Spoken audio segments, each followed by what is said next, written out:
Lajkovi i kule, nekom dugovi krediti, nekom jaja i parizer, nekom država da štiti. Sve da ide vašoj deci, nema važnije parole, jer u Srbiji sve babe našeg predsjednika vole.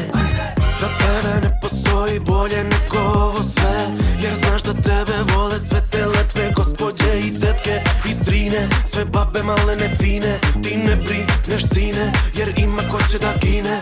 Što mi lažeš babu, bre, što mi prelažeš babu? Što mi lažeš babu, bre, što mi prelažeš babu? Što mi lažeš babu, pa je baba u bedaku? Što mi lažeš babu, bre, što mi prelažeš babu? Baba za dedu, a deda za repa. A deda za repa, a baba za babu. Welcome, welcome, welcome, chat, to yet another Yugopnik experience here Wednesday 29th between 4:35 and 6:35. It might feel like a Wednesday, it might be a Wednesday, but with Yugopnik, it is always a Friday. It is very nice to see you again. It's been a second since last Friday. That was a fucking sick as fuck stream. Welcome, welcome, welcome. The month of January is slowly ending. It was either a very long month for you or a very slow one. It was an exceptionally slow one for me, and that is how I like it. I like min-maxing my hours. I like min-maxing my 24. How are you doing, chatters? How are you doing? It's nice to be back. Thank you, Falcone, immediately, and thank you, Romka Technolenin, as well, for those gifties and subbies and what you call fucking bitties. I love them itty-bitty-titty committees. What does "što mi lažeš babu"? Sorry for my spelling mean. It means, why are you lying to my grandma? It was a song that was made during the Serbian student protests, which basically says, why the fuck are you lying to my grandmother? Like, shit sucks. Because most of the electoral body in the country that elects the current president is the current leader of the country is old people that only watch TV and get lied to easily. So yeah, the text is, why are you lying to my grandmother? It is exceptionally hot in here. I currently have my AC down to 19 degrees Celsius, hoping to balance out this fucking mask and this fit that now feels like a very fucking bad idea. I don't know why it's this hot. It is very strange. Wonderful, a new child soldier, subscriber. Had the window open all day. Global warming do be hitting hard. Thank you, DXG, for the subby for the 4 months. Very kind of you. Yeah, global warming do be climate changing. I don't know what it's like over where you're at. I've seen a bunch of TikToks of people over in literal Alaska saying that it's that they haven't seen snow even once this entire winter. Shit is going down, and even ignoring the way it's going to impact our everyday life. I've always been a winter person. I don't know about you, Chad. And this global warming is also very personal because all my fits are designed for winter, and I ain't wearing no shorts. Don't wear no shorts. But anyways, welcome. We missed quite a few big events. China dominating, even in the industry that we all thought they would be excluded out of due to the hoarding of hardware necessary for AI processing by the Americans. We've seen them also release one of the fastest trains in existence. We are seeing mass deportations in the United States, so we're going to cover that. We're going to be looking at American cope over the current situation with the stock market pretty much losing over $1 trillion. Hope none of you lost any money. I sincerely doubt it. But hey, even if you did, I'm pretty sure you will be able to take it on the nose. Only if for anything, in order to see that beautiful red Chinese flag meme with the New York Stock Exchange, because it's all in red now, pretty much. Yeah, we're gonna watch some analysts go over what is currently happening. We're gonna talk about the deportations. I want to catch up on what is actually going on. Hope you're all staying safe. If you have personal experiences with the deportations, or if you know anybody that's been recently deported or might be hiding and is being chased by U.S. authorities. Also, if you have any information or links on how big the scale of the current deportations are and what the plans are for potential scaling up in the future, Do drop those beautiful linkies in chat and let's have a conversation. But before we start that shit, how are you, chat? Anything new? It's good to see all the OGs, from Kubashi to Gabriel to Sneaky Fucking Tricky to Wenda Frogo to BRS to Groove Holmes to Pizza Famine, of course. Can you post a link to that song so I can find it later? Of course, my love. Što mi lažeš, babu? Što mi lažeš, babu? Here it is, sir. This is the link. I really fuck with the rapper I played for you guys. I recently found her. I know I'm very late. Wake up. What's the name? Dochi, Dachi. I don't fucking know. I don't really care. Very good shit. I try to listen to some older albums. They're too nice. But in this album, she goes off really fucking hard. Nissan Altima is incredible. Denial is a river. Like, dude, I fucking relate so fucking hard. Hide and Seek is very good. It's good. She's good. The album is good. Catfish is ridiculous. I wish it was longer. Maybe it's longer over on Spotify or some shit. Wonderful. But I ain't using that stuff. Soldier. I mean, Oh, subscriber. you listening? Yeah, I'm late. I know I'm late to the party, but holy fuck. Very good rapper, very good lyrics, very good looking, obviously. Thank you, Imhan252, for the 3 months. Thank you very much. We are struggling with the subs. I'm not gonna lie to you, but hey, I do it for the love of the game, not only for the fucking subbies. We'll see. I doubt we'll reach our target this month, but you never know. Anyways, Deportations, are they good? Are they bad? Yes, they are bad for many a reason. It's just a continuation of the conversation we've had. Like, reactionary policy is basically a slowly decrepit, dying neoliberal empire throwing a hissy fit, but that throwing off said hissy fit impacts the least privileged people in said neoliberal society the most. January is always a slump. I mean, this one is a pretty good fucking month unless you live in America. We've had some pretty chill shit. Like, we've had the American people for the first time in pretty much 100 years interacting with Chinese people. We've had them realize just how much of a fucking shithole the United States government is. We've had $1 trillion being borderline erased from the U.S. stock exchange. We've had a president elected into office that is doing the best he can to distance himself from all of his NATO allies. I'm talking about the U.S., obviously. It's been a very good month, unless you're American. It's been an excellent month. I'm not gonna fucking lie to you, okay? Dobry den, dobrodošli svi. Welcome. Thank you one more time, Imhen, for the 3 months. By the way, just a repeat, like I always do in the beginning, this is the only place on the entirety of Twitch where I waste my own money in order to make sure that every single one of you is a subscriber and therefore does not have to watch ads like the ad that is going to play in 50 seconds.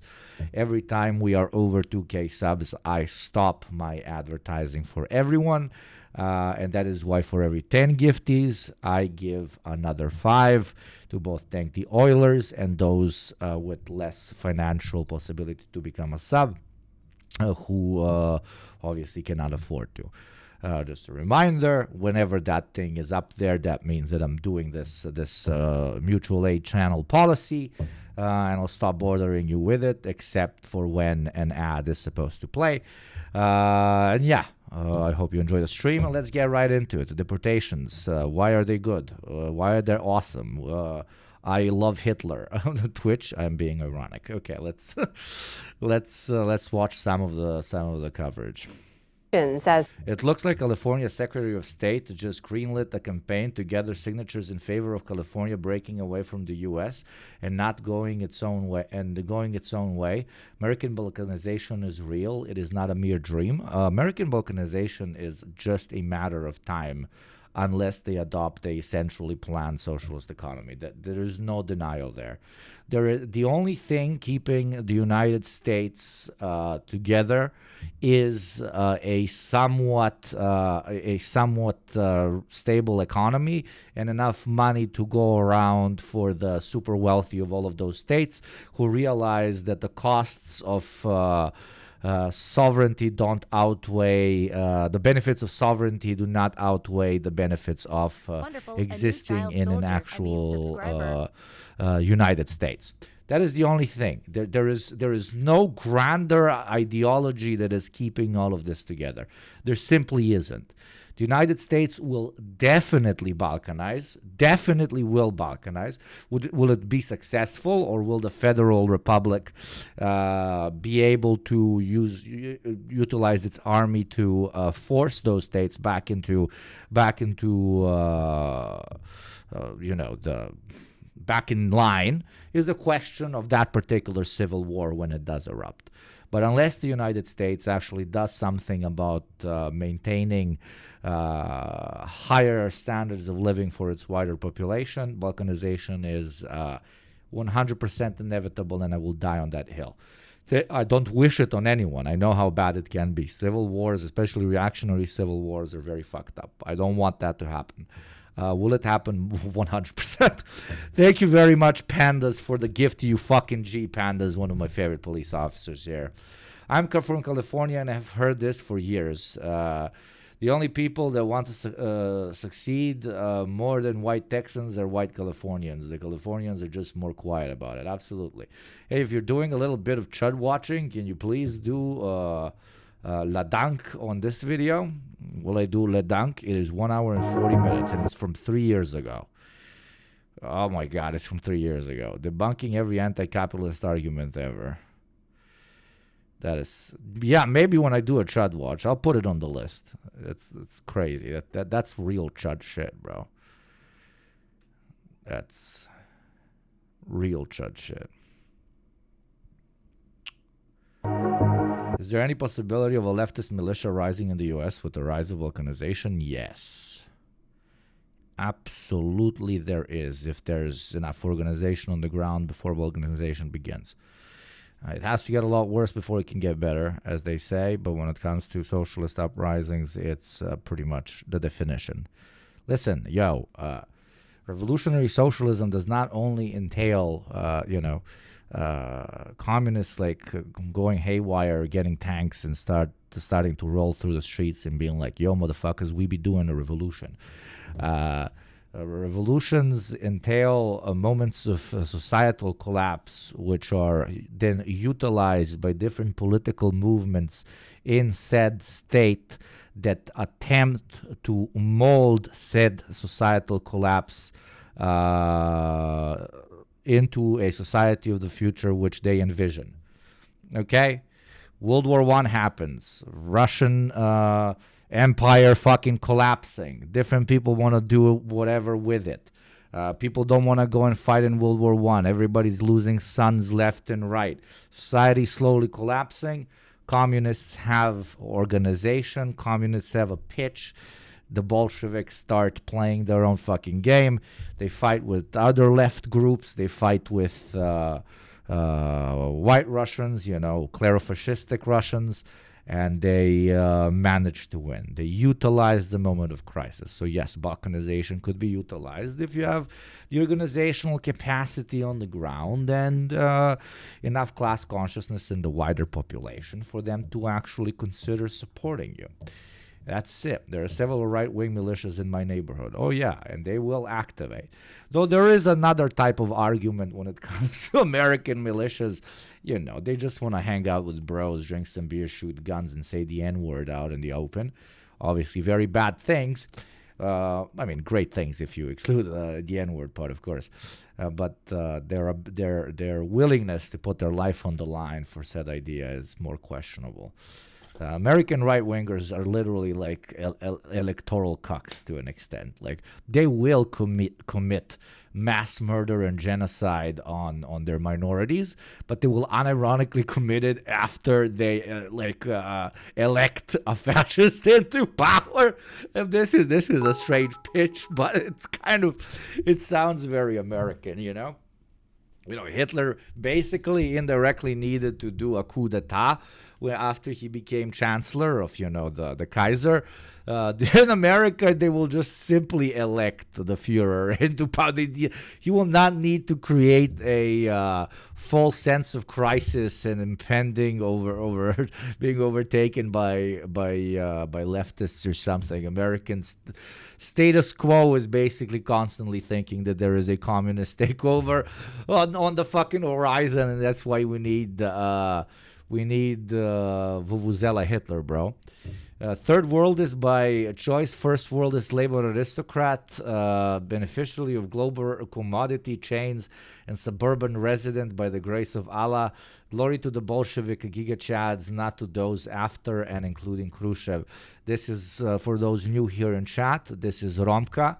Thank you for the 100 bits. They're very edgy, okay? They're very edgy, and we love them for it.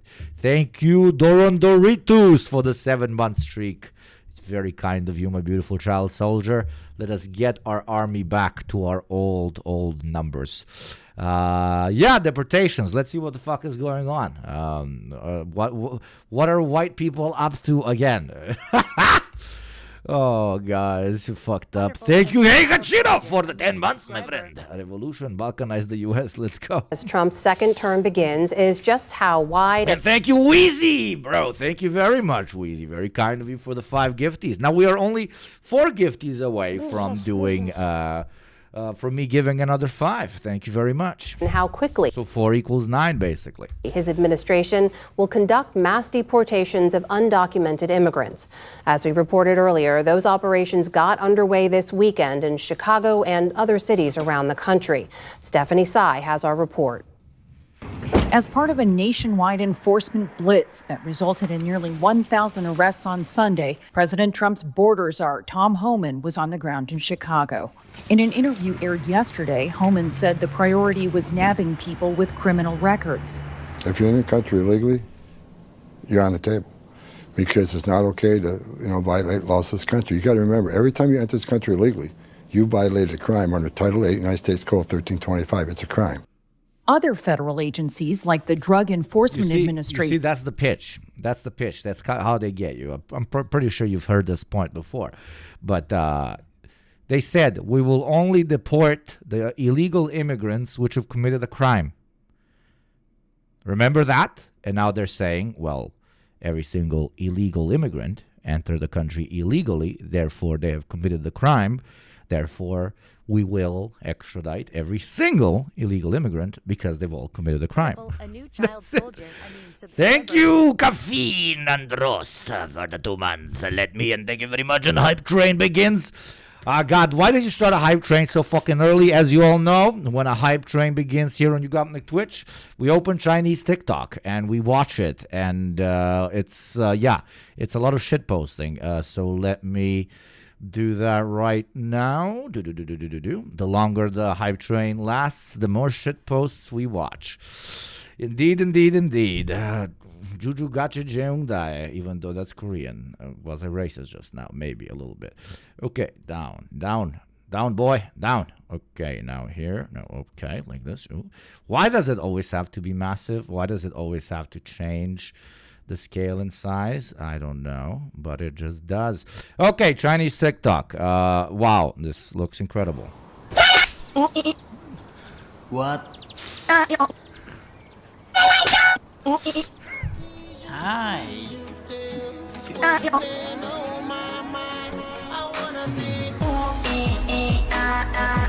Chill, man. There are incredible things happening in China.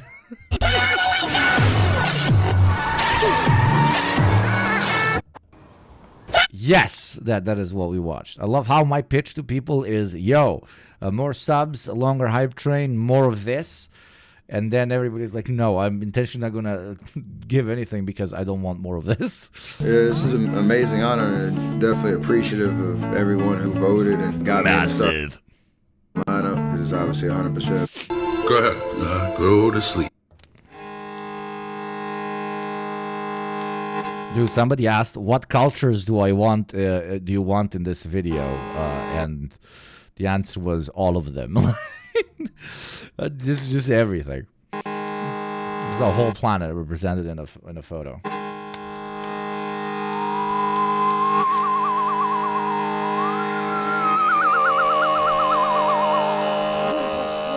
Thank you, Pizza Famine, you fucking G. Let's fucking go. 75 gifties, fucking legend. Let me get 5 for myself. Let's get back to that beautiful picture. Fucking legend. Let me get 5 for myself.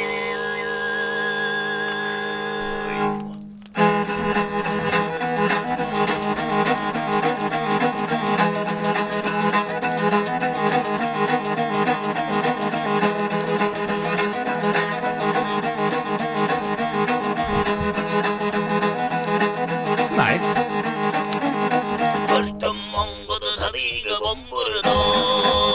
Oh. Mongolians, literally best music on the planet. Fucking, test me. I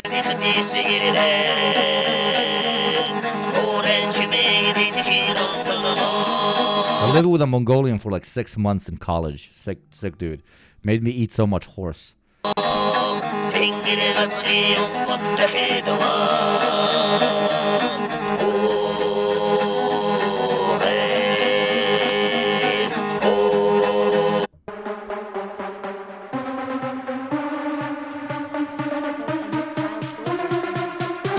This New Year's.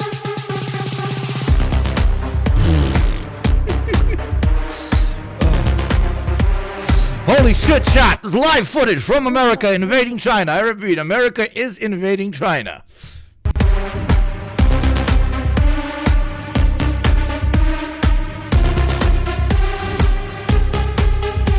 Crazy. People think of the dividing line between the U.S. and Mexico as fixed, as something that's always been there. But 172 years ago, what we now consider the Southwest wasn't part of the U.S. at all. It was actually the northmost part of Mexico. But the U.S. was not content with what it had, pushing westward to seize the land that many presidents believed was America's destiny. To reach that goal, President James Polk... Holy shit, Chinese TikTok giving us anti-American propaganda. Whoa.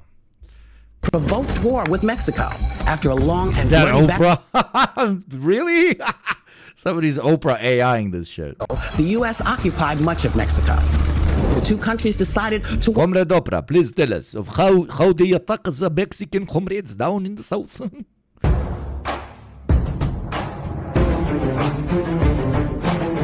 Incredible things are happening in China.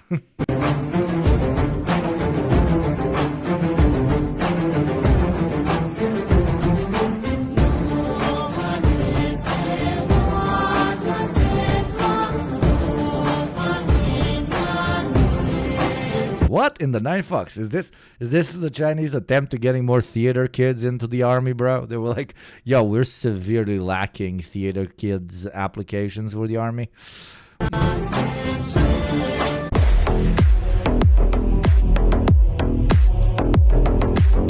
Literally, what a picture. What a great allegory of the current state of the U.S. and China. Unrelated, but last night I had a dream that you got canceled. I forgot the reason, and the next day you crashed the fuck out during the stream, and I have no idea what the fuck it means. Holy shit, you saw the future. They're gonna, holy fuck, they're finding the DMs, bro.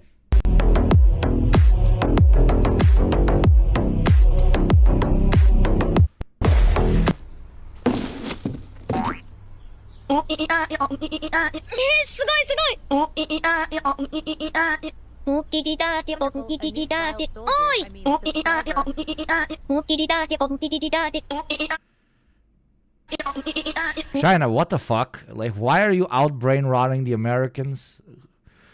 Give me another option. Can I be like pro-Brazilian? Is that like a thing that I can do or some shit? Thank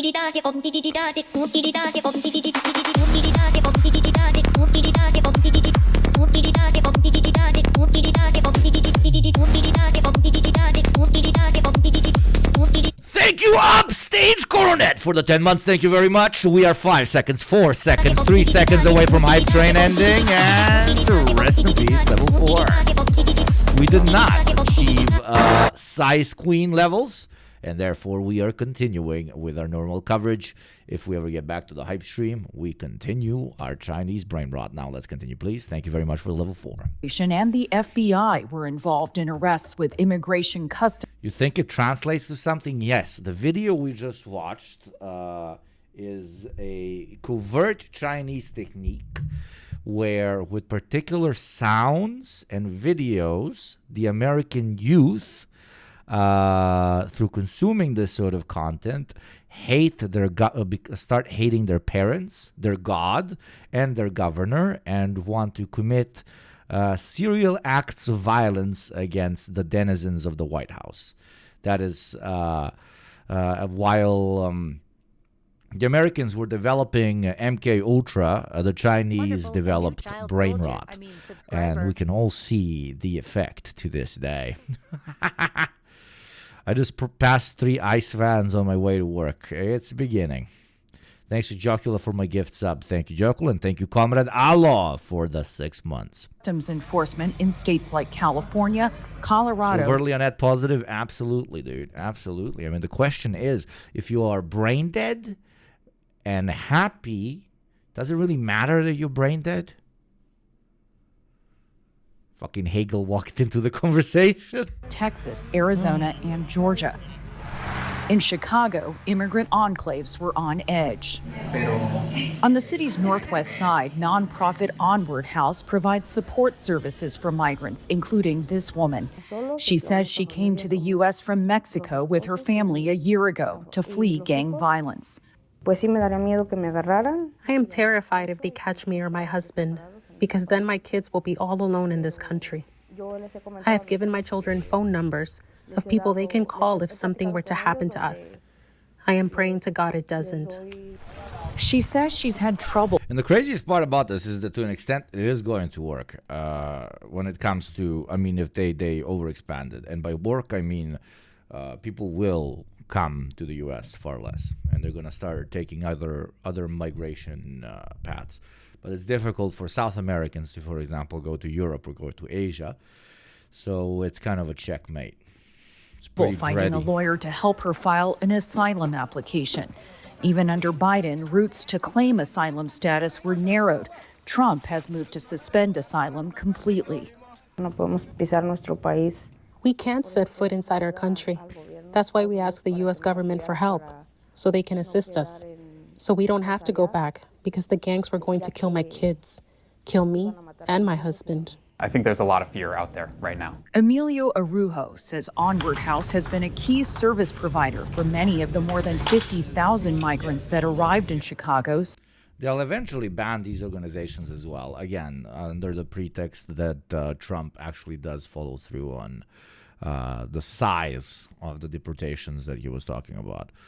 Like, these sorts of institutions will be delegalized as well. And it's a very easy way to do it. Like, you just have to catch them once or twice helping out an illegal immigrant. Then, you know, they've been caught participating in an illegal activity, and you just arrest them. Since the summer of 2022. By the way, they apprehended immigrants that still hold USSR and Yugoslavian papers. Holy shit. That's wild. Yeah, we need to remember there's people from all over the world that are being arrested. How does ICE plan on deporting a few hundred people back to Yugoslavia and the USSR? Do they have a time machine? It's crazy. Like, quite a few of them, yeah. It's crazy how some people have been in the United States since the very latest 1989, the last moment when the USSR and the Socialist Federative Republic of Yugoslavia existed. And yet, these people did not get citizenship. Like, these people have lived there for 34 years and they still do not have citizenship. That is fucking insane. ICE is unable to provide a list of case-specific reasons why the agency is unable to remove certain non-citizens on the non-detained docket with final orders. There are several reasons why ICE is unable to effectuate removals under Title 8, blah, blah, blah. But the ones that you see with USSR and Yugoslavia, this means that these people have spent at least the last 36 years. They've spent at least the last 36 years in the United States. And they're now going to be deported. Their whole life is there, and they're now going to be deported. Countries make no fucking sense. You saw Alibaba apparently beat DeepSeek's recent model. Now OpenAI have to outdo two companies. Number one, they're not going to outdo. And later, yeah, we're going to see what Alibaba is saying. Please, Trump, deport me to the USSR. I'm an illegal. U.S. Global Rendition Program is now U.S. Domestic Rendition Program. Real fascism is imperialism turned inwards. Energy, yes. Many seeking asylum after being bussed from the southern border. But in recent months, it's been preparing its clients for what to do if they are approached by law enforcement. Getting out information like know your rights information, connecting with families and make sure that they have a plan in case, they are arrested or detained or anything like that. And really the safety piece is where we're at right now, is we need to make sure people are safe so that they can continue to live their lives and build from there. During the Biden years, safe spaces for undocumented. Mississippi is trying to pass a law that would create permanent slave labor. Those confirmed to be undocumented and apprehended would be charged with trespass by an illegal alien, a felony that would trigger a lifelong jail sentence and the loss of future privileges like voting rights, even in the event of naturalization. Absolutely crazy. And you do know, like, this is a 100% guess. Like, I'm dying on this hill. If they do proceed to mass deport at the levels that they're promising they're going to mass deport, like prison labor will have to replace this. You know this, like prison labor will have to replace this. They will privatize more prisons and they will give far larger budgets to the two main organizations that deal with prison labor, basically gulag labor, basically forced labor. One is private and one is run, Unicor is state run, right? They will give them ridiculous budgets to pretty much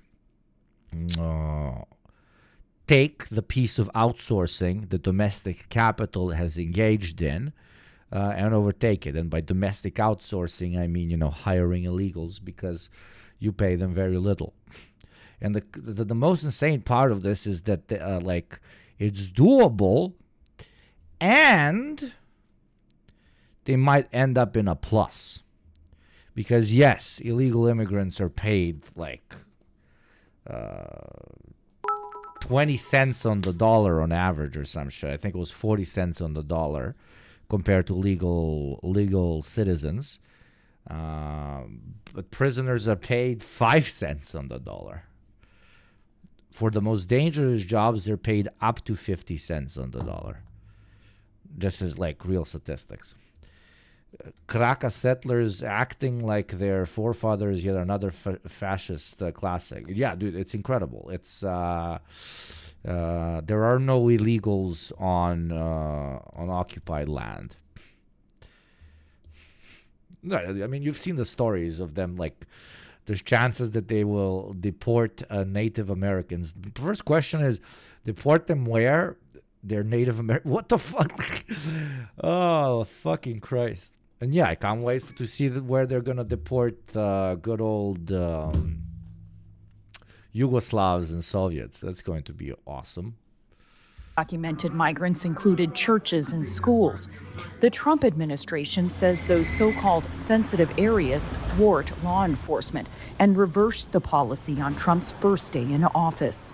I want families to be assured our schools are safe. But administrators from Chicago Public Schools said they won't coordinate with ICE, and agents could not enter the school without a criminal warrant. There is complete alignment here between our state, our city. because they're so fucking confused about what do we do with the kids. And the only reason they're so confused on what to do with the kids is because it's going to be bad PR. Nobody wants children removed from parents on fucking state TV, on national television, on fucking prime time. That is the only reason why they're concerned about the kids. In our district. On Friday, school officials at a Southside elementary school the refused to allow aid. Shut the fuck up. Well, Hugo, the Yugoslavs will arrive precisely at your house. Imagine, I recreate Yugoslavia from all the immigrants kicked out of the U.S. That they thought were with ICE into the school. They turned out to be Secret Service officers unrelated to immigration enforcement. School officials said fear of children being swept up in the dragnet drove the mistaken claim. Lawrence Benito is with the Illinois Coalition for Immigrant and Refugee Rights. He says the Illinois Trust Act and Chicago's Welcoming City Ordinance currently prevent police from coordinating with ICE on any civil immigration enforcement, but worries so-called sanctuary laws are under threat. We're asking people to make their voices heard. Make sure that their elected officials know that this is not the America that they want to see, happen. Because I just don't see how they get to the scale that they're talking. Yes, the Gestapo joins the immigration police, liberalism at its finest, exactly. Also, a good video by More Perfect Union that explains the prison-industrial complex connection. There's a great deprogram episode that came out yesterday. It's a Patreon exclusive that is on the prison industrial complex as well. You can check it out. It's like an hour and a half, and it goes through the entire history of American gulags. It's called American Gulag. About without tearing families. It's the more expensive one, though. I'll tell you, it's for the higher tiers. Apart, without tearing. You can buy it individually, I think, as well. Mixed families apart, where you have maybe undocumented parents and citizen children. What are we going to do in those situations? Recent ICE enforcement actions have already come under fire. In Newark, New Jersey, federal agents reportedly arrested undocumented people and questioned U.S. citizens, including a veteran. Zins for today. Last Thursday at a seafood distributor. Local officials accused the agents of entering the business without a warrant. We have a Constitution of the United States that we want to uphold. We have this for a very specific reason, to guard us against illegal trespass like this. Even before Trump took office, ICE raids under the Biden administration were taking place, including in Newark, where 33 undocumented immigrants were arrested in I love that there is at least one grandparent that every single American white person has that was an immigrant. Like all of them, 100% of them have at least one grandparent. What the fuck did that do? Yeah. There was an immigrant, and yet some of them, their profession today, their literal profession, is to hunt immigrants. I know it's a story as old as fucking time. Why does this not work? You've ended your goal, yes, and what? Twitch is just refusing to work now. Okay. I know it's a story as old as fucking time, but the most aggressive anti-immigration state on the planet right now is a state of immigrants. The most genocidal and mass murdering racist state on the planet today is a country of Holocaust survivors. The timeline is wild. December. Back in Illinois, Governor J.B. Pritzker said he supports deporting criminals and said local law enforcement would cooperate with federal officials when there was a signed warrant. But he's worried about others that might be getting swept up in the process. They're going after people who are law-abiding, who are holding down jobs, who have families here, who may have been here for a decade or 2 decades, and they're often our neighbors and our friends. And the American take on this will be, see immigrants are racist, they hate immigrants. Yeah, it's hilarious. Capitalism subverts all. Capitalism and empire, it does. Swedish brand on top. The deprogram as a service. Soon with thank you loot boxes, $69.99. We are the cheapest podcast on the left. We are by far the cheapest. We are by far the cheapest production. Period. What you get, what you pay for fucking 6 episodes out of 5 episodes a month, out of which 3 are actually completely free, does not exist on a single other podcast of our size. Though it is a funny joke. Why are we going after them? Chicago restaurant owner Sam Sanchez says foreign-born workers have been indispensable to his industry. And like Governor Pritzker, he supports a pathway to legal status for long-time residents. The need of construction workers, the need for agriculture, farming, hospitality, hotels. I mean, I know I'm just joking. I know, Ann. Dude, Ann. You just gave me an excuse to flex about how cheap as fuck we are, you know? Senior care. This is the workforce we need. Nevertheless, Sanchez, who met last month with Tom Homan, says he supports the administration's approach to deporting migrants, acknowledging there may be collateral damage. We need law and order in this country, law and order in the city to see it prosper. But unfortunately, if he has to knock on doors, he will take grandma and grandpa too, if they're here undocumented, and I believe him. I think what everybody wants is to deport the criminals, secure the border, and make it safe. But in the beginning of this video, we heard the border czar pretty much say that all illegal immigrants are criminals because they've entered this country illegally.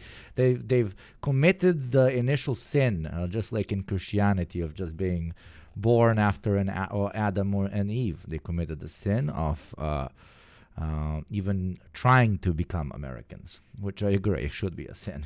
Thank you, Hakeem, but South African. I'm back. What did I miss? Nothing ever happens. I'm putting all my nothing ever happens trips on this bet.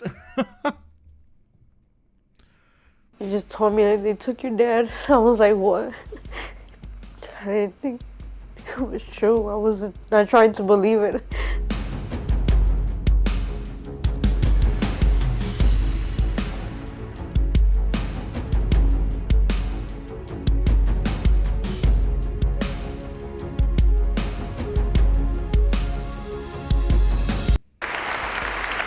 Today I will sign a series of historic executive orders.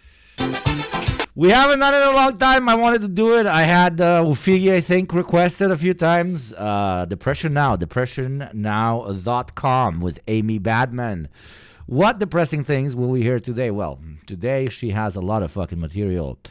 Depression Now is back. We haven't done Depression Now, I think, in at least 3-4 months. So, hey, Amy Badman with depressionnow.com and the War and War Report.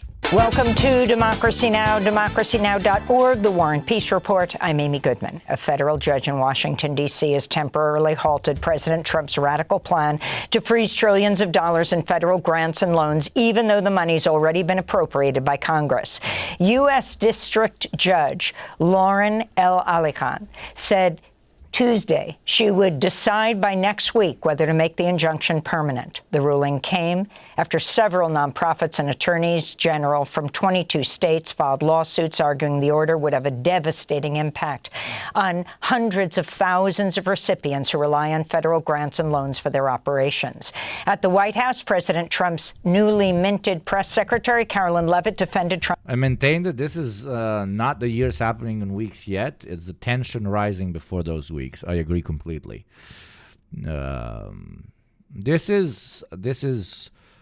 We are at years happening in weeks stage. But when decades start happening in weeks, you will notice. You know why? What's the average lifespan? Seven decades? It's because half of us are going to get wiped out in a couple of weeks. Trump's unprecedented actions. God, sorry for the doom pill. It means no more funding for illegal DEI programs. It means no more funding for the Green New scam that has cost American taxpayers tens of billions. Holy shit, I love the new press secretary with the fucking cross. Fucking legendary, yo. Full, what's it called? A bell curve, but applied to the United States. Yo, we're funding a country from like people that are running away from religious oppression and shit, bro. Yeah, we now do religious oppression and shit, bro. Let's fucking go. Billions of dollars. It means no more funding for transgenderism and wokeness across our federal bureaucracy and agencies. As Trump's federal spending freeze briefly. Oh, yes, the 60% of the U.S. budget that was going to trans people and woke, whatever that means, yes. That is when we pull money away from woke, we will have money for everything else, like Big Missile and Shoot Mexican Man. It took effect Tuesday. Medicaid reimbursement portals went down in all 50 true classic American traditional values. States, cutting off compensation to hospitals and clinics that provide health care to children, low-income families, and people with disabilities. Senate Democratic leader Chuck Schumer said Trump's actions would likely impact universities, nonprofits, food assistance programs, hospitals, and rural health centers, organizations that assist disabled veterans, and much more. This decision is lawless. It's destructive. It's dangerous. No more funding for the nonprofit wheelchair van service that takes my mom and neighbors to doctor's visits. Guess I'll just push them. I mean, they probably save, I don't know, $2,000 a month from not having that service in your neighborhood. Those $2,000 can buy a lot of fucking AR-15 bullets so that not only you can't push your mom, but so that you can go and serve in the great fight for Greenland. Don't you know? Fucking tell your mom to be a little bit more patriotic. You know, her service is getting cut so that you can go and die somewhere. God, sorry for turning it into a dark joke, but that's literally it. Thank you, Super Fam, for the 5 months. Let's fucking go. Dangerous. It's cruel. It's illegal and it's unconstitutional. Donald Trump has done a lot of bad things in the last week, but nothing's worse than this. I'm going to make a prediction. As a reaction to the current explosion of systematic violence, we'll see the first sparks of militant anti-capitalist, maybe even left-wing resistance over the next 4 years. Luigi gave people a literal starting shot for that. It is possible. It is absolutely possible. Washington Democratic Senator Patty. It's never been easier to pitch, especially to disenfranchised minorities in the United States, especially to them. The idea that the system is quite literally killing them, because now it started to quite literally kill them. Silly disabled people, this is federal money. It's not for helping you, it's for killing brown people. Ha ha. FML, that moment when I own the silly disabled people in the marketplace of ideas. Patty Murray called Trump's executive order a brazen and illegal move. Maine Independent Senator Angus King said, quote, if this stands, Congress may as well adjourn, unquote. Vermont Independent Senator Bernie. FML, when I'm a big advocate for the government not meddling in people's business, and then I inflate one organization whose whole job is the government not just meddling in people's business, but making them non-citizens. I'm talking about ICE. FML, when I hate the government, but also I love the government paying billions of dollars to the domestic Gestapo. FML, real libertarian hours in here, bro. Sanders declared of Trump he is not a king. We'll have more on this story after headlines. The White House has announced plans to offer all 2.3 million federal workers 8 months of salary and benefits in exchange for their resignation, in a move condemned by labor unions as an unprecedented violation of laws governing buyout payments. A memo sent by the Office of Personnel Management to federal employees Tuesday urges anyone wishing to accept the deal to type the word resign into the body of an email replying to the offer. The American Federation of Government Employees, which represents more than 800,000 federal government and Washington, D.C. workers, said Trump's goal was to create chaos. Its national president, Everett Kelly, said, quote, between the flurry... And you think they won't replace like half of these people with hashtag their people? They will. They will. They will. They will. This is, for example, very classic Project 2025 shit happening, okay? They want you to leave so that they replace it with their people, not because they want to empty the swamp, whatever the fuck that means, or clean up the additional expenditures from the coffers of the government. No, they want to replace most of these people with rightoid psychopaths.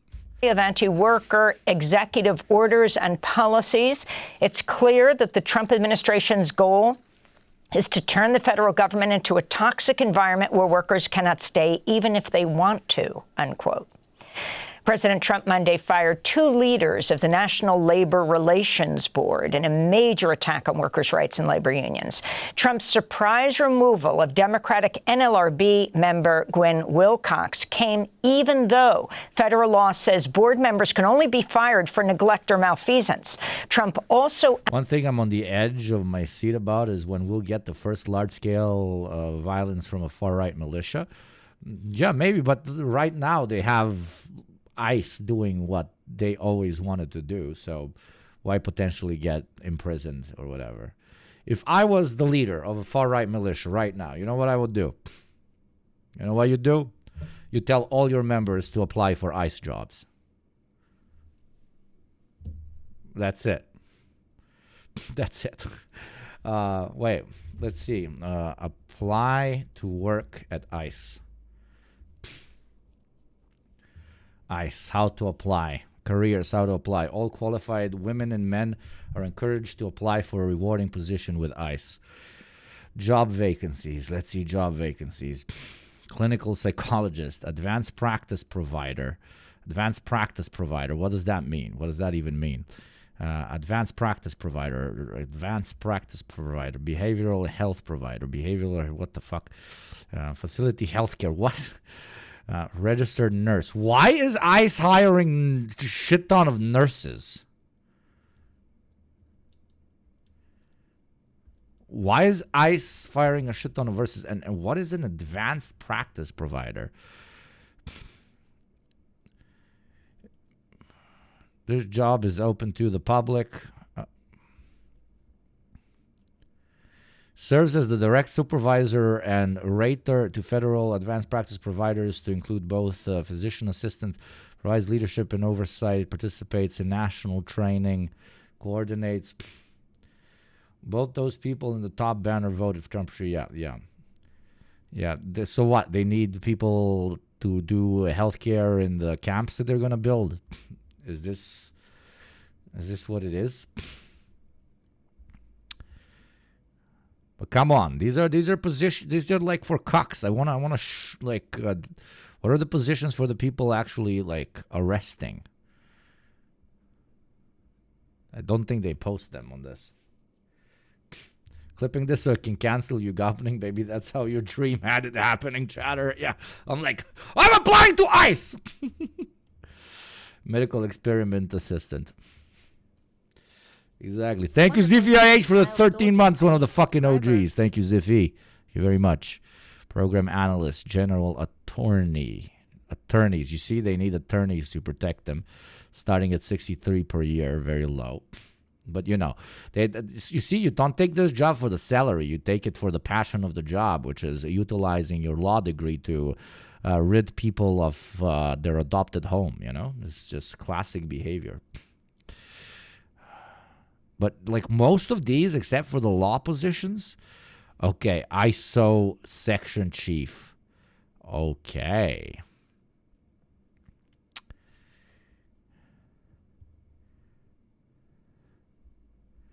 Interpretation and translation of policies, regulations, laws, and practices within the scope of the employee's duties. Provides direct supervision, tasking, programmatic and individual evaluation of the assigned staff and others as directed by the unit chief. Okay, this is pretty much like SSHR. So if anybody wants to be HR for the SS, you have the ISO section chief, okay? But it's interesting that they don't have like grunt positions. I want grunt positions. Like I want to see like what grunt positions look like. Application process, personnel vetting, background investigation, full application requirements. Okay, let's see what's required from you to become an ICE agent. Number one, very racist. Oh, no, they don't write that one. The application process for frontline positions is rigorous and challenging. Wonderful. Yes, you must be thumb. It includes steps such as background investigation, testing of melanin levels. That one's interesting. your relationship to your dad or your mom must be very, very bad. Lack of success in any aspects of life which you excuse through your bigotry against immigrants. Okay, that one's easy. That one we all have. Thank you, Comrade Kai Paka. Thank you. Welcome to the community, Pakaya. Thank you very much. Job announcements, blah, blah, blah. You say SF50. Applicants with current or prior federal work experience should submit their form. You want 01 through 03 billets for grunts. Thank you very much, my friend, but where do I see those? Can I get the link? Can I get a link for job requirements, immigration enforcement? Fugitive, detain, remove, ICE check-in. I'm very unqualified. My only qualification is I hate the minorities. So I want that job. Deportation officer. Holy shit. Okay, chat, we found it. I value the opportunity to use my law enforcement skills to enforce the nation's immigration laws in a fair and effective manner. As a deportation officer with ICE enforcement and removal operations, erotic, you will uphold U.S. immigration law at, within, and beyond our borders. Your work is critical to the enforcement of immigration laws against those who present a danger to our national security, are a threat to public safety, or who otherwise undermine the integrity of our immigration system, especially disabled old people. You will use smart, efficient strategies and tactics to manage all aspects of the immigration enforcement process, including the identification and arrest, transportation, detention, case management, and removal of undocumented aliens. You will conduct legal research to support decisions, okay? So you gotta figure out what specific rules and regulations you can use as an excuse to deport said people. Including the identification and arrest, transportation, detention, case management, and removal of undocumented aliens. Thank you, Baron von Klack, for the 7 months. Welcome back, my friend. You will conduct legal research to support decisions on removal cases and assist attorneys in representing the government in court actions, aka you will be a witness on the stands against whatever family member that is a legal citizen is attempting to defend their illegal family member. The deportation officer in the header looks so Mexican to me. Why are they wokeifying the deportation systems? I mean, that is America, my friend. That is America. We are very inclusive in our. We learned from the past. You understand? There is less criticisms that can be thrown my way if, the concentration camp worker is a Jew, a fellow legal Latino, yeah. Oh, God. Frequently asked questions. What should applicants know about ICE? What is the Office of Principal Legal Advisor? What is the difference between immigration and customs enforcement? And border protection. Thank you, Baron von Klack, you fucking G, for the 10 gifties, man. Look, at this rate, with you Oilers, it will make no sense for me to become a proud ICE officer. What the fuck? What the fuck, bro? Thank you, Baron, for the 5. Here's another 5 from me because ain't nobody watching ads here. You don't want ads to interrupt you in between learning on how to apply to good old ICE. What can I expect after I've applied to a job with ICE? Once you submit your application, ICE will assess your experience and training, identify the best qualified applicants, and refer those. Okay, I want to apply. Chat, let's do it. Let's apply. This button doesn't work. The button does not work. Okay, it's working now. But come on, the only job vacancies are legal and shit. Does anybody have a link on how I can apply to be badass officer man? I want to be badass officer man that arrests and screams at people that don't look like me. What the fuck? Come on, somebody give me a link to applying for an actual, because the job vacancies here are very. Only show remote jobs, exclude remote jobs. Deporting people for the bit, yeah. I'm not even American. It would be crazy if they let me apply. Do they need more grandma arresters? I'm really good. I'm really good at getting like disabled people, especially. I'm such a fucking expert.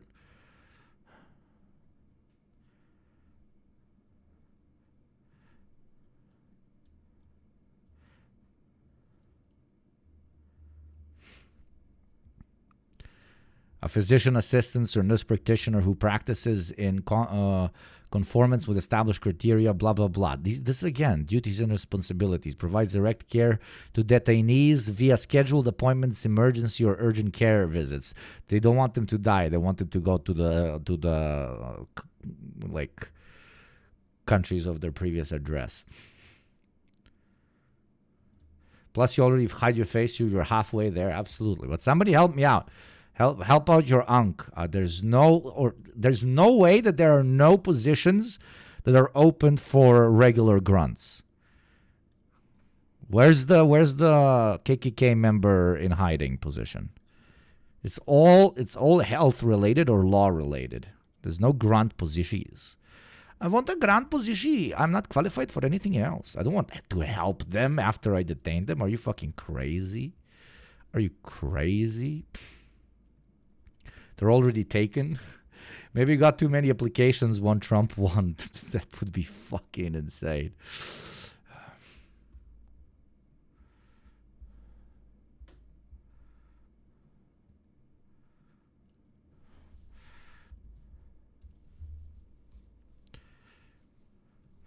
Just send them this picture. Should be all that's needed. Yeah, I just send them this. Yeah. This is. I'm gonna put this on my like on my CV. This is on my CV. You have to work your way up to grunt like a good fash. Support positions? Hell no. I just want to be brutal and violent. Exactly.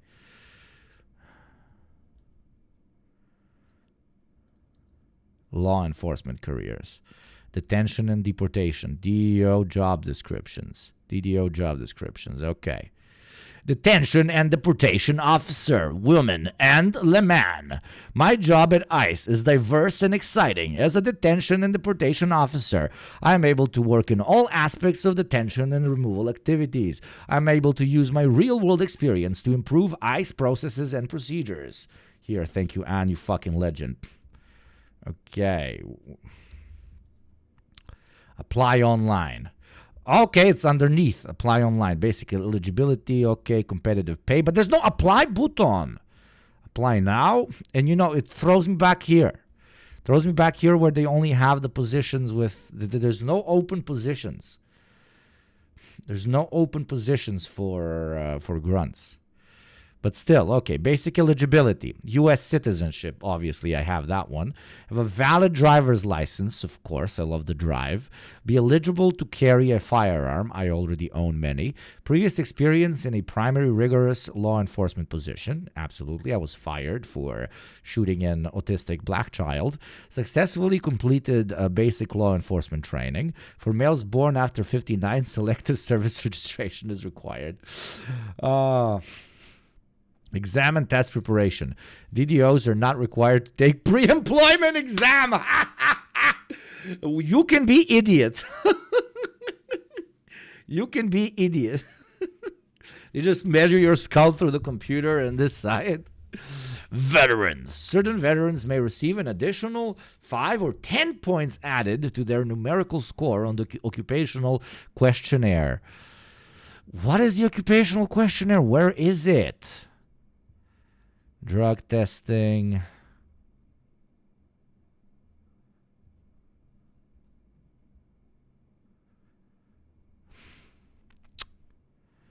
So sad. This would have been very fun. Competitive pay. Officers are competitively rewarded for their time on the job. In addition to base pay, you may be eligible for locality pay, overtime, and more. Of course, I'm going to have overtime, bro. Salary. You receive a salary that corresponds to your grade level. And this salary is the number quoted by you on USA Jobs. Salary is a big part of Circle, indeed. So the website you're on, USA Jobs, is where any government employee applies for a job. Civilian positions in the military included. Understood. Paid time off. They have between 13 and 26 days of annual leave. Dude, in America, 26 days is crazy.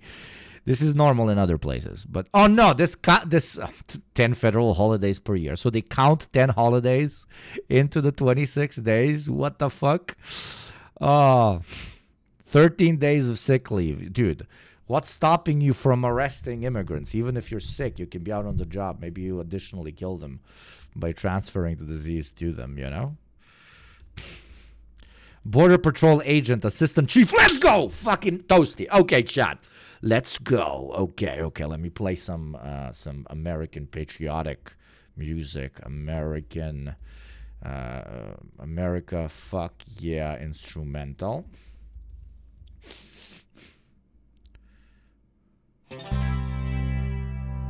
Okay, I like this. Okay. Whoever said our generation want meme our way into fascism, never knew our generation. Thank you, Jody Soda. Thank you very much for resubscribing for 18 months. At tier 1, Johnny is a big dick motherfucker. Thank you very much. Okay. Indeed. Now. Summary. This position is with the Department of Homeland Security within U.S. Customs and Border Protection. But this is just Border Patrol agent. It's decent. Okay, let's apply. Sign in, create an account. Just using login gov to allow you to sign in to your account safely and son of a bitch. Wait, give me 1 second. Okay, let's sign up. Sign in with your government employee ID. Fuck. Okay, create an account. Your email address, Yugopnik@gmail.com. Okay, English, I read. Can't see this part, but they let you have the page in Spanish, which is funny. Check your email. Okay. Now we got the email. Do. Confirm your email. Confirm email address. Chrome. Now I'll make a password right here. Okay. This is already too difficult for an average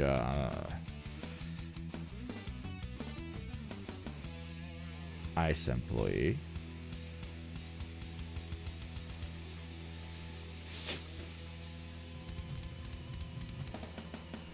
Okay.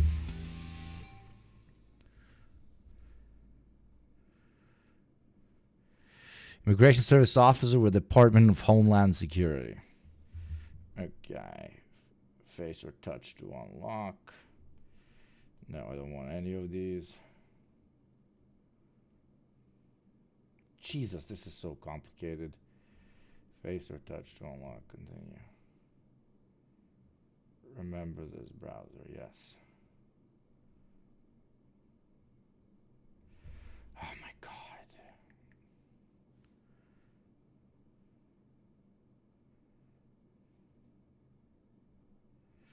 Dude, I have to add 2 authentication.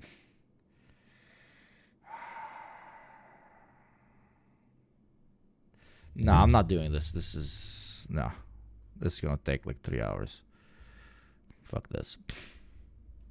It's literally impossible to do. Soldier, I need to add an American phone number and shit. I'm your number 1 sub. Thank you very much. Made you say I love Amazon. Thank you very, very much for the subby.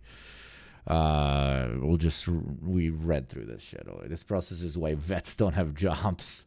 Come deport me, Hugo. Indeed. Which one did you send me earlier? This one? Let's check this one out. Somebody has a U.S. jobs fucking... Okay, so what does it need? Video we cannot watch for some reason. Yeah, video is probably location locked. Notification from the agency. Current Immigration Service officers, United States Citizenship and Immigration Services, employees within the Service Center Operations Directorate with competitive status or those eligible under accepted blah, blah, blah, jebem sestru. Duties, the responsibilities described are for full performance level at developable grade levels, blah, blah, blah, blah, blah, blah. Grant or deny applications and petitions for immigration benefits and determine, yeah, this is a caseworker. This is a caseworker. It's not the classic grunts. Use VPN. No, it asks you for an American phone number. Communism foiled by bureaucracy yet again. Indeed. Oh, God. Let's continue. Ousted the NLRB general. But yeah, basically, as you've seen, they get around 60 plus K a year. They get up to 26 days off.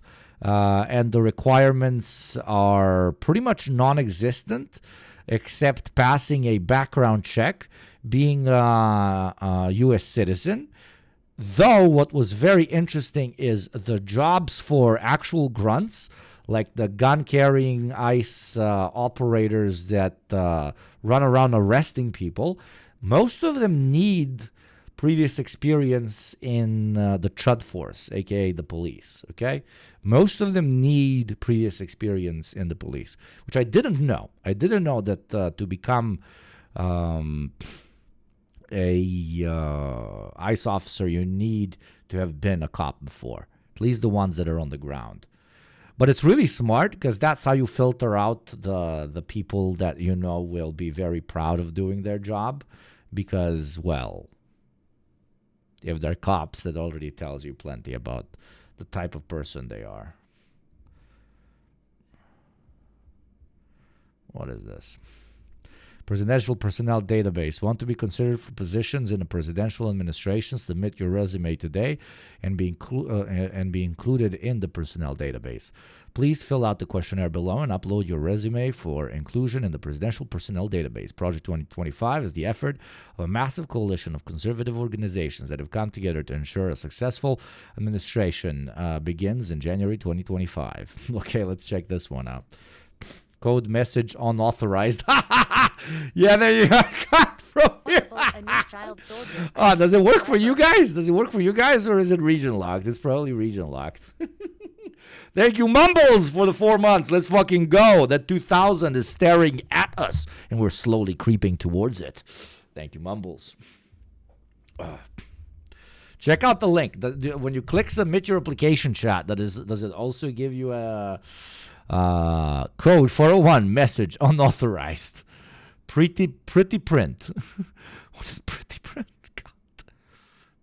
Yeah, works in the U.S. It works in the U.S. That's so funny. That is so funny.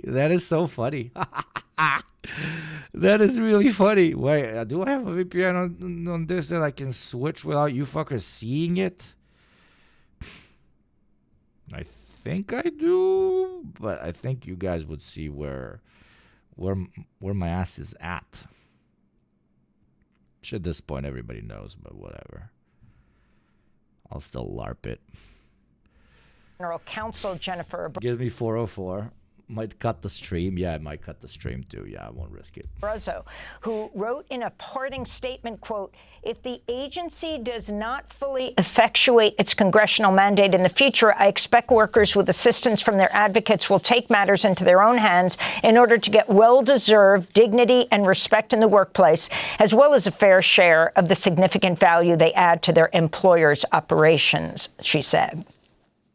White House Press Secretary Carolyn Leavitt made her debut in the briefing room Tuesday, admitting to reporters the Trump administration believes all undocumented child soldiers of the Yugopnik child army will infiltrate the Americoid admin. Dude, if one of you actually manages to be part of Project 2025 and you don't reach out to me so that we make fucking straight edge goon content, I will immediately ban you.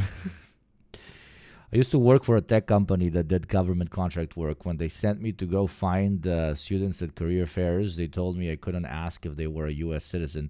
Instead, I had to ask, are you clearable? Wow.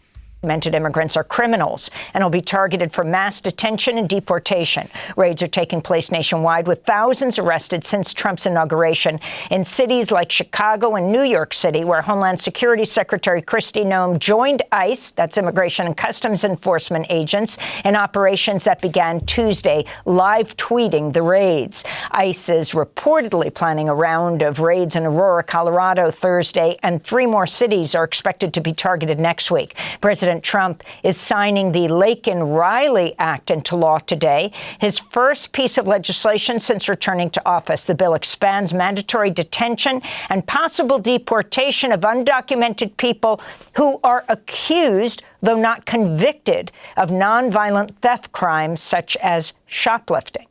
This comes as ICE has been directed to meet a quota of between 1,200 and 1,500 arrests per day, as Trump plans to pack ICE detention centers, including those run by for-profit. As Trump plans to pack ICE detention centers, I intend to pack ad detention centers in the next 3 minutes and 40 seconds by taking every single ad watcher and deporting them from my chat, because this is an ad-free environment. So support your fellow chatters from not being arrested by anti-ad Yugopnik child soldier ICE by gifting them a few subs, and for every 10 I will gift another 5, because I am a benevolent dictator here.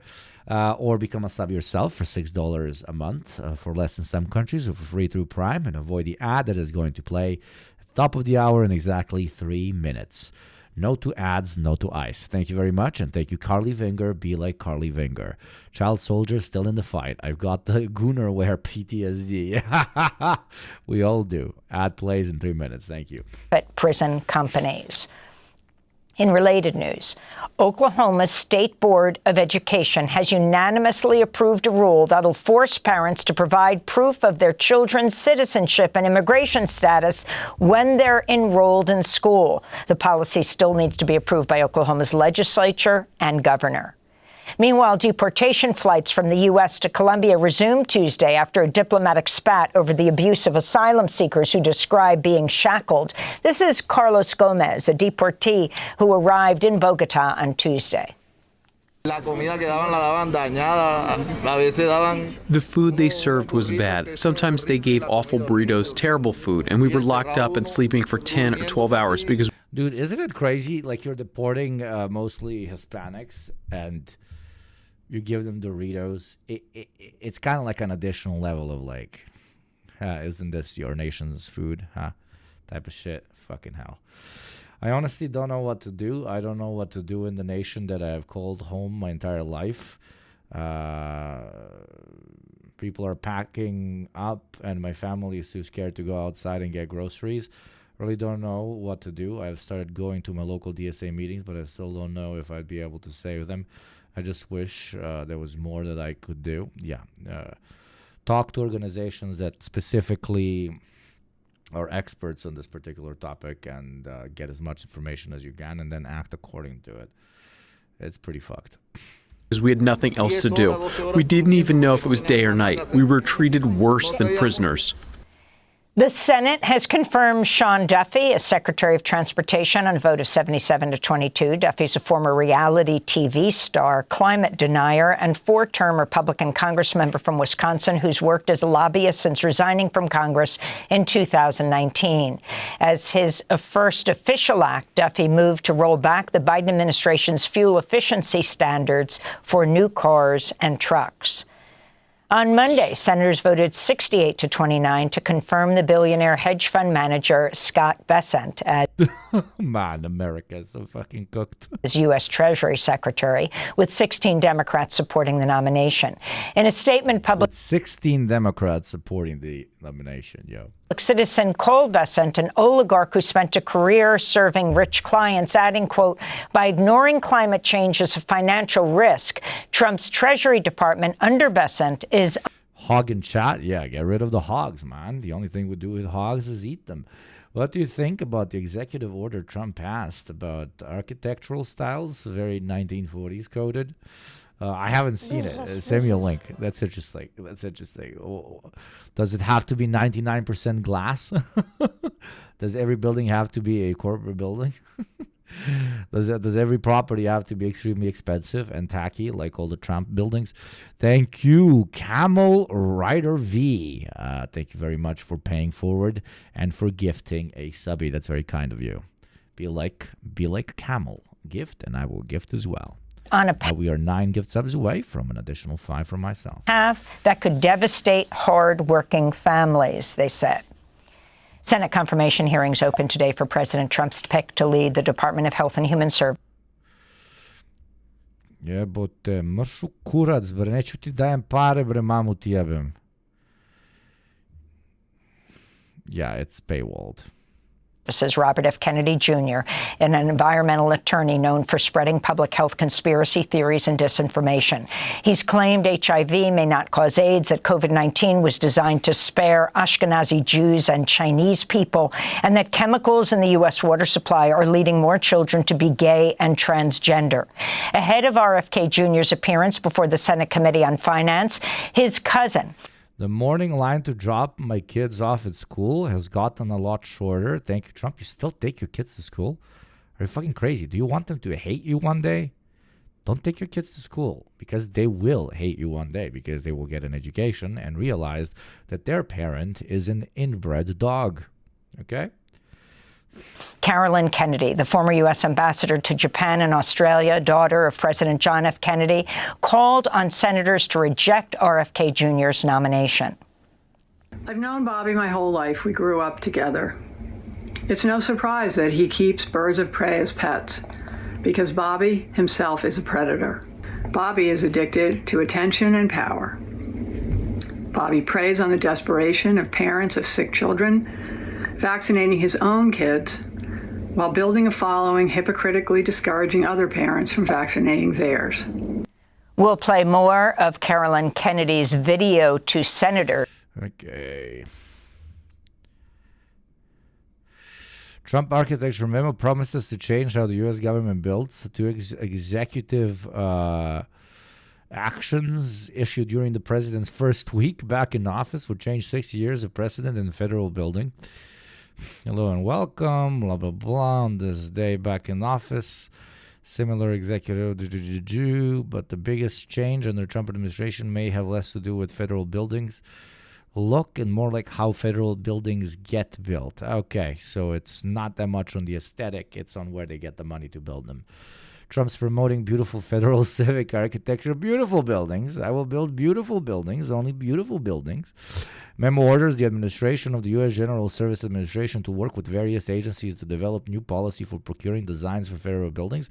The memo calls for revisions on the GSA's guiding principles for federal architecture, which Daniel Patrick Moynihan set out in '62. Trump's memo drew an immediate outcry from the American Institute of Architects.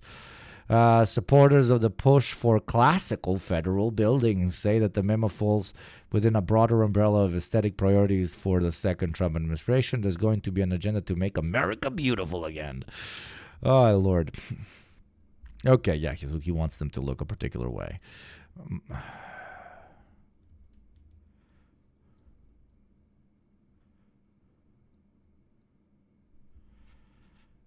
Understood.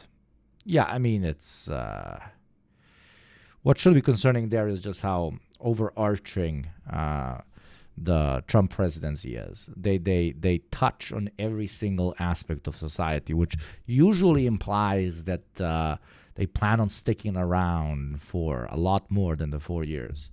A bit of tinfoil head behavior on my end with this hot take, but urging them not to confirm Robert Kennedy. Later in the broadcast, Kennedy's confirmation hearing follows President Trump's stop work order for all global health funding through the U.S. Agency for International Development, or USAID.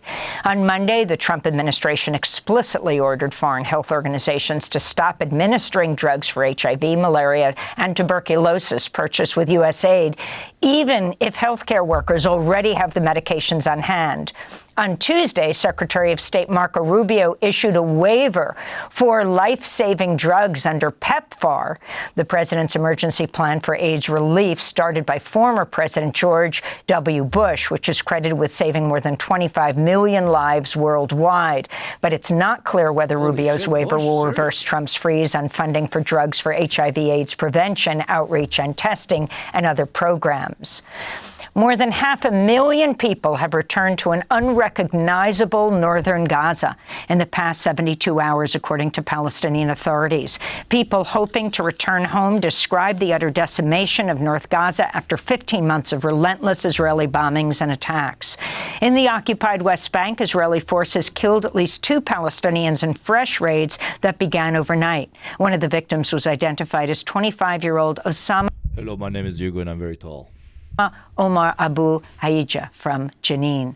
This comes as Israeli lawmakers have advanced a bill that would further facilitate the theft and purchase of land for illegal Israeli. I don't know where I read it, but I think only 20% of Palestinians returning to the north find their houses not in complete disrepair. And the word complete disrepair is literally used for, like, it's not standing. It's on the fucking ground. There's nothing. Settlements in the West Bank. Israel's also continued its attacks on southern Lebanon, where at least 5 people were injured earlier today and another 24 wounded on Tuesday in Israeli airstrikes. Senate Democrats have blocked a bill that would sanction the International Criminal Court over its arrest warrants against Israeli Prime Minister Benjamin Netanyahu. Have you guys seen northern Gaza Google Maps? It looks insane. Wait, let me And former Defense Minister Yoav Gallant for possible war crimes in Gaza. UN experts and others have warned the legislation would set a dangerous precedent for the erosion of international law. This comes as Trump and Netanyahu are set to meet at the White House next week. And in the Democratic Republic of Congo, protests broke out in Kinshasa Tuesday as people denounced inaction from the international community to end the raging conflict in the eastern city of Goma, where M23 forces have consolidated power. The UN says over 500,000 people have been forced to flee their homes in January alone due to the escalating violence in the eastern DRC. Congo's foreign minister has called for targeted sanctions and an arms embargo against Rwanda over its backing of M23 soldiers and for Rwanda to withdraw its troops from the region. Hundreds of foreign military contractors crossed into Rwanda from Goma today as they surrendered to the UN after M23 fighters consolidated control of the eastern DRC's largest city. UN envoy for the DRC, Vivian van de Per, addressed the Security Council Tuesday via video link from Goma wearing a helmet and flak jacket as she pleaded with Rwanda and DRC to work toward a diplomatic solution. We remind all parties of their obligation to uphold international humanitarian law and stress that attacks on United Nations peacekeepers may constitute war crimes. The degree of suffering that the population in Goma and its environments is enduring is truly unimaginable. And those are some of the headlines. This is Democracy Now!, democracynow.org, the War and Peace Report. I'm Amy Goodman in New York, joined by Democracy Now! Co-host Juan Gonzalez in Chicago. Hi, Juan. Hi, Amy, and welcome. No, thank you, Chad, but I can't seem to find a single Google Maps that is updated when it comes to the Gaza Strip. Thank you very much. CMS, you fucking legend. Bin and Lurk, thanks, Hugo. This fascist shit in my country is wearing yesterday's. Thank you, Hakeem, but South African for the gift sub. Now we're 8 gift subs away from full dono. But yeah, I can't find anything with. I even use Google Earth, Google Maps. Nothing's with the updated destruction from the past year. Google Maps is at most stuck at November 2023, right?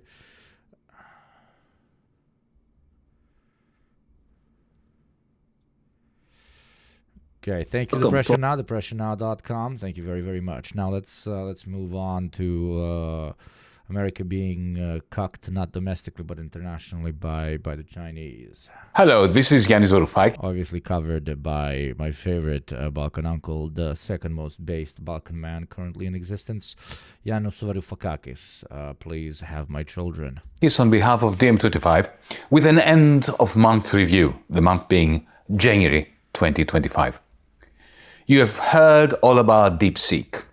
The Chinese Yes, I always seek a deep connection with no ads. artificial intelligence AI company, which this week changed the global AI. Google earns billions in providing genocide tech to Israel. Why would they update the maps? Absolutely, yeah. But just some chatter said, have you checked out the current screenshot of Gaza? And I just couldn't find it. A landscape. Not to mention the one. Was the first. I mean, I wonder who he is. We don't know who he is. He wears a mask, but he's kind of amazing. $1 trillion losses it caused in the New York Stock Exchange and Nasdaq. DeepSeek is China's response to OpenAI's ChatGPT-4. Its models perform as efficiently as their American counterparts. The difference is that DeepSeek is offered to you, to everyone, for free. How do they make money? Only by selling services to developers, and that compared to OpenAI services, GPT-4, 5, at a fraction of OpenAI's prices. The gist of DeepSeek's arrival on the AI scene and the carnage in the American stock exchanges is a sudden transition from proprietary. Even Chinese companies, including those partially or fully run by the Chinese state, whenever they create some new and advanced tech, they have two choices. They have, and I don't know which one is better. I mean, I know which one is better. They always have two choices when they invent a new thing. They can either make a shit ton of money out of it, or they can open source it and make the Americans lose a shit ton of money. We know what direction they went with DeepSeek, because they're like, okay, we could compete with the other guys, make a couple of trill, fucking live it up, or we can just fucking open source it and see the chaos, like Joker moment China, bro. See the chaos of the New York Stock Exchange fucking not living it up. Bro, if you were NVIDIA CEO waking up that morning, holy fucking shit, man. Oh, fuck. But of course, the only people that are going to suffer from this are NVIDIA programmers and shit. They're going to get fired out of their ass. But they probably made a lot of money by that point. Thank you, Romka. Google earns billions in providing genocide tech to Israel. Why should they update the maps? Absolutely. I just read that earlier. Why did I reread it? There's a decent map of it in the middle in this article.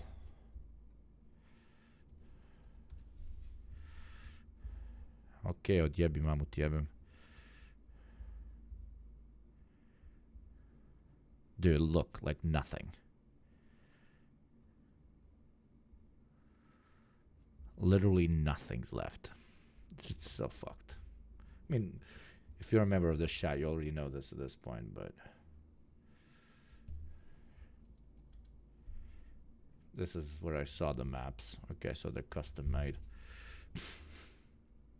Look at this. Okay, before, after. Before, after. If you send this to someone and say, yo, I'm developing a new Fallout game. It's going to be based around Las Vegas. This is a city right outside of Las Vegas. Can you tell me,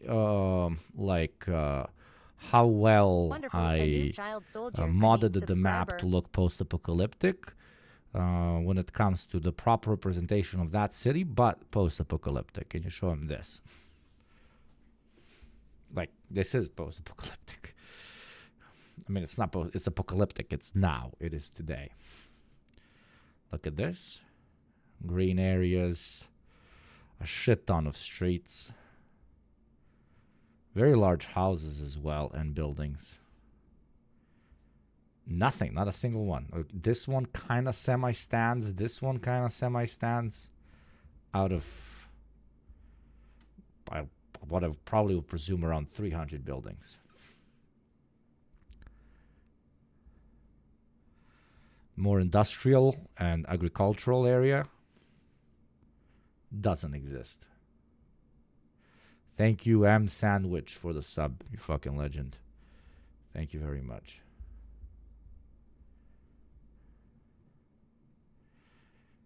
This very, very, very highly densely populated.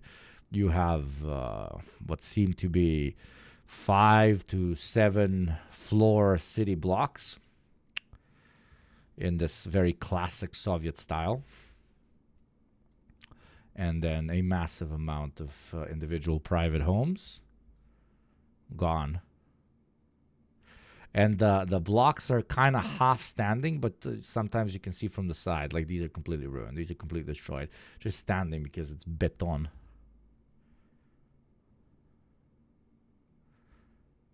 Completely gone. Like, completely gone. Even the ones that you see that are kind of still up, like they don't have roofs. None of these places have roofs. None of these. This is just, that doesn't exist. Doesn't exist. Can you watch these 2 videos of Palestinians finally being able to return to their homes? Sure, let's get some hope pills.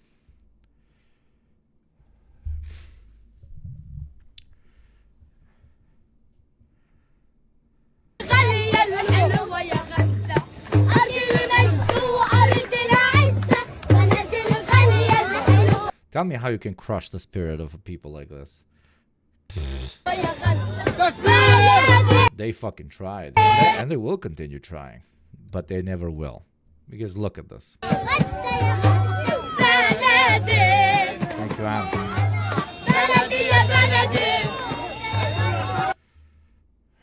Fucking hell. Don't cry, don't cry, don't cry. You're a professional. Don't cry.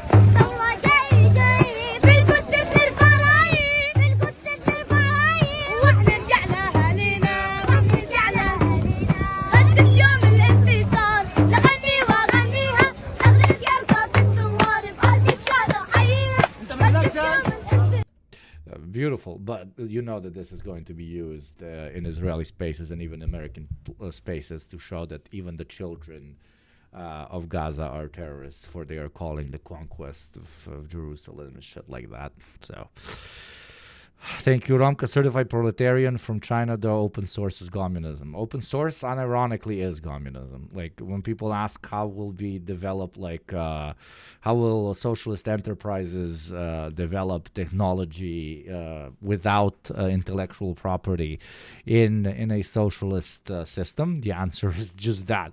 There will be no intellectual property, and that is very good. Obviously, you will be deeply and greatly rewarded and respected by your community for having created something ingenious, instead of your boss being rewarded for creating something ingenious because he went out to a stage and fucking presented it after you spent the last 3 years developing it. Apple, you know. Okay, let's continue the conversation in OpenAI. Yeah. To open source technology. It is therefore no great wonder that the moment DeepSeek became the most downloaded app on the Apple Store, it pulverized the market capitalization of the hitherto overinflated US big tech stocks. But how did this happen exactly? How is it that a private commodified service is suddenly offered? Just like how a private commodified service became open source, subscriptions on YugopnikTwitch also became open source. We take them, but we also share them. For every 10 gift subs, I give another 5. So consider becoming a sub or gifting to those less privileged than you and avoid the ad that is going to play at the top of the hour in exactly 2 minutes and 30 seconds. Open source. Mutual aid subscriptions only here on YugopnikTwitch. For death to ads is death to ads, and we mean that very literally. For free. And does this mean that techno-feudalism is in trouble? To begin with, it's important to note that AI was never a proprietary technology in itself.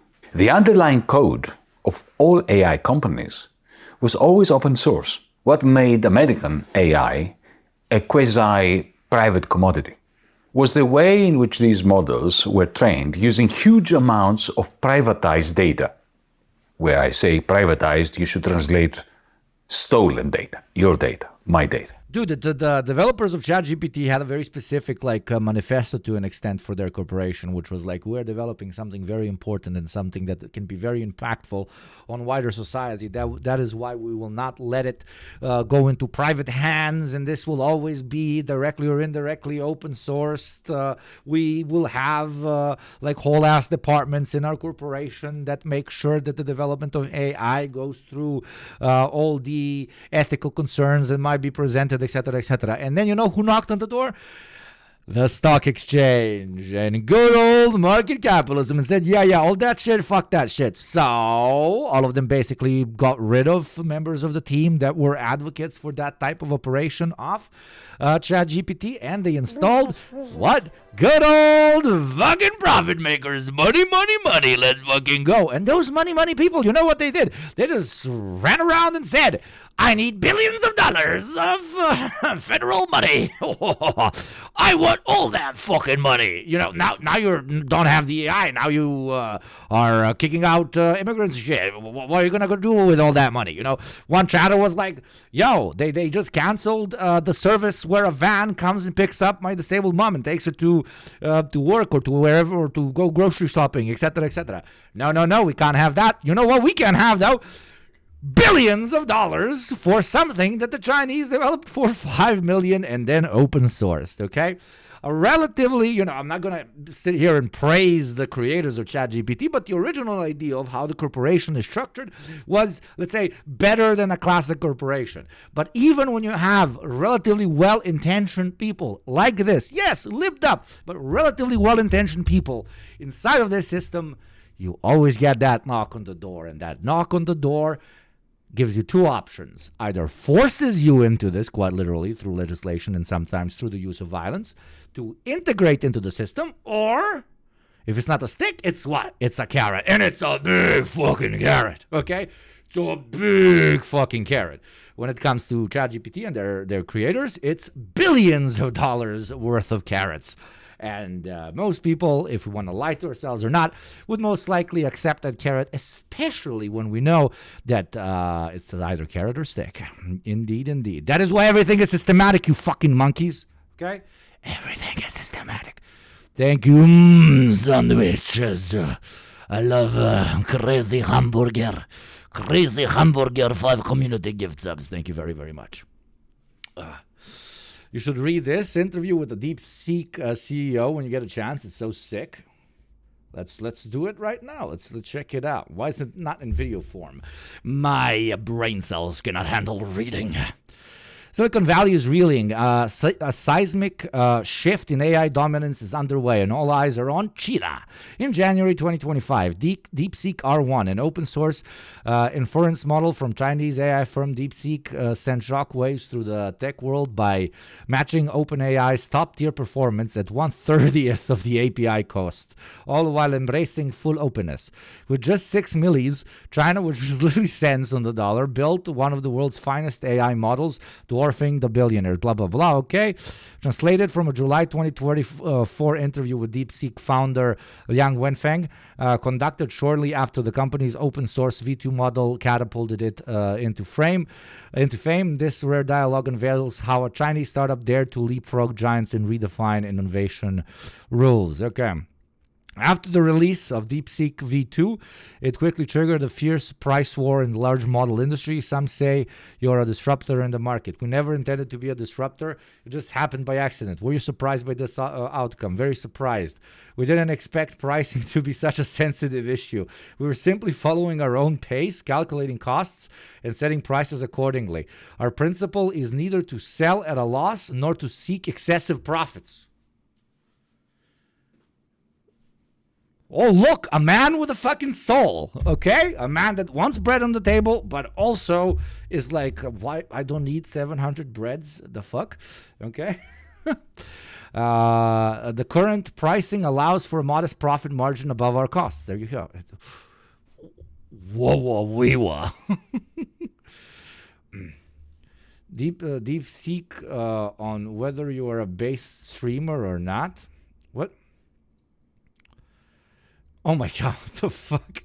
Okay, this will actually test if I support or not. Whether Yugopnik is considered a based streamer depends on subjective interpretation and the viewer's personal values. Here's a breakdown to help assess this.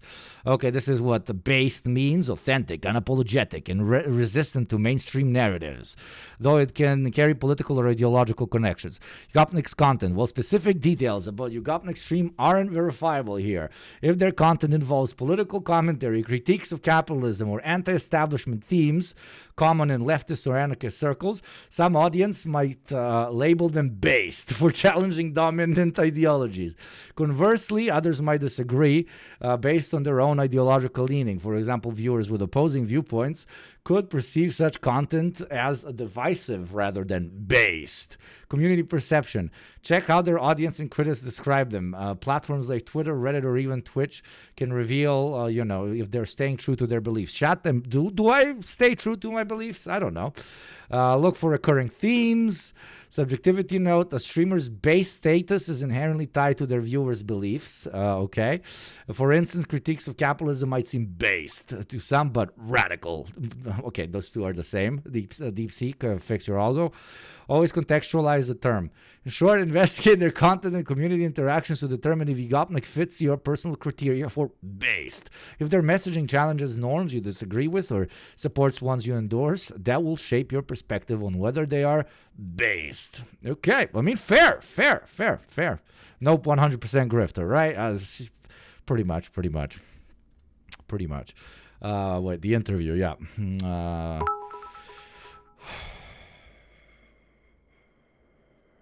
5 days later, Zhipu AI followed suit, and soon after, ByteDance, Alibaba, Baidu, and Tencent joined the race. Zhipu AI lowered prices for entry-level products, blah, blah, blah. Grabbing users wasn't our primary goal. We reduced prices because, first, while exploring next-generation model structures, our costs decreased. Second, we believe that both AI and API services should be affordable and accessible to everyone.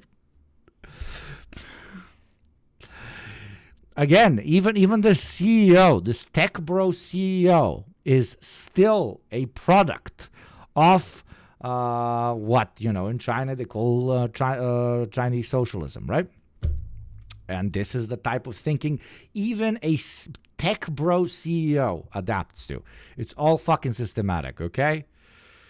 Before this, most Chinese companies simply copied the model structures to develop applications. This is some tech brochure. Where does this generational gap come from? First, there's a gap in training efficiency. We estimate that China's best models likely require twice the computing power to match top global models due to structural and training dynamic gaps. Okay, this is nerd questions again.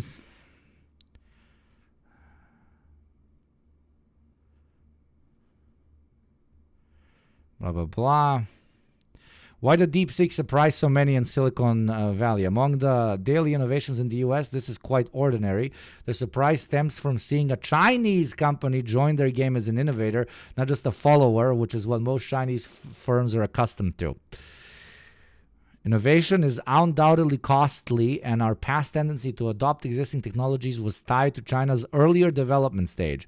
But today, China's economic scale and the profits of giants like ByteDance and Tencent are globally significant. What we lack isn't capital, but confidence in the ability to organize high-caliber talents for our effective innovation. This Chinese gentleman is recognizing that they don't have to settle for second place. This is called ideology, and it do be rising in the minds and souls of different types of Chinese, of different stratas and different even classes.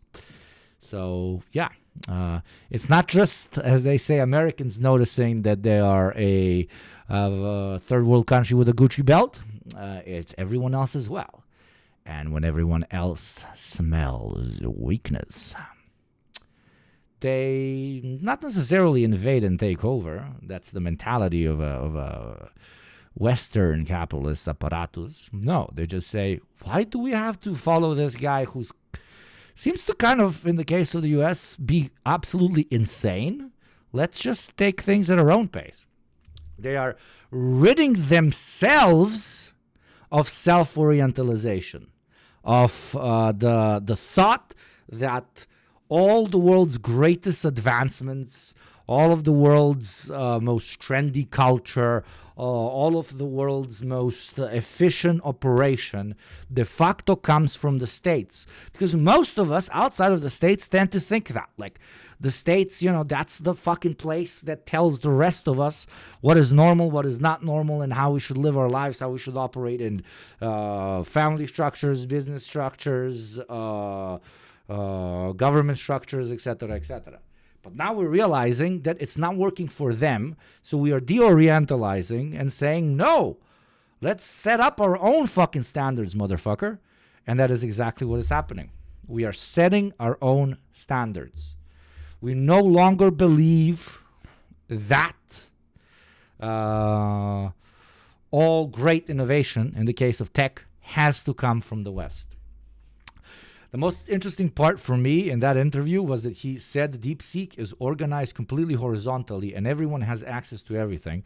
The only hierarchy is when resources need to be allocated to certain projects. That's very cool. There you go. It's almost a fucking, what do you call it? A fucking socialized enterprise to an extent.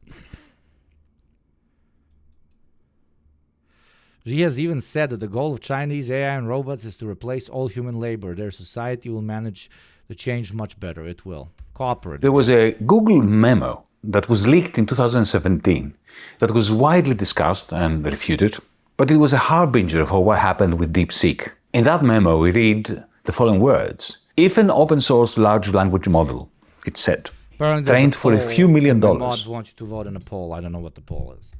Comes to... Because I don't fuck with polls, okay? I'm talking about the Polish people. The polling is nice. I'm kidding. I love polls. Fuck. Polls catching strays for no reason. To outperform a proprietary model, then there's going to be trouble. There will be no firewall, the memo continues, even to safeguard OpenAI. That's what happened. DeepSeek pierced the United States AI company's bubble by decommodifying the results of the model's training and doing it at a tiny... This is a very correct take on Yanis Varoufakis' side. But the other take that I want you to remember is the rest of the world is also noticing that most Americans thinking that they need to be at the forefront of every evolution is bullshit. So we're no longer waiting with hands in our pockets. We want to lead. That is a big fucking change. Tiny cost. Just to finish with like the ideological analysis. Why? Specifically why? Because American exceptionalism is not only embedded in Americans, it's embedded in the rest of the world as well. And it's dying. And that is good. Itself. Shifting the results of AI won the poll. Holy shit. Oh, I'm based. Oh, it's crazy. Whoa. Trained models from behind a paywall to the public realm. Within days since the release of the latest version of DeepSeek, developers around the world started building their own models on top of DeepSeek's. This was the nightmare of American big tech AI service providers who have been offering the results of prompts. DeepSeek has disproven the existence of shaky Gerga. America and the West is trying to use AI to create art and replace the workforce. China is making AI to reduce time working so people have more time to express themselves artistically and participate in their communities. Artistically, spiritually, finding closeness with oneself, finding one's true purpose, seeking enlightenment, etc., etc. That's the whole fucking point why we pitch the eventual abolishment of class as a concept. Because only at that point will we not be materially conditioned into the way, the type of life that we want to live, but instead we'll be able to make that decision of our own. It is an experiment which we want to conduct in the pursuit of absolute freedom. Okay? That is why hurrah, brother, I love freedom, brother, is the most fucking communist sentence to ever be said. As a commodity in the form of subscriptions. You see, DeepSeek... Because we actually love it and know potentially how to get it. Well, these other guys, you just scream it and then, I don't know, go eat Le Burger and die of a heart attack. Type applications can now produce high-quality translations for free. That's just an example. And in so doing, they undermine the business model of companies like DeepL, the German company. In the broader scheme of things, this means that the morsels of cloud capital that Europe owned, like DeepL, essentially have lost their market value. Nevertheless, and this is a huge nevertheless, it is only AI as a commodity that has lost its grossly exaggerated market price or value. In sharp contrast, cloud capital utilized as Amazon, Meta, Google, and so on have been utilizing it. That is, not as a commodity producing piece of tech, but... I've been a fan of China, been to China, and want to see a second power that will contest America, but I'm also not quick to assume that it's all good intentions on every front.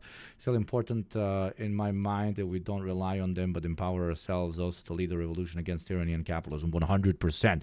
1,000,000%, brother. 1,000,000%.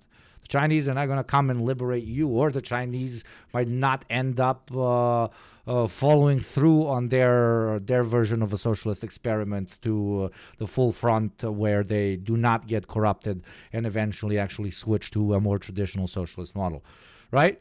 Like that's what we hope happens. But putting all our fucking fish in that quote unquote barrel is absolutely insane, especially if you're outside of China. It is absolutely insane. The greatest, in my opinion, level you should go is to point at it and point at aspects of it as an argument of what your government could be doing, right? Because usually governments say, oh, that's impossible, you can't do that, what the fuck, that's a pipe dream. But then you should now have China where for particular aspects of its performance and its treatment of its wider citizenry, you can point and say, yo, it is possible actually, motherfucker, right? That is at least how I use it, right? I'm neither skeptical nor optimistic on the direction that, Dengist reform is going to play out in, right?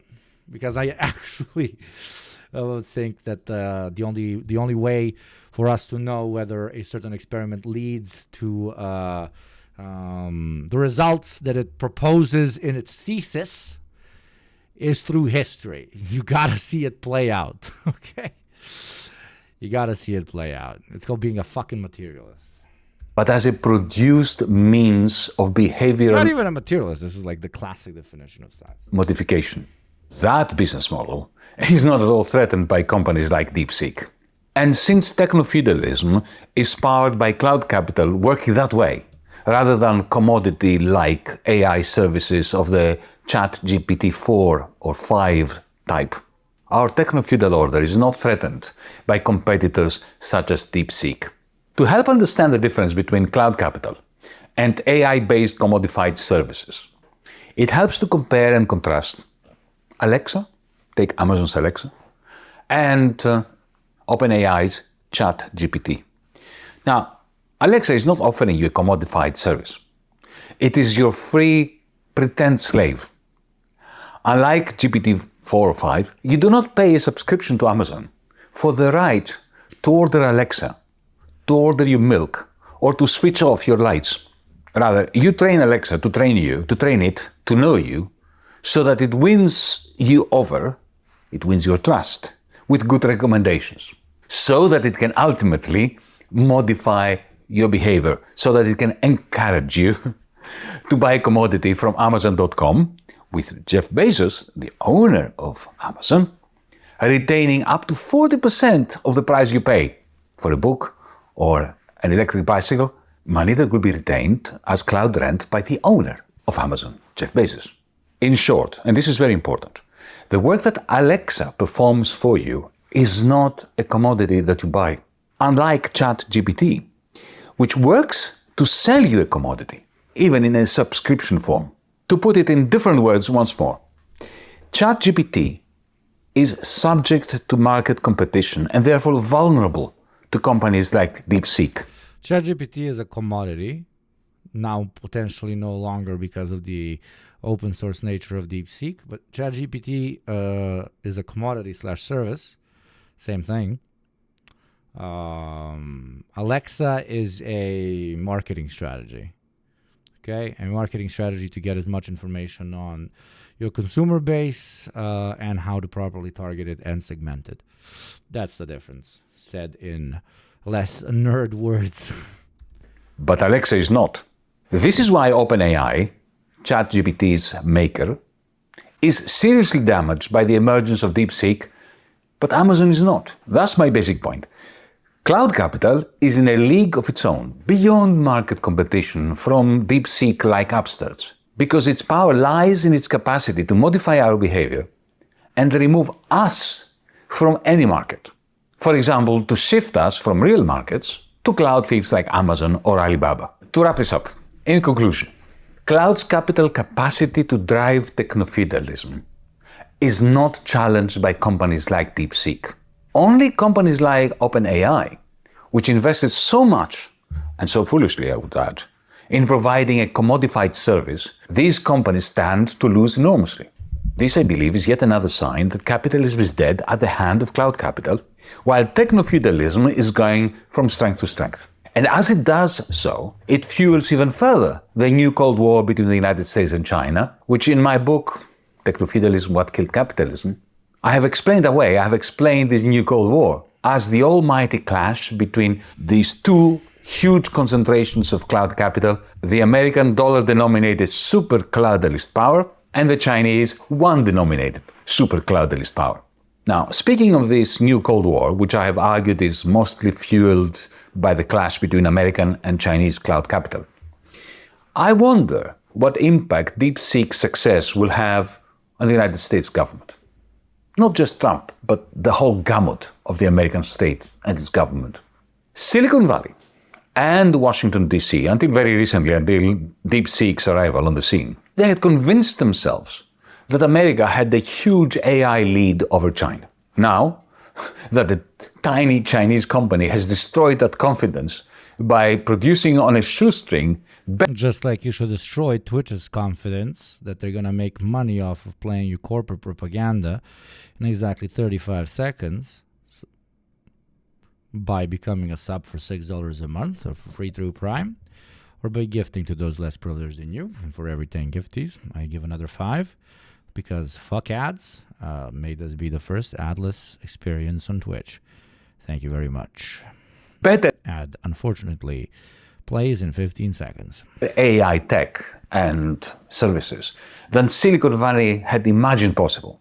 I don't know about you, but I can almost hear the whirring of the cogs and wheels inside the heads of people in authority, both on the East Coast and the West Coast of the United States, as they are thinking, trying to understand, to predict that if, the Chinese can do this out of the blue, as DeepSeek did only 2 days ago, what else can the Chinese do tomorrow? It is reminiscent, isn't it, of the Sputnik moment. So it will be interesting. It is. This is a very, very good take. This is an excellent take because it's a scary take. Depending on the level of greed that the American establishment and especially American elites show, this take could mean open conflict as a manner through which one makes sure their hegemony is never questioned again. So, I don't know. Do you trust American elites in saying, okay, we'll be okay. Let's milk this for another 20, 30 years, and eventually we'll have to power share with the Americans, with the Chinese, sorry. Or do you think they will saber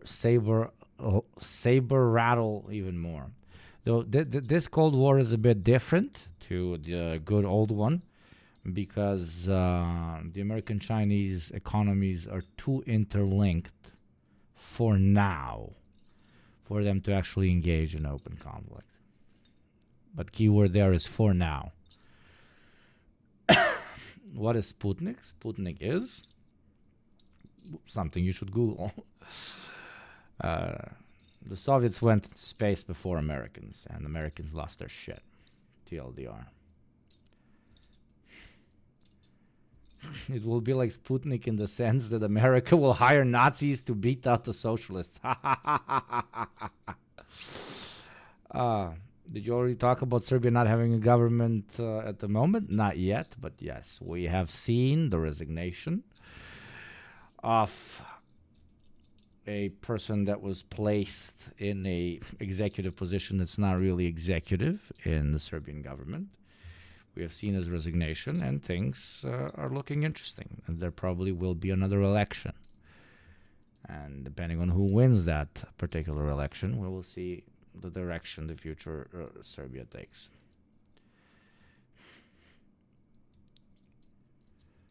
You're quite quiet compared to... Yeah, I'm talking quiet right now.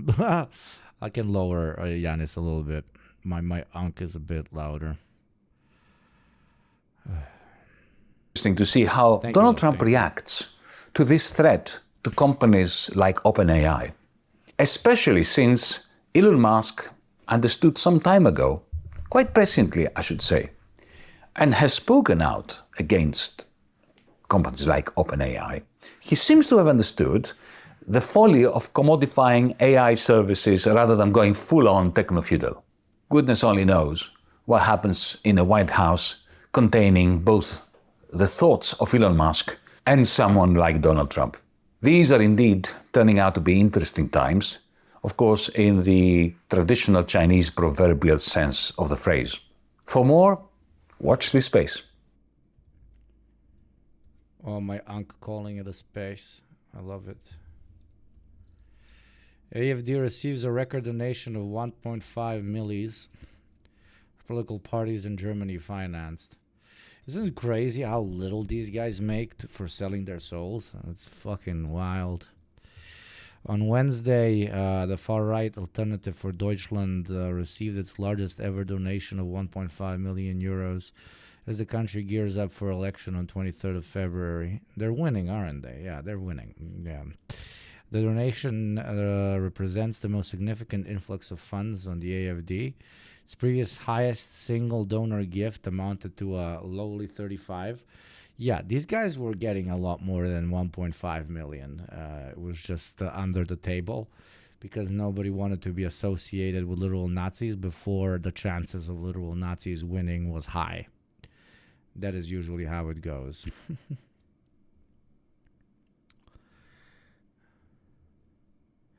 Prediction for 2029, Musk becomes CEO of America. Yes. Imagine if ironically an immigrant who cannot become president becomes a president on the platform of getting rid of immigrants. That can only happen in the United States. That can only happen in the United States. But then again, Adolf Hitler was also an Austrian immigrant in Germany, which is crazy when you think about it. Absolutely crazy. Let's continue our conversation on immigration. Nice video from Yanis Varoufakis, and go and follow and support his channel. We're in the soon-to-be fascist America. Communists protest mass deportations, arguably the only ones that have forever. Austria mentioned in the worst way possible. Since 35 high-ranking AfD members are former Stasi, what are the chances this is a planned long-term revenge plan by Eastern Germany? Imagine. That would be legendary. Though it also shows great criticism on the previous the government system of the so-called Iron Curtain bloc as a whole. Kind of very often, especially with intelligence services concentrating on the completely wrong fucking thing and playing off of strongman governments. More than on, you know, the socialization of the economy and the betterment of the system. Yeah, anti-woke communist type of shit. And we're here to say hell no to Trump, to... Imagine if the German Secret Service was largely populated by actual NSDAP members, Nazis post-World War II. Surely that isn't what happened. Fascism and to the whole damn system of capitalism, imperialism, which gave birth to this nightmare. This country has fucked up the rest of the world and destroyed people's homelands and forced millions of people from the Congo to Latin America to flee their homelands and seek refuge in places like the U.S. And then they turn around and call them criminals and demonize immigrants. We not cross the border crossed us. They stole Mexican territory. It's us territory. But Trump is crazy. Yeah. Crazy motherfucker, though. They're coming in from prisons. They're coming in from jails. These aren't people. These are animals. If you listen to Trump, why is healthcare messed up? Immigrants. Why is there debt? Because of immigrants. Why do the police kill black people? Because of immigrants. Fentanyl crisis. Why is that? Because of immigrants. Literally, like that. It's as simple as that. It's as simple as that. And can you imagine the amount of fucking unedgy, not edgy, not fun, but the bad kind of brain rot needs to fester in a person's soul and mind to not get what this gentleman is trying to put across. Just not get it. Some motherfuckers really be just too dumb. This is my, some chatters know, this is my reactionary hot take. I think there is a vast population that we still haven't accounted for because we still have not explored the human brain enough of just like people with no capacity for rational thought. Because I can't explain this through dialectical materialism. People this dumb. I really cannot. Thank you, Ramko, for the 100 bits. There's no material conditions in which you become this fucking dumb in the 21st century. The way the dude said crazy motherfucker, I felt that holy shit. Yeah, it is. Yeah. Everything. They're the scapegoats. They're sort of the spearhead for a whole fascist onslaught against people who are already most vulnerable and oppressed under this system. This whole system is illegitimate and rotten. Fascism. It's very surprising that it doesn't have more dislikes. It's very surprising and kind of hopeful. Nice. Capitalism, imperialism. The U.S. enacting coups all over the world, backing reactionary governments, environmental destruction, people being forced out of their country because their environment is no longer livable. Donald Trump's mass deportations are underway. Como estamos viendo, el primer convoy de mexicanos deportados están llegando a Ciudad Juárez. Bien, hasta ahorita tengo salud, pero de mi familia no he sabido nada. In the name of humanity, we refuse to accept a fascist America. That's why we need revolution. We need a whole different system. A revolution is when millions rise up. There you go. These beautiful people are organized. They're on the streets and probably also online. And a moment of great crisis is being utilized to direct people at a proper solution.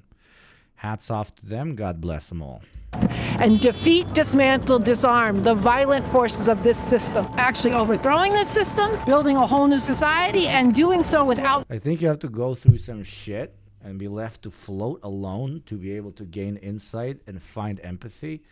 That or do a hero dose of mushrooms. I really disagree with you, my friend. Empathy is the status quo. Empathy is tabula rasa. Empathy is what we have de facto. Okay? You need to go through some shit for it to be ripped out of your soul. And to see so many billions of people all around the world who have had that ripped out of their soul, just... You know, Marxism helps me find it because herder material conditions. But sometimes, man, sometimes you look somebody in the eyes and there's fucking nothing there, man. There's fucking nothing there. And I'm not sure that that's been caused exclusively by their fucking environment. It's unfortunate. Turning into the people you just overthrew. What would be, I guess, the ideal society to you? One, a world without borders, where people aren't considered... You don't have to have your soul ripped out of you to know that getting your soul ripped out is not a good thing. Exactly, Barry. Well, maybe lead in the pipes. Unironically, I think we might find something. I'm not doing a genetic thing. I'm saying, like, there is something that we're not yet figuring out. I don't know, some process that some babies go through when they're really small that does something to them. I don't fucking know. Like, this is the most controversial Yugo take. But there has to be, like, this some food that we consume every day that's not actually for human consumption, and we still haven't figured it out. There's a particular fabric that we haven't figured out as fucking radioactive or some shit. It's the Neanderthal DNA. I don't know. It's called being dropped as a baby. Maybe there's like a lot more babies being dropped than we know. And there's around like 20% of the world's population that really has been dropped really hard as a baby, which triggers them to be inhuman, hateful, bigoted pieces of shit. I don't know. Illegal. It was led then social conditioning. Yeah, I mean, a point could be made because most of these people are very old. And the millennials are kind of proving, in my opinion, against the point that everybody becomes conservative as they age. Because millennials, and to an extent also a lot of Gen Xers on average, aren't. They aren't de facto becoming reactionary. So it might actually end up being the lead. It might actually end up being the lead. One where other people are actually considered as full human beings. We're all illegals. If this fascist regime calls you illegals, we're all illegals. So that's why we're here, is to go right to where people live and where they're most scared. Okay, cool. All right, what's up, you guys? We're here. Imagine. Okay, this is fucked up. Imagine, I don't know, a Russo-American war and the pitch that they do to the Russians domestically for why America needs to be invaded. They literally say, we are freeing the country of its invaders, and the pitch is we want to deport everyone except Native Americans from the United States. And that's the whole pitch. Oh man, that would be fucking wild. Oy, oy, oy. Here in MacArthur Park area, Los Angeles, California. Ningún ser humano es ilegal. What can you tell me about MacArthur Park? MacArthur Park is a neighborhood of mainly Central American, Mexican, immigrants, migrants that come here from all over the world. People, the hard people, workers, they got fear right now. Yeah. Because they don't know what's going on in the first or whatever. They're waiting for that thing. And they fear to lose the family and everything. Yeah. This is why we want. Let's go, Mike Bishop. Oil me up, baby. Oil me up in these dark days so I'm fucking fluorescent when I walk down the street, bro. Thank you for the 1 year, Mike, baby. Thank you. To come here to call on them to say, New Year, no fear. A New Year, no fear. Nuevo año sin miedo. Todos somos ilegales. Well, now's the time to stand up, not cowering in fear, not hiding in the shadows like Trump is telling people to do, but coming out and refusing to accept a fascist America. Immigration and customs enforcement operations reportedly underway in jurisdictions all across the nation. For somebody not from LA, how would you explain what MacArthur Park symbolizes? Yeah, MacArthur Park is like the absolute depths of like urban Los Angeles. Yeah, it looks like a scene from Tucker Carlson's Nightmares. Yeah, it's like it's drugs, gangs, homelessness. I'm pretty sure there was hella dead bodies in the fucking lake. A body was found in MacArthur Park Lake. Unfortunately, nobody I love how during the edit they Googled it.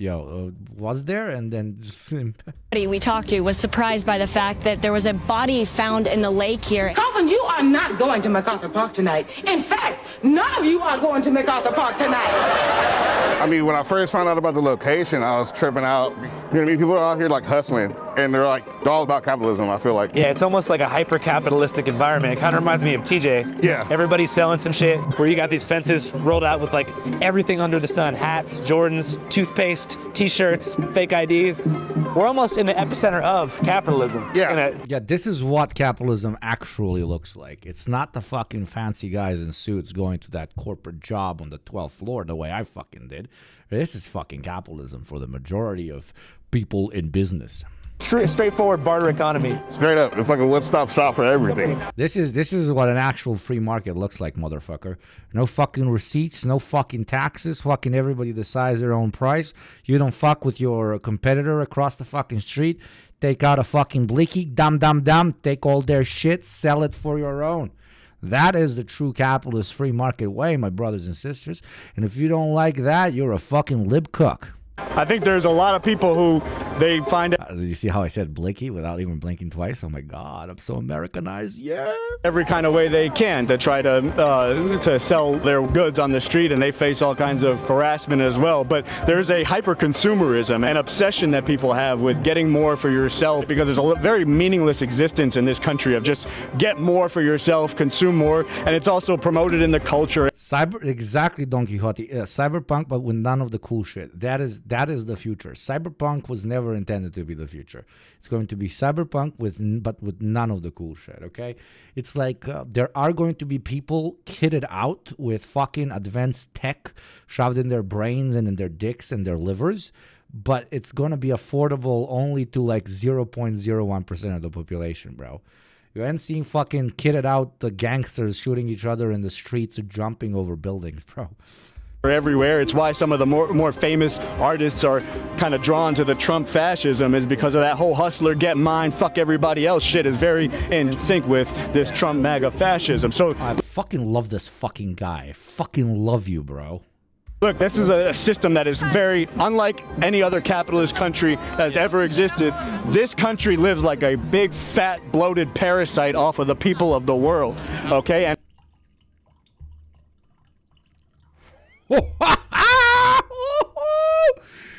oh, oof, wow, yes, motherfucker.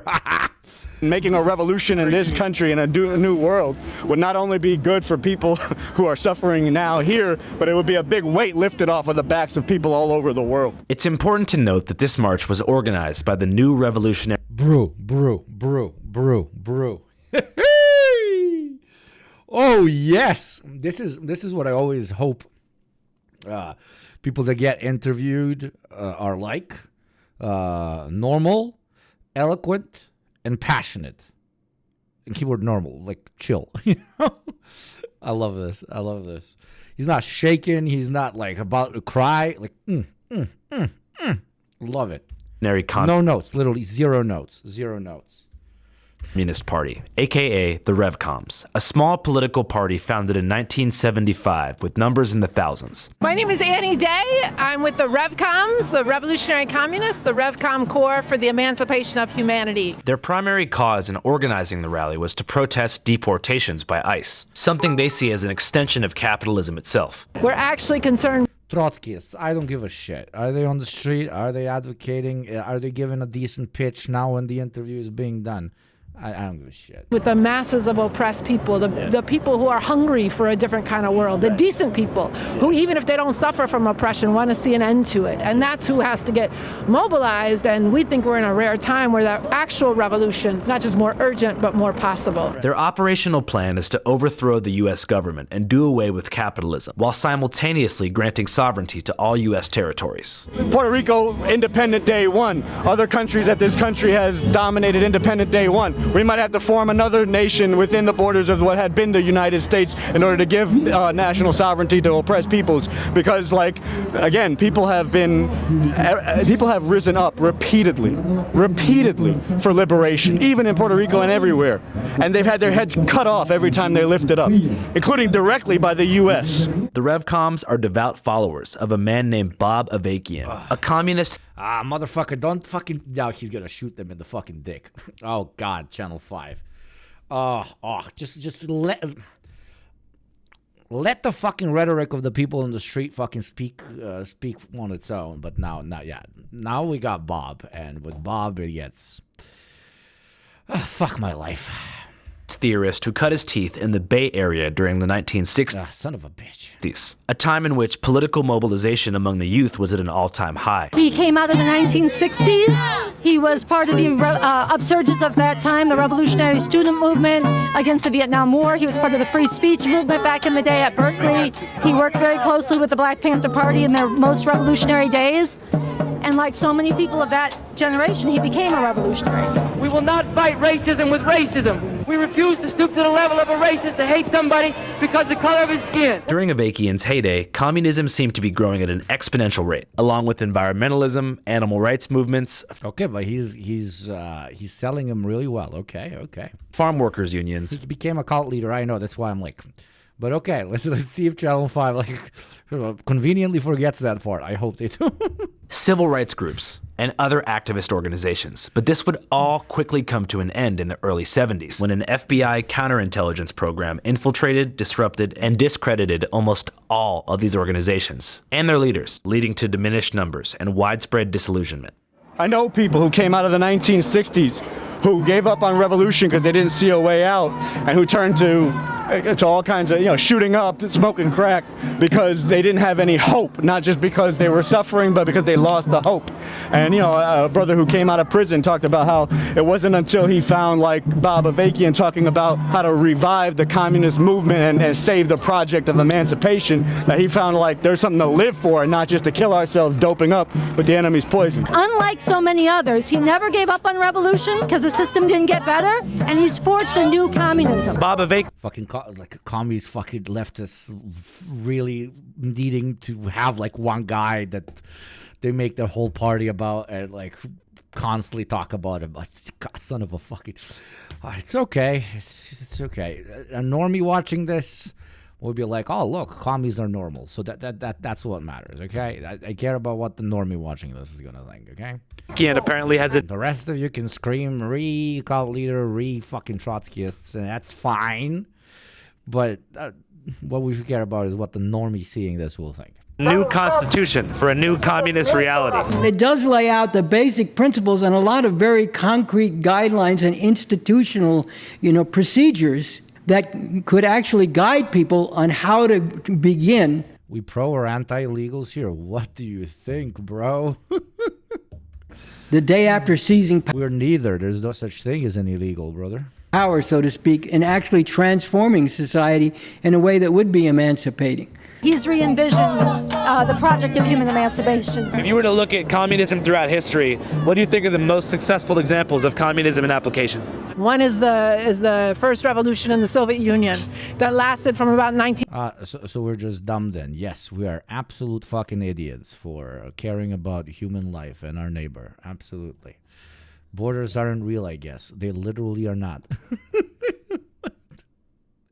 Thank you for making my point for me. You are a great man. Thank you for your service, sir. 1917 to the mid-50s. And the second is the revolution in China from 49 to 76. And both of those revolutions was the first time the slaves stood up and cast off the yoke of oppression and exploitation and were heroic. And in that process of actual building new societies, there were also errors. The so-called cultural revolution. Bro, tell that to all the kids being trafficked through the southern border. Why are kids being trafficked over borders? In order to be sold as sex slaves, right? Why do certain countries certain people in certain countries do child sex trafficking? Because they're criminals. Why are they criminals? It's just follow through on the logic, my friend. Thank you, Romka. Borders are unironically not real and socially constructed the same way that race is not real. Yeah. Revolution would end up leaving millions dead. Even, and Avakian points to even grievous errors. Yeah. And learning from that new stage, we actually can do different and much. Just what? Have no checkpoint anywhere so criminals can run free? No, bro. So child sex traffickers, they are okay if they do it inside the borders of a country and not across borders. Child sex trafficking is the bad thing, not them doing it over borders or not. If they're doing child sex trafficking only in Mexico, it's okay, but if they child sex traffic into the U.S. or outside of the U.S., it's bad. Child sex traffic, American child sex traffic jobs for American child sex traffickers.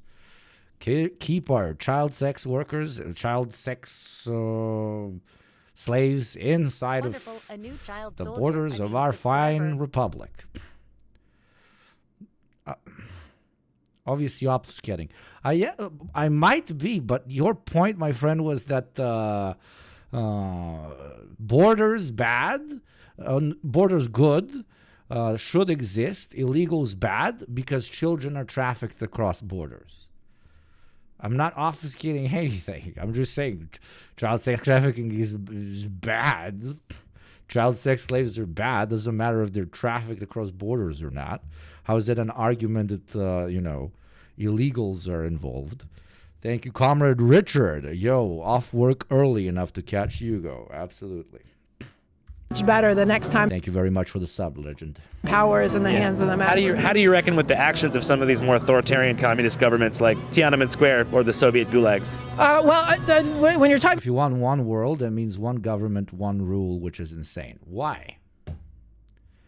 Why? Why would a united species be bad? I'm not attacking your grammar. I'm not attacking anything.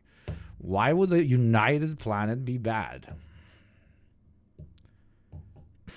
Why? There's never an answer to this. About Tiananmen Square, that was actually after a because we would all lose our identity. Yeah, so a guy from Berlin does not have the identity of a Berliner because he exists inside of Germany. Centralized power is bad. Research anarcho-syndicalism. Every state is centralized power. But then when those centralized powers fight amongst each other, they use men and women like me or yourself to go and fight their wars. A more centralized, united planet for one species would at least not have interstate violence and conflict. For example, there's just one thing from the top of my head that would be eliminated in this case. For example, capitalism had been restored in China after Mao Zedong died, and there was a capitalist restoration.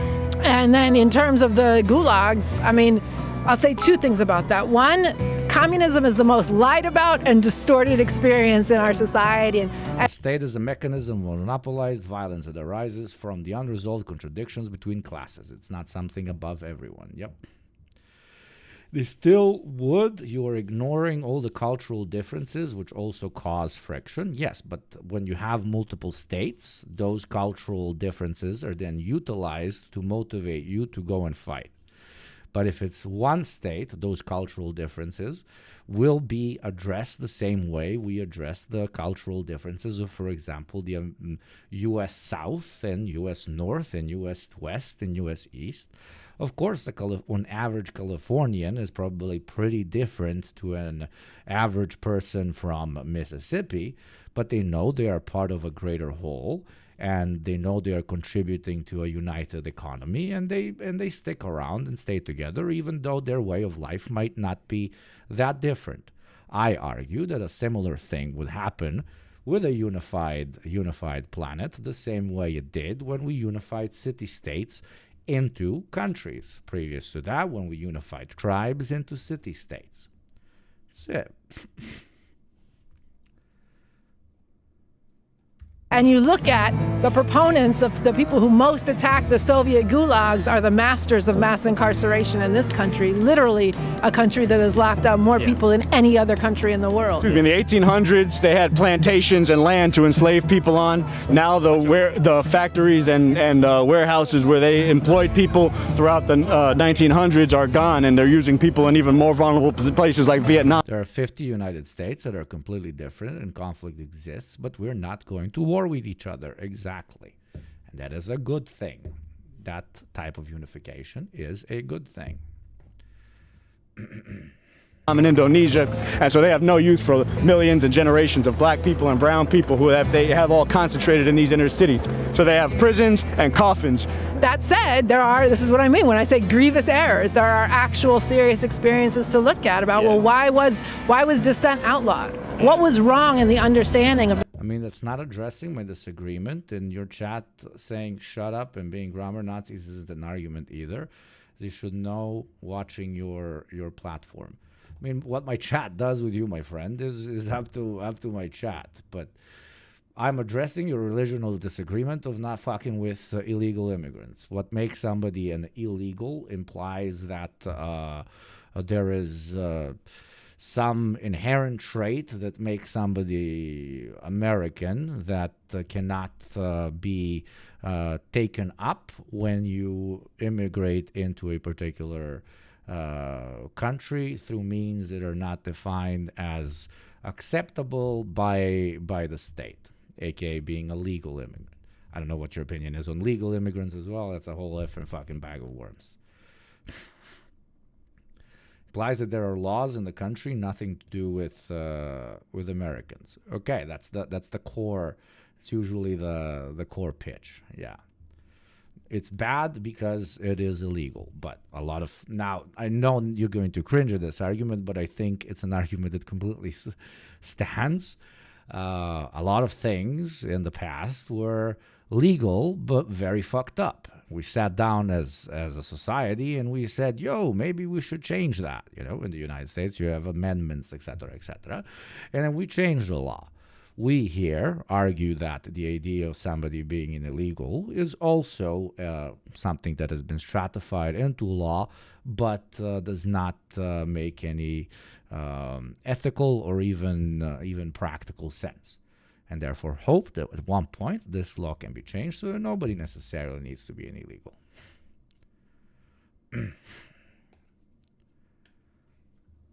The people leading of Stalin in particular, what was wrong? So countries shouldn't be able to decide if they want to keep people out based on anything. There shouldn't even be a moment in which countries decide on this, because without hyper-exploitation and imperial conflict, maybe 10% of people migrating right now would still be migrating. And at that point, that would be such a tiny number that it would be pretty much irrelevant when it comes to its impact on a state or an economy. The reason people are moving around is because they want a better life. They don't have a better life where they're at because, you know, somebody needed to get wealthy off of their hyper-exploitation. That's it. That's why here we try to always look at the more core reason for why things happen. So we're like, the way you defeat mass immigration, right, which is not necessarily a negative concept, even though it does harm the place that people are migrating from very often, unfortunately, brain drain, etc. But our pitch is, if you don't want mass migration, don't exploit the so-called global south, and motherfuckers won't be leaving. And the only counter-argument that's made against this point, and now I'm going to talk to myself for a second, is, well, the reason those places are shitholes, quote-unquote, is because those people don't know how to govern themselves. Oh, and then the next question is, why do you think that is the case?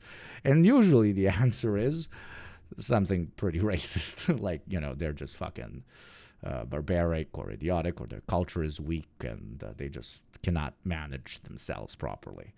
Why should we pay for their, you know, subhuman nature?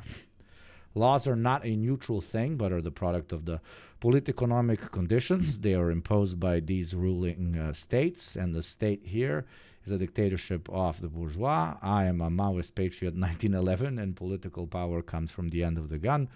Also, I don't know a single human being who left their home country because their life was so good. Exactly. Why are we even engaging with a troll? He's not necessarily a troll. We're engaging with somebody that came into the chat. Don't be too mean. You know, he hasn't said like openly bigoted stuff. Wonderful. Came in, we engage in a conversation. Maybe somebody learned something. Maybe me from them. Maybe them from me. It's called, you know, talking and learning something. It's chill. Thank you, Barry Balls, for gifting a 3-month subby. Thank you very, very much. Thank you very, very much. I think we are 7 gift subs from another 5. So if you enjoyed this conversation with a chatter, I'm going to continue the video. I can't engage with it more. Do consider becoming a sub for $6 a month, or by gifting to those less privileged than you. And for every 10 gifties, I give another 5 because I love money, but I hate ads more. Indeed, indeed. Wrong in his understanding that led to the crushing of dissent, that led to thinking that if there was any dissent under socialism, it must be foreign influences, and those people must be silenced and crushed. So in total, around 1.3 million were either shot or imprisoned. Even a lot of the failures and shortcomings of that revolution are a great lesson for people who want to get free. And look, there's I don't know if there's a bad revolution in the sense of when people do rise up against oppressors, but the part of the problem is that those revolutions constantly get reversed. You talk to people in this neighborhood, I don't know how many you have, but there are people who come from places that they had their hearts lifted from revolutionary struggles, where the revolutionaries then became the new gangsters that they were fleeing from. Yeah. Okay, so like it's not less inspiring that people rose up, but it's disheartening when people don't have a scientific understanding of why they keep running into the same problems over and over again. Yeah, I think a lot of people inherit some of the ways. Yeah, it's not to be cliche, but it's not about replacing a particular leadership. It's always about replacing a particular system. That is the fucking, yeah, it is a tired cliche. Yeah. And that shot of showing the so-called Haitian rebels about with the pitch that bad is exactly that. Ooh, Gorillion dead, Koba Stalin, 990 billion, yeah. They've been conditioned too, even. Thank you for the biddies. Post-revolution. I'm sorry. Ad is going to play in 5 minutes. Just imagine I just redid the ad pitch. Let's get to that beautiful 2000. Thank you. Did you say that one more time? I think even post-revolution, a lot of people who have been oppressed and then gained power and self-determination inherit some of the leadership structures they've been taught. Like if you look at Haiti, or if you look at the Islamic Revolution 1979, that became. Or if you look at this is again materialist analysis. This is correct. Big man, strong leader guy, man. Yes.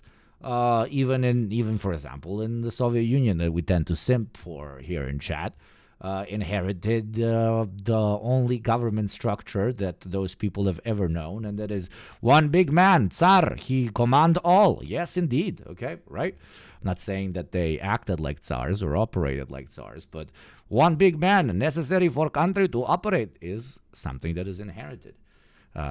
Probably we will not have to inherit that because we're not moving from feudalism into a socialist dictatorship of the proletariat in the modern context, right? So we might not jerk off as much to big strong men. Yes, I love da. More oppressive than under the Shah. It was the same in Yugoslavia. Well, yeah, but it wasn't just that they inherited it, too. There again, the Iranian Revolution, there was a lot of struggle over how to understand uniting with the Islamic forces that were part of the uprising against the Shah. And frankly, the U.S. was happy to see these Islamic forces come in and replace the secular revolutionary and the communist forces, many of whom were not only part of the revolution, but then were against the Shah, but then the Islamic forces jailed, executed many of them, put them. Today, you have the Islamic Republic once again jailing people who rose up, for women after the hijab laws were used to execute this woman there. 22-year-old Masa Amini. She was detained by the morality. How do we move from a conversation about socialist revolution and why deporting a lot of people is bad into a conversation about the efficacy of the anti-Shah revolution in Iran? Fuck. It's like what the fuck, like police in Iran. I mean, no, this does unironically look like 99% of conversations that communists have with non-communists IRL. Like you're sitting in a bar and you just randomly fucking said something about how, I don't know, socializing corporations would actually be a base thing because you can already utilize their central planning system and unite all of them and then have a centrally planned economy. Random thing like this, very non-herder culture, no way of life shit, whatever. You just said a very classic fucking socialist take. And then the guy goes, but what about, and then 20 minutes later, you don't even know why. You genuinely don't even know why, but you're trying to defend the assassination of the Romanov family. You're like, what the fuck? You're sitting there and you don't even know why you're talking about this or why you're defending it. You're just like, what? How do we get here? That's the greatest difficulty of pitching socialism. It always derails. Thank you, Rock702, man. Thank you for 13 months. It's fucking crazy, dude. On over an accusation that she violated the country's dress code by wearing her hijab or headscarf too loosely. And so, like, there you go. There's another lesson. Heroic. Yeah. It's not less heroic that the Iranian people stood up against the Shah and drove out, you know, the lackey of the U.S. Yeah. But then it's disheartening and discouraging to see old. Short King said he doesn't see the point in lambasting revolution. He obviously meant socialist ones. Andrew brought up revolutions not going well like Haiti or Iran. Yeah, that's what I'm talking about. Somehow it just goes into, you know, you're like, oh, revolution good, and they're like, oh, so all overthrows of government good. What about when the Nazis overthrew the government? You're like, oh, son of a fucking bitch. This is giving me PTSD of talking with some of my friends, literally in bars. Like I am PTSDing hard right now.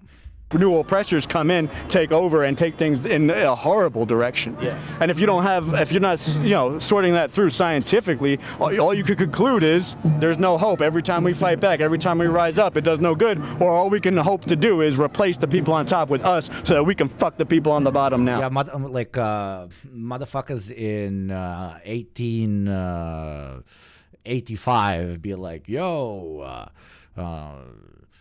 Bro, did you see what happened when Robespierre took over the revolution? It was completely fucked over in Paris, bro. Shit was fucking crazy. I think what we should do is actually stay with the monarchists and like praise a guy that says he's best friends with God, aka the king. Let's do that because it didn't work out last time. Yeah, it's There is no systematic change that worked from first go, ever. Fucking ever. Yo. Robespierre did nothing wrong. I'm talking about power levels, motherfuckers. What is up, guys? As many of y'all know, one of our mission statements here at Channel 5 is to try and provide raw, unbiased coverage of news events as they unfold. But what if I told you there's a service that we use before we even go into the field to figure out how both sides of the evil mainstream media are covering events as they unfold? Well, it's true, and that service is called Ground News, a dope-ass news aggregate that, among other things, compiles thousands of articles every single— A dope-ass news, oh my god. Yes, Ground News, ethical reacts, but every single person here knows about Ground News. So yeah, you have a link there. Ground News, great, blah, blah, blah. There's no reason for me to ethical react, especially when the ad is fucking 5 minutes. Holy shit. And once you get there, sign up. It's that easy. All right, guys, back to the streets of MacArthur Park. The Revcoms, though interesting, aren't the only radical leftist group that I've spoken to in recent times who felt compelled to abandon the two-party political system entirely in favor of a direct action model. Around 3 weeks ago, after— Hey, you know what makes you radical, chat? When you see that something doesn't work and you're like, this doesn't work. Hallelujah! Luigi Mangione allegedly assassinated the CEO of United Healthcare, Brian Thompson, I attended a free— I fuck with the allegedly— Luigi rally in Washington Square Park in New York City, where I found dozens of young people voicing their support for Luigi's alleged message. Health over wealth! Can you tell us about your sign? Yes. Government recognized terrorism. MLK, Nelson Mandela, Gandhi, Luigi Mangione. Obviously what Luigi did was an act of violence. Not going to touch on that as much, but he has lifted us out of the dust in the trivialness of politics and legislation. And I believe that this is being done to send a message. Healthcare should not be for profit. Yeah. That is the bare minimum. Nigga in there for a body, but he doing the right thing. Despite the sentiment of these young protesters, many of Nigga ain't there for a body, but he doing the right thing. Despite this, That is the bare minimum. Nigga ain't there for a body, but he doing the right thing. Despite the sentiment of these young protesters, many of the revcoms disagree entirely and believe that sporadic, non-coordinated acts of violence set the movement behind. What did you think about the assassination of United Healthcare CEO Brian Thompson? I think that his. There you go. What are your honest and ironic thoughts on ground news? I mean, it's a decent service. It's Nothing to do with anything positive. The healthcare system. They sponsor me a bunch of times. Yeah, if there's it's for a leftist looking to make some bread while financing their operation. They're as good as it gets, arguably. The system is a mess. It's a for-profit industry, but revengist actions against individuals go counter to any kind of fundamental liberatory change. The purpose and goal of revolution is not revenge. And if revenge becomes what motivates people, this will take the whole revolution off course and we'll end up back where we were before. I agree completely. While revenge fantasies can, and to an extent should, be utilized as a form of motivation for revolutionary Marxists, if that's the actual only reason you're in it, change your reason. You're weird, please. What the fuck? You're fucking strange. Revolution is a change in the system. It means you overthrow one system. You don't make an enemy out of somebody who is not just for the sake of it because you don't agree with them. You have to actually end and change the system. Okay. You dismantle its economic mode of production. So instead of everything being done only if somebody can make a profit off of it and those who make it don't own anything but the ability to maybe come back and work the next day, you're taking all that wealth and saying we're going to use it for society as a collective and humanity as a collective. No, it's deeper than corporations. It's actually a system of capitalism that's at the root of it. The reason these corporations act the way that they do is because there's a capitalist system that's driving them. It's not just corporate greed, it's a system. If they don't, maximize their profit, if they don't exploit, if they don't plunder. Yo, bro, I don't remember being there. Why am I literally in the video? What the fuck? Why am I literally in the video with my eating mask? The fuck? The environment, some other corporation will, some other country will. Drill, baby, drill. Well, that's why we need revolution. We need a whole different system.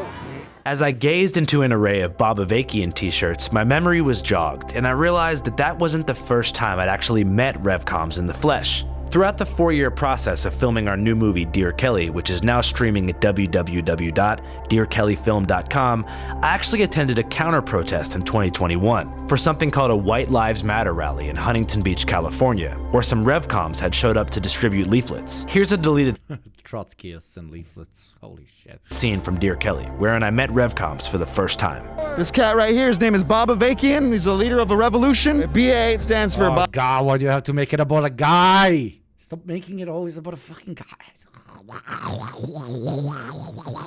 Bob Avakian. Bob Avakian. Bob Avakian. Oh yeah, bam, to pičko, kurac. Leader of the revolution. Nothing less. Bob Avakian is the most radical revolutionary thinker of our time. This is someone who's, for decades, devoted their life to developing a science, a strategy, and a way out of this goddamn horrendous system. This country is, it's a fucking sick, fucked up country, and its entire economic foundation is based on... Why are you here? Why? You could go somewhere nice like China and live there in what you're looking for. I don't understand. Why don't you go and live in China? Why would you be here if it's so horrible? Capitalism was restored after Mao Zedong's death.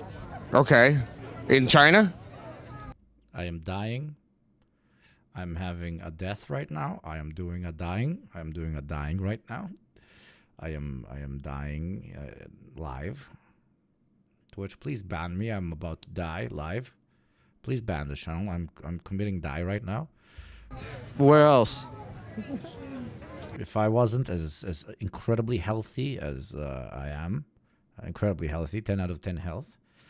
Many people have said that I am the healthiest man in the world. I would commit to die right now. Yes. It's not about running. It's not about going to some place where we might feel comfortable. It's about doing what humanity needs most. That's the need that we're responding to. The emancipation of all humanity.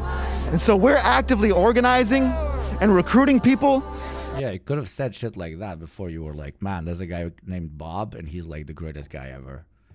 Like... anyone who cares, anyone who's ever dreamt about a better world and wants to fight up against this system needs to get into this right here. Despite their budding hopefulness about the impending communist revolution as expressed in 2021, the Revcoms today say their party hasn't really been able to grow in size since then. Much of this, they say, is because of liberal identity politics. Woke identity politics, in terms of both people thinking that the goal is to get in on oppression or to own their oppression instead of uproot and end oppression. But then there is actual social oppression. There's the deep-seated white supremacy in this country that's woven into the fabric of America since its founding. White supremacy is real, racism is real, the oppression of women and oppression based on gender and sexual orientation, all of that is real. But what is really wrong with identity politics as a framework, as an outlook, as an ideology. Yes, identity reductionism is very cringe and very fucking stupid. I agree. But saying that that's the main reason why you're not getting more members,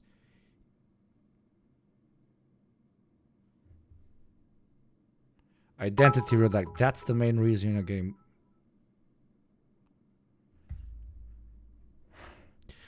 Identity reductionism is why you're not getting more members.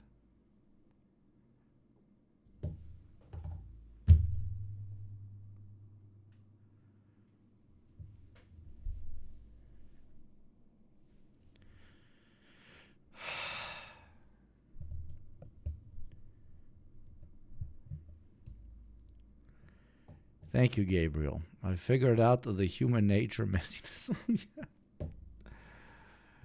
Ideology is that it elevates somebody's identity as if that means they're telling the truth. This is obviously such an issue for them because Bob is an 81-year-old white man, which places him at the bottom of the progressive identity hierarchy. Oh, they don't want to hear about a revolution because the person leading it happens to be an old white guy. That shit is weak. All that means is that they care more about what a person looks like than they do about the person's ideas and about... Okay, yes, sure, absolutely. But that's not the main reason people aren't class conscious or revolutionary in their mentality in the United States, bro. Them getting libbed up, like people being libbed the fuck up, is absolutely a problem. But it's on you to delib them. That's your job. Oh my. This is missing the addressable point with the reason why you don't get to address the point. You get what I mean? The ruling class doesn't care if you shoot third worlders in the name of traditional values or LGBT rights as long as you shoot. Absolutely. Actually getting free. Or maybe they refuse to hear about communism or communist leaders. In addition to stifling leftist mobilization, Revcoms also believe that identity politics are emboldened. Basically, the pitch is like libs aren't joining up because they concentrate too much on identity than they do on like social identity, demographic identity, or sexual identity, more than they do with class identity. That is not true. Because you're not supposed to even fucking compare those. You're supposed to do all of them. So you're supposed to inform them that doing all of them is what leads to actual progressive social change. And not say, this whole part, fuck all that shit, let's only talk about class.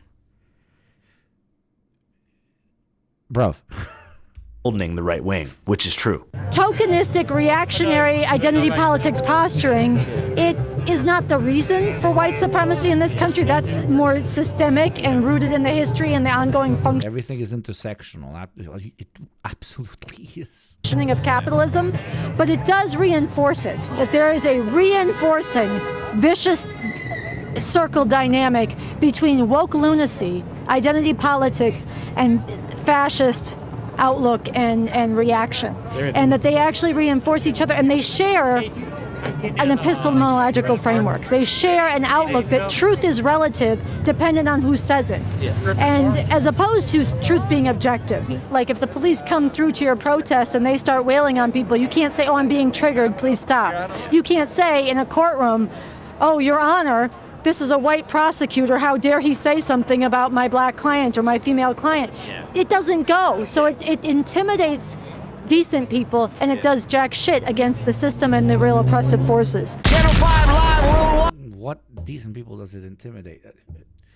They make okay points, but then they extrapolate the intensity that those points have when it comes to impacting the revolutionary potential of the wider American populace, and they define it as the main reason people aren't joining up. It's like, what's the fucking American expression? It's missing the tree for the forest. I think that's the one. Missing the lake for the sea. I don't fucking know. Yeah, it's forest for the trees. Yeah, it's missing the forest for the trees. Yes, thank you. There is room in talking about how liberals utilize identity politics by removing class from the equation. It's a relatively important conversation to be had, but it is far from the main reason why in a capitalist neoliberal hellhole with such incredible inequalities and concentration of wealth that you're gonna say that those are the vibes that are off. Why are you awe of Trotsky being exactly like what Trots do and ironically blaming some yee ass straw man instead of making a better agitprop or policy proposals? I don't know. I try to keep an open mind. I don't know.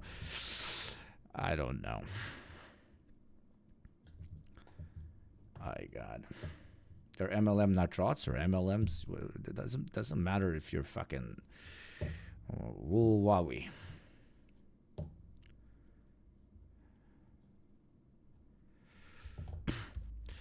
Okay, the alt-right playbook. We have a new video by Innuendo Studios from 2 days ago. We fuck with Innuendo Studios, the alt-right playbook, the South Bank of the Rubicon. Check it out. One Trot friend, smartest guy in terms of theory I know. I wonder if he's a one-hit wonder or if there's an underground of sane Trots out there somewhere. They're Bobists. Yeah, I don't think they're Trotskyists or MLM. They're just Bobists. They followed great thought of a guy called Bob, which, you know, at some point I guess was based.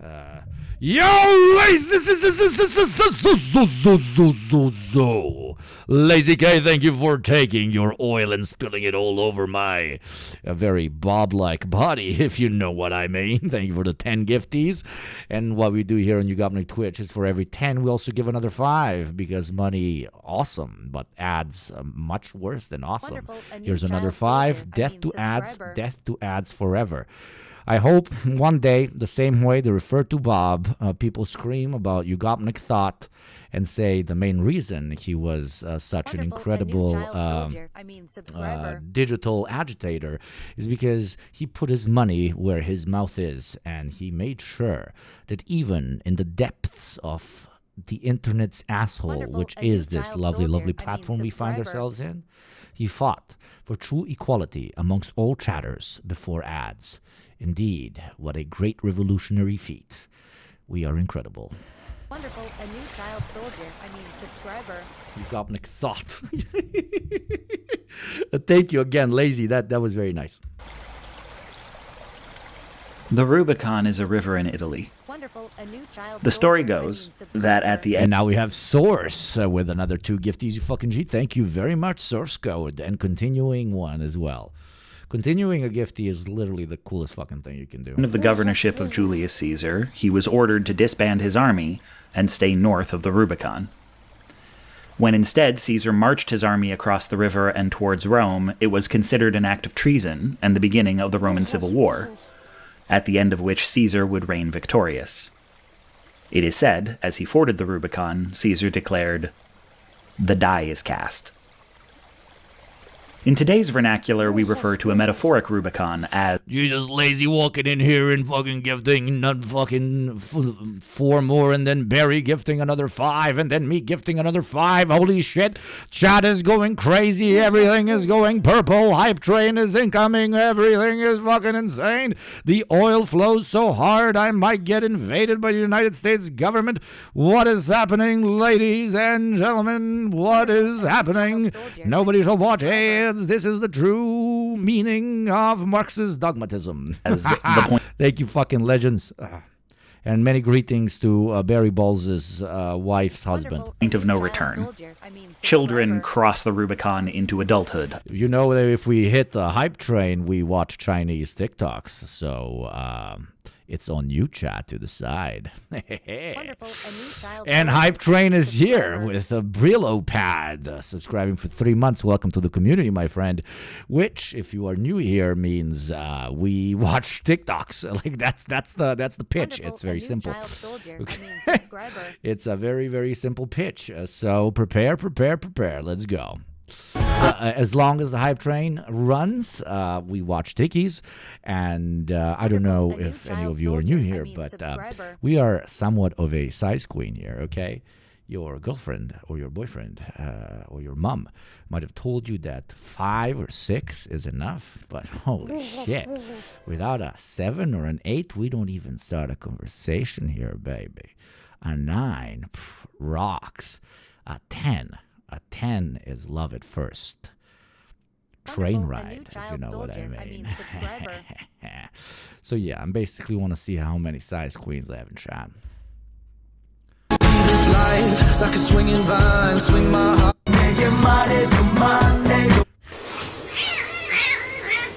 That is evil, bro. That is fucking evil, bro. Fucking asshole.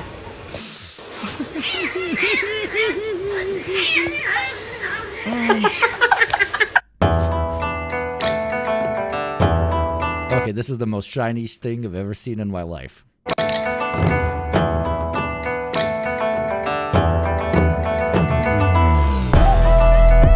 Holy shit, this is so Chinese.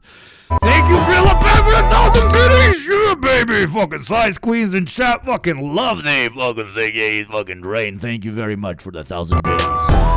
Biddy, biddy. Biddy, biddy.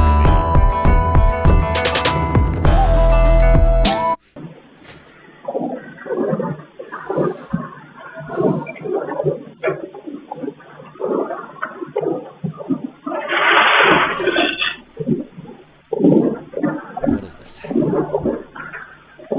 missed the thing. I guess the secret will remain. Oh my god. The videos keep getting more Chinese. They keep getting more Chinese. Holy fuck, there's robots, there's pandas. It's absolutely wild.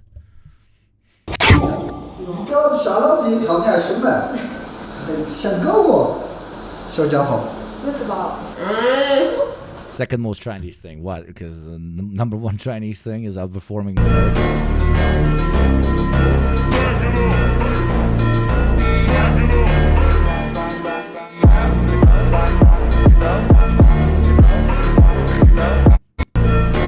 Why is my car flying, bro? And it's Slovenian, I think, or Slovakian. I can't see the flag. 俗话说，高炮放平，军事法庭。经常被高射炮打的小伙伴一定知道，作为防空利器的高射炮。Holy shit! Look at how much guns and freedom they have. 新年到，祝大家暴富，蛇年暴富，蛇得吃，蛇得花。Let's see. Oh yes.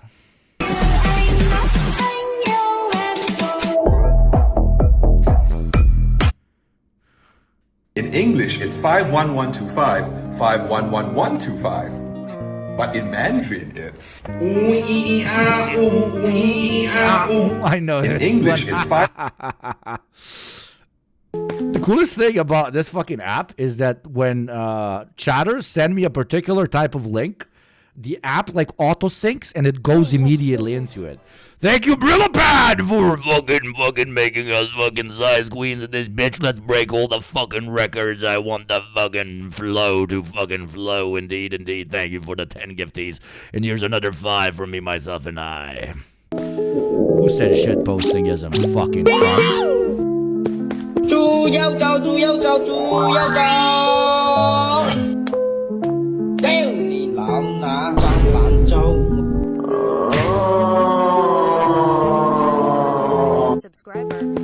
Yes, this was indeed a video.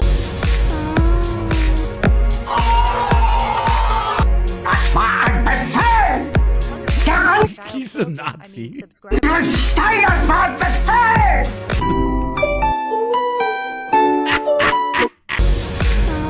That was also indeed a video. Whoa, whoa, whoa. What? No. Fuck you. That was satisfying. It's Adolf Hitler. 您没事吧？这么快的吗？我不是，我骑的不快啊，您突然转身，我反应不过来。你骑的不错。我骑的不快。你老点儿啊？你怎么骑的还不错 Fell. No. There's no time for playing around. You're ready,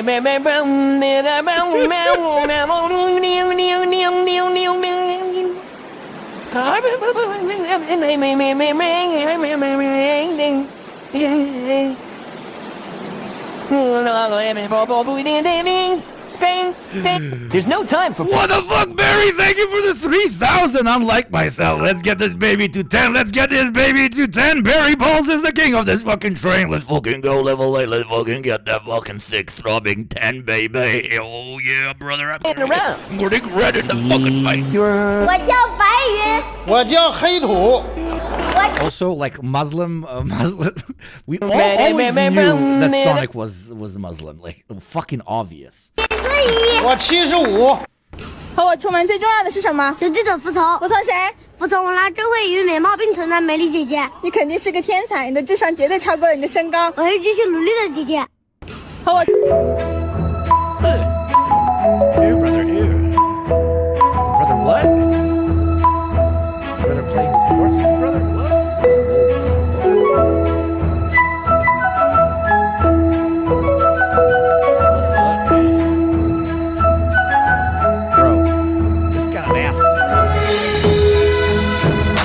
Thank you and Jorles for supporting the great fight to the level 10. To a level 10 indeed. I got bones to pick. Kubashi, go to the corner right now for that joke. Fucking corner right now. Don't move from the fucking corner. God damn it, that was bad. I loved it.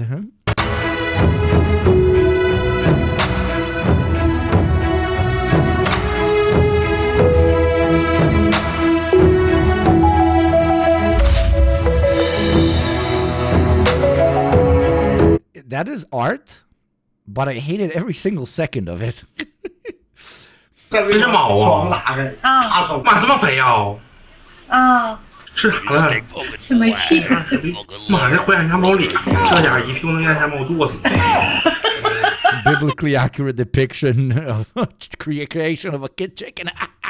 Dude, this like if you believe in the world being 100% created by God, you believe the previous video. Oh, she passed away. I'm so sorry. Put people at risk, but it is plainly unconstitutional. The president does not get to decide which laws to enforce. We agree. And for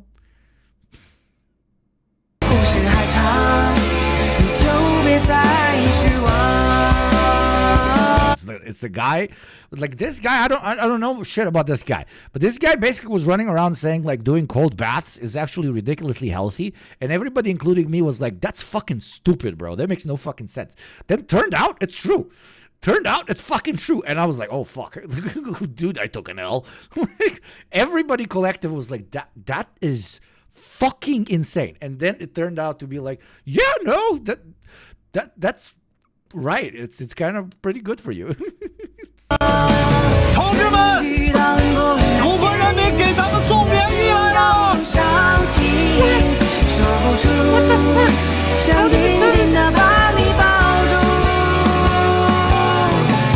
放你湖的月光，故事还是。What? Okay, this is Chinese content built too hard. 1 minute and 20 seconds left of Red Note, unless you wanted to continue and making that fucking train throb even harder.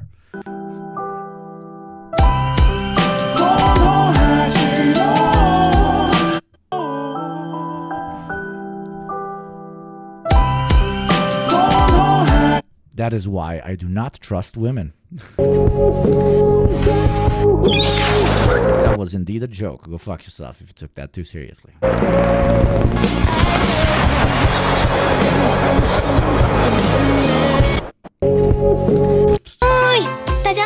I love these. Yo, Ziv, what's this like format called? With the little animated rabbits and kitties? It's like, I don't understand shit, but it's like, oh, they do stuff. 小班，祝大家在新的一年里笑容常开，幸福满载，学业有成，步步高升，好运连连，快乐安康。新的一年，新的起点，新的一年。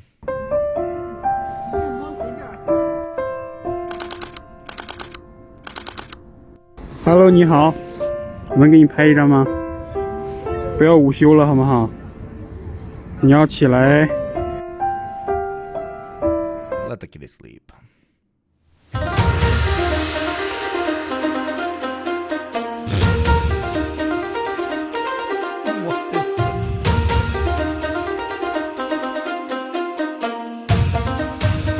Don't think we missed the first fucking part. Thank you for level 8 chatters. You were sick as shit, man. Thank you, chatters. Very, very kind of you, motherfuckers.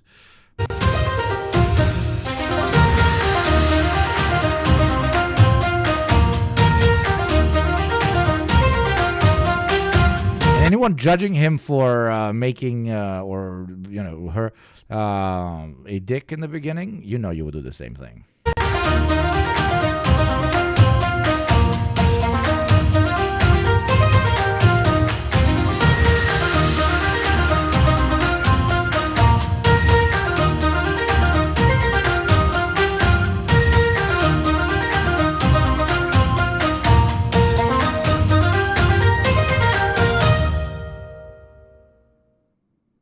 That was cool, but the dick was cooler. It's penis. It's penis. I am 12. Okay, hype train ended. Red Note ends as well, but that was sick as fuck. And now we go back to talking about fascism. I love the transition. It is not the Lunar New Year, it is the Spring Festival. UNESCO just officially added the Chinese New Year or the Spring Festival to its intangible cultural heritage list. It gives recognition to the importance of the Spring Festival not only to Chinese people but to all humanity. The influence of the Spring Festival as China's foremost traditional festival spread globally. Nearly 20 countries and regions made it statutory holiday. The Spring Festival is based on lunisolar calendar, not the lunar calendar. The dates varies each year, and 2025 marks the first heritage-tagged Spring Festival and the Year of the Snake. It falls on January the 29th in 2025. So you can call it... Holy shit, all the snakes coming after me. Oh, God. Thank you for a very informative but incredibly random video. Thank you very much. Isolationist governments cross the Rubicon into international politics. Each of us will cast the die several times in our own lives. But we say also that movements, that people, cross the Rubicon when they become irredeemable. When times are bad, we wonder anxiously how far from the Rubicon we are. When does an insurgency become a war? A demonstration? A riot? When is the moment an economy in danger becomes one in collapse? We scan the horizon for the riverbank, hoping we didn't cross it some ways back. I mean, we know the answer to this. It's easy. It's whatever the American government says it is. Woo! The thing about points of no return, the reason we worry over them so much, is it's rare to know where they are until they are some ways behind you. The Rubicon is not the Mississippi. That was a pretty dope palate cleanser. It was. Thank you. I really enjoy doing Red Note for hype trains. I think it's a nice tradition that we will keep. If you guys think so as well. I mean, always like views drop when we start doing it, but I think it's worth it. It's fun. Mississippi. It is a muddy little creek history lost track of for centuries. In the United States, we are increasingly comfortable saying that our democracy is under threat, that we are at risk of descending into authoritarianism. Few are ready to say that the threat has arrived. And I'm referring to myself when I say that. I'm not ready to say it's arrived. No one wants to call it prematurely. The right screams that the left, Black Lives Matter, Antifa, some thinly veiled caricature of the Jews, are ready to kick down your door and bash your teeth in. And I talk about why they say this. Their need to exaggerate the threat from the left so that when they aggress against us, it seems like it is in self-defense. Yeah. Self-defense. So that we are to blame for any violence we suffer. I talk about the danger of this thinking being accepted. I say the way mainstream conservative politicians and media legitimize these arguments is... And it's also very interesting that when so-called passive violence is utilized against the wider working class, against people of like disprivileged minorities, etc., then it's like not really violence, you know? I mean, with the whole fucking Luigi shit, motherfucker kills thousands of people through a corporate veil. Bro, that's all chill. That's all status quo. Saying something against it or doing something against it, that is very much so not based. Like, I know most of you cringe at Zizek, but if there's one good book that you should read of his, it's On Violence. It contextualizes violence as... not necessarily a good or bad thing, just like most concepts, one would argue. But a tool that is in one particular way utilized by whatever is seen as the status quo in a very different manner by those who believe the status quo is far more capable of violence by just simply continuing to exist than utilizing violence in order to stop the status quo, which itself is so violent. It is it's a pretty impactful thought. Is worrying. But I don't say, they are saying this in preparation to... And as scumbag leftists here in Yugo chat, we fucking, you know, we're definitely not like, oh, just hug your neighbor, bro. I ain't hugging my fucking neighbor that beats his fucking wife, okay? To kick down your door and bash in your teeth. I want people to listen to me. I don't want to sound irrational. I don't want to sound like them. And I don't want it to be true yet. Say, for the sake of argument, you are, at this moment, standing ankle deep in the water, desperately wondering how many paces you are from the south bank of the Rubicon. There was a time when any number of things would have been the moment. If you could go back to 2015 and ask, is a candidate promising to jail his political opponents, or a president building concentration camps at the border, or a lame duck provoking an insurrection to overturn a vote, the moment where you would unequivocally call him a fascist? And we would have said, no question. But those moments came, and they went. And we called them troubling. We called them dangerous. But it still seemed alarmist to call them fascist. Journalists and policy wonks still reacted with surprise if you came anywhere near the word. How can you say that? You could still run a campaign on reasoning with the right. Republicans have made great strides by being... This is a perfect example. This might be a much better example than most that are brought up because it's so in your fucking face. And yet every single so-called establishment media fucking doofus-ass, nerd-ass bitch came out defending this fucking act, right?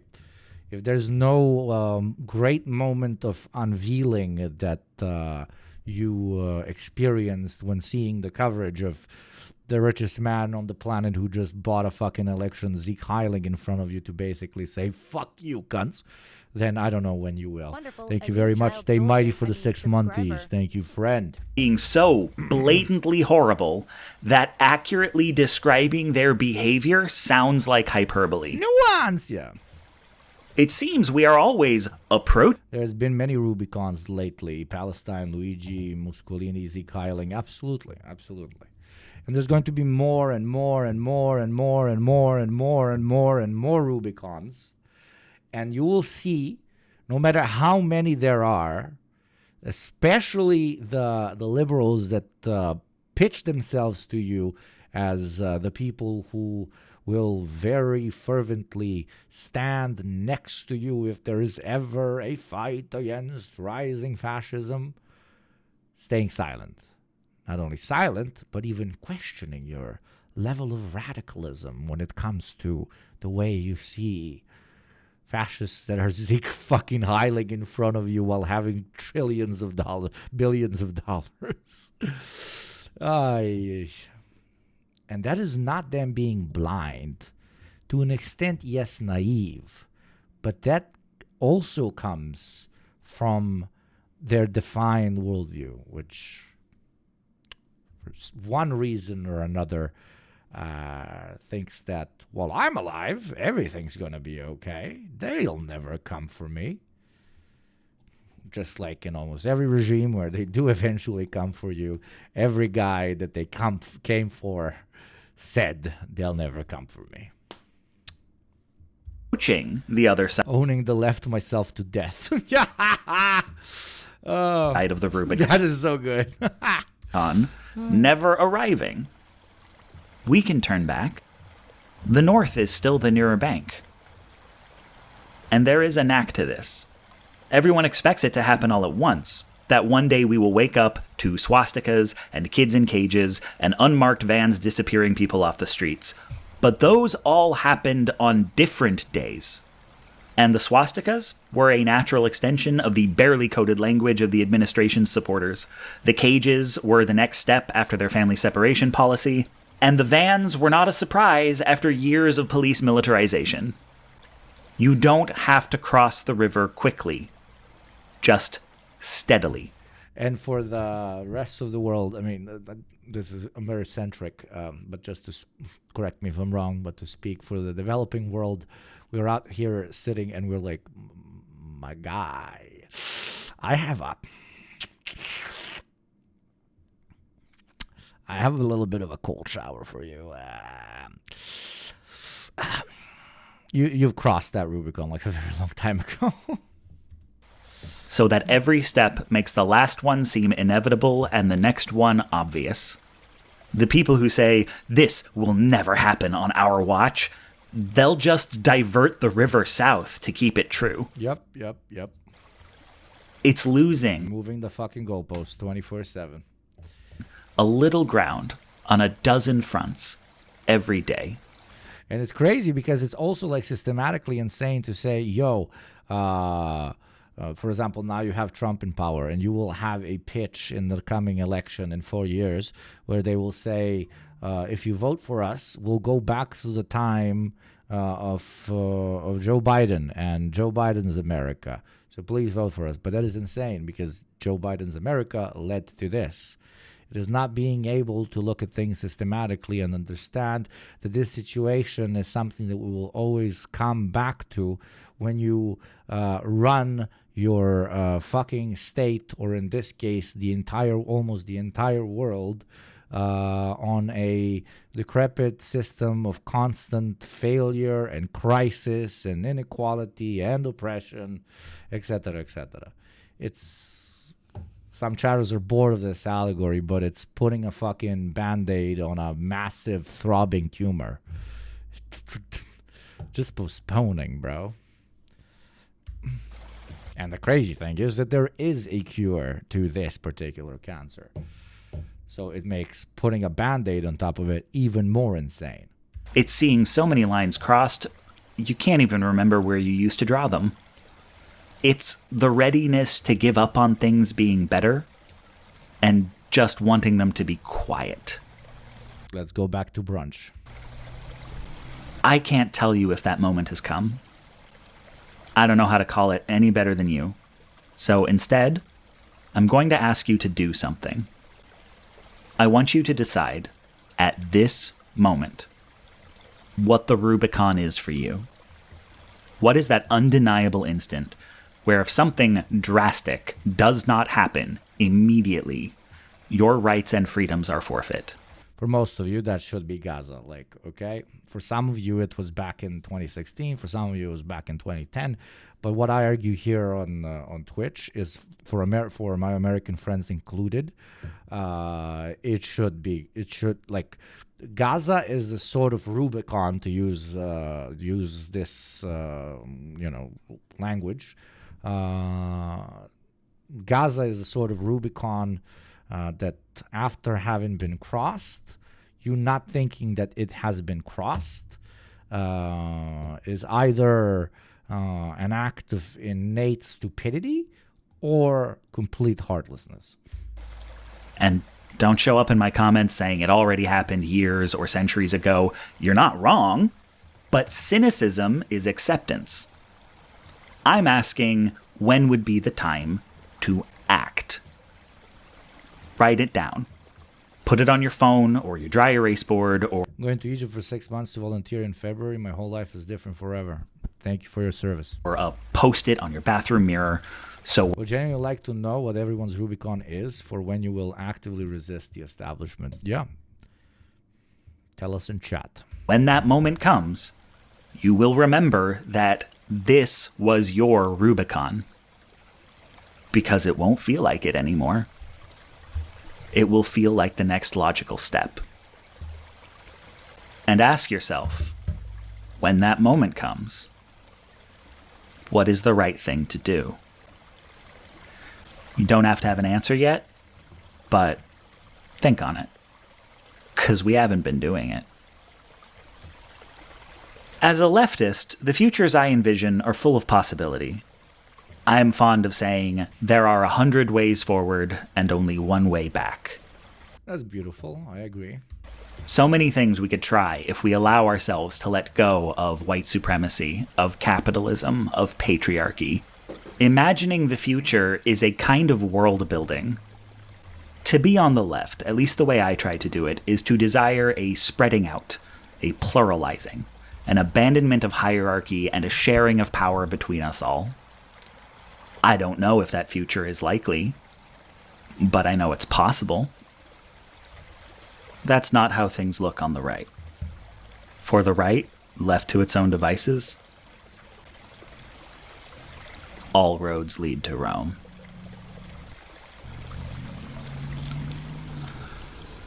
Both metaphorically and very, very literally.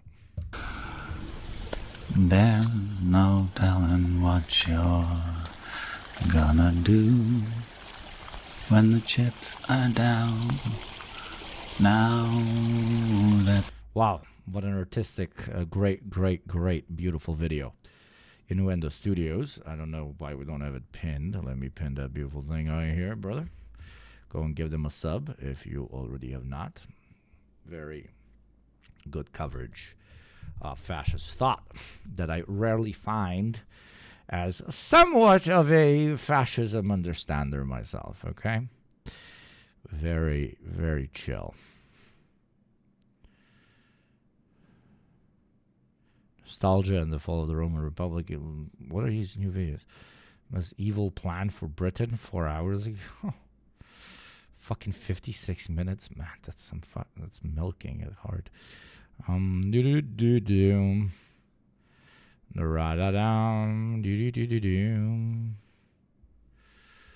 Pizza famine. What's this? Pizza famine.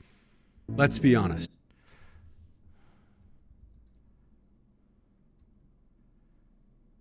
This is not bad by Harper, but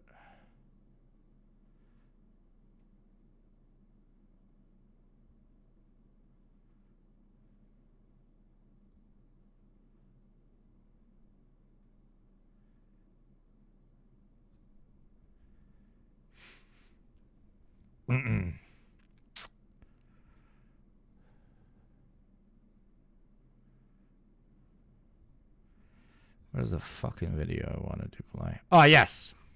This. I pre-watched a little bit.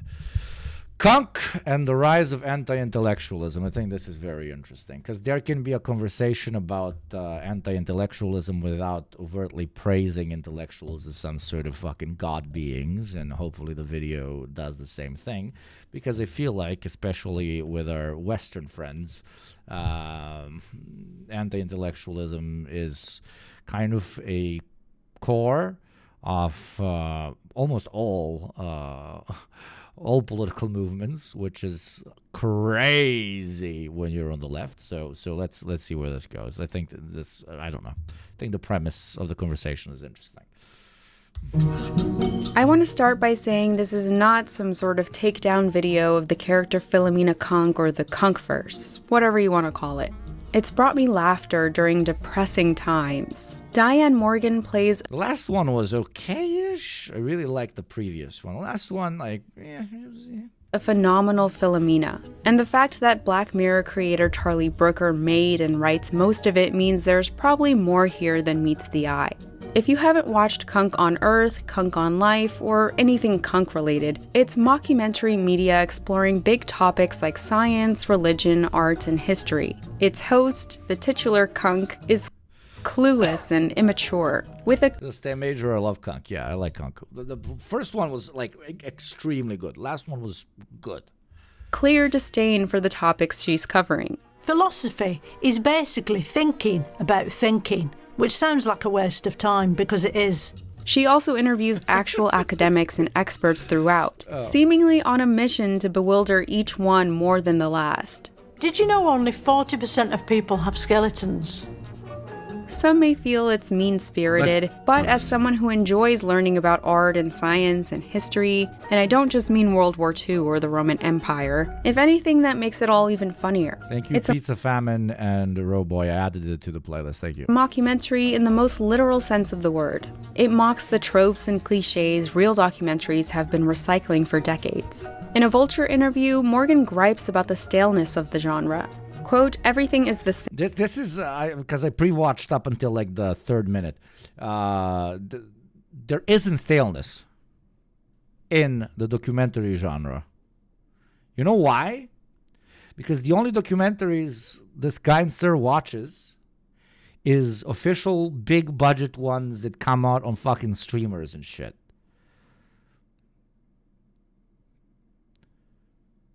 There are incredible documentaries that documentarians do not want to call documentaries, fucking littering a little known place called fucking YouTube. Okay? We just like just people in their incredible modesty are like, oh, it's just a video essay.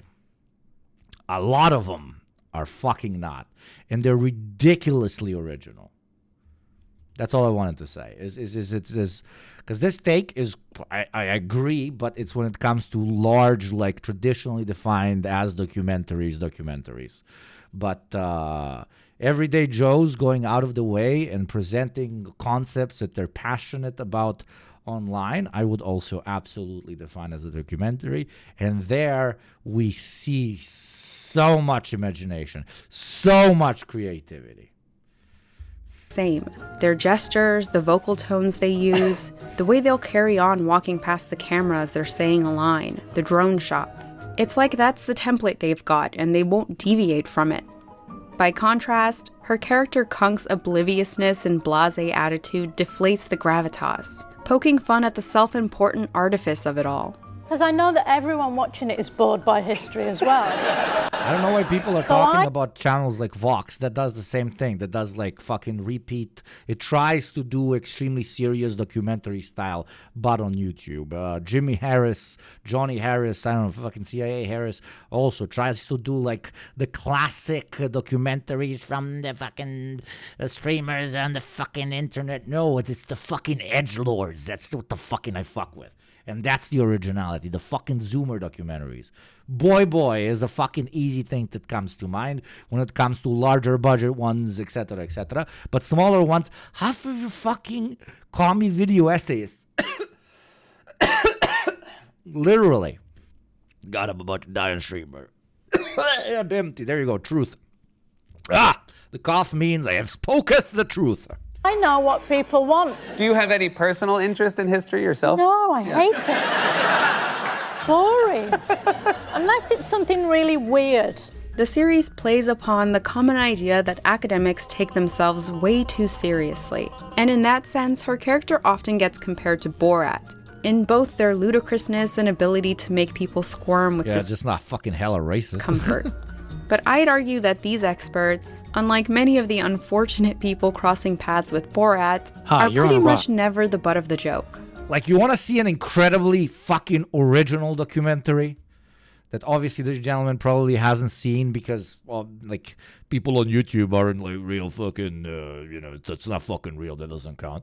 This. Hi, you're on a rock, floating in space. Pretty cool, huh? I'm pretty sure all of you remember this. Huh, some of it's water. Fuck it, actually most of it's water. I can't even get from here to there without buying a boat. It's sad.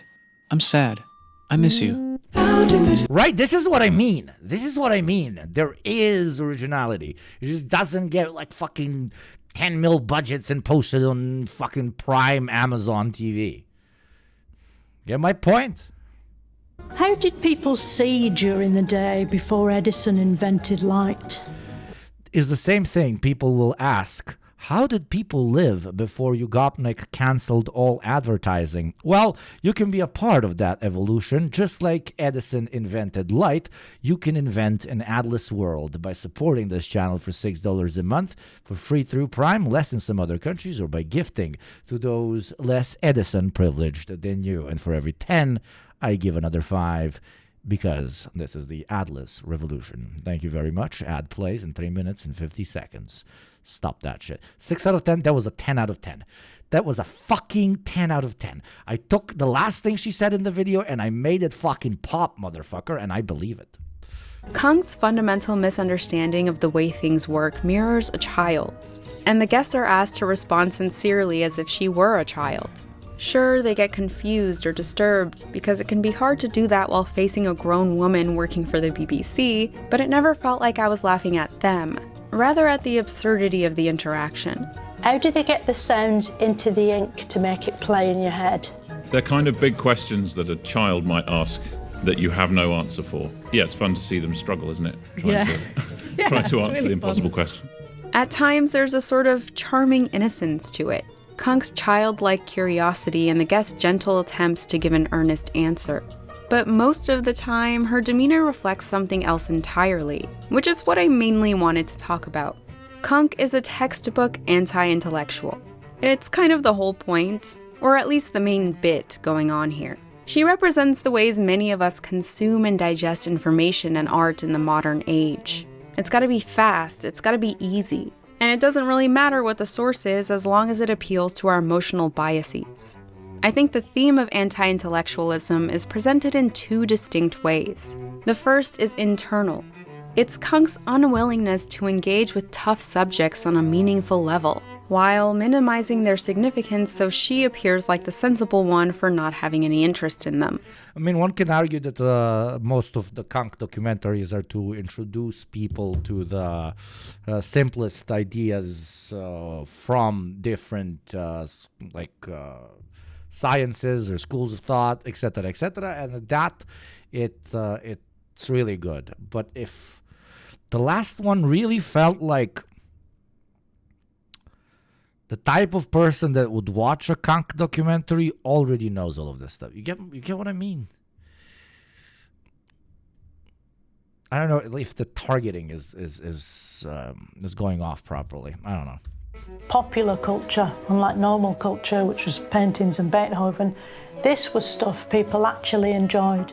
Throughout the series, Kung carries on with what Brooker describes as bored detachment.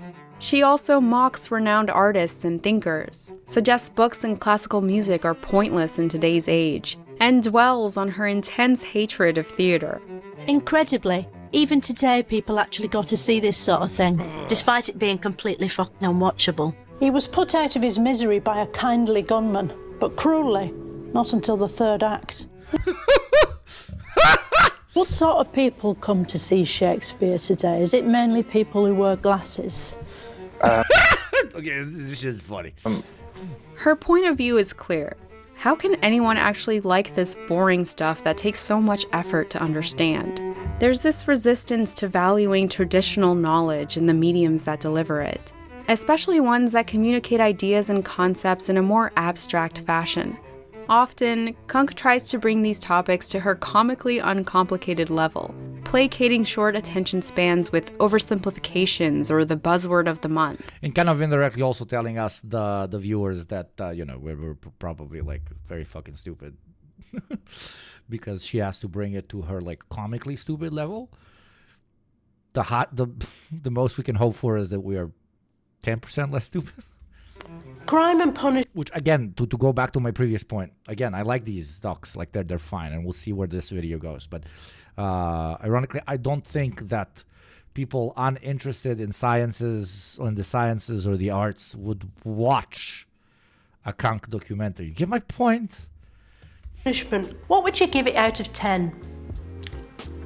And when you're answering, bear in mind that if it's too long, we have to overlay funny pet videos over part of the screen. I'm literally asking if you could call him the first celebrity victim of cancel culture for our show. You might even say Jesus was the first celebrity victim of cancel culture. Brilliant, thank you. Kunk also uses modern pop culture as her only frame of reference. Which was more culturally significant, the Renaissance or Single Ladies by Beyoncé? To a caveman, this was the thrilling equivalent of Fast and Furious Part 7. Russia and America had proxy wars. Is that a bit like picking a character to do your... Kunk's kind of like a reflection of our societal anti-intellectualism, but doesn't make any kind of commentary on it, so it's just good for some absurd laughs, which is anti-intellectual humor by itself, because humor just for the sake of, like, I just farted, look, oh no, it's shit, holy fuck, I just sharded on stream, oh my fucking god, that's so fucking funny, right? But then it contributes to absolutely nothing except shitting on stream bad. Extremely good point, croaking corpse. You're fighting with in Street Fighter 2. The joke that most emphasizes this sort of contrast is the recurring reference to Belgian techno anthem Pump Up the Jam, which I won't play because of copyright. The song is mentioned and played in every episode of Kunk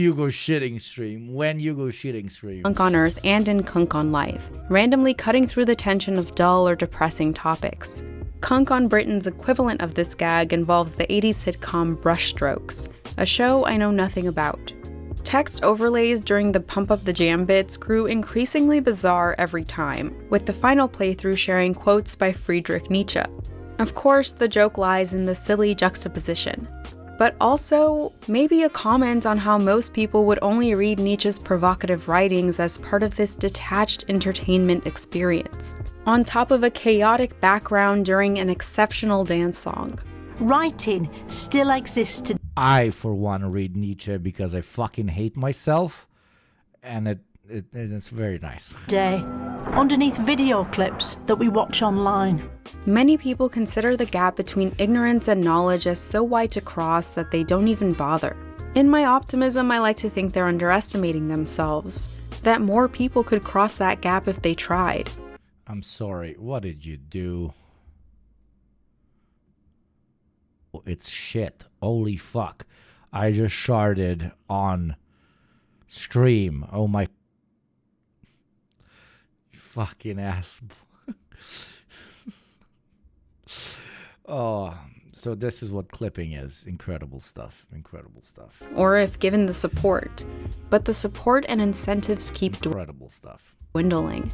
And with it, their will to learn or find an interest in anything mentally demanding.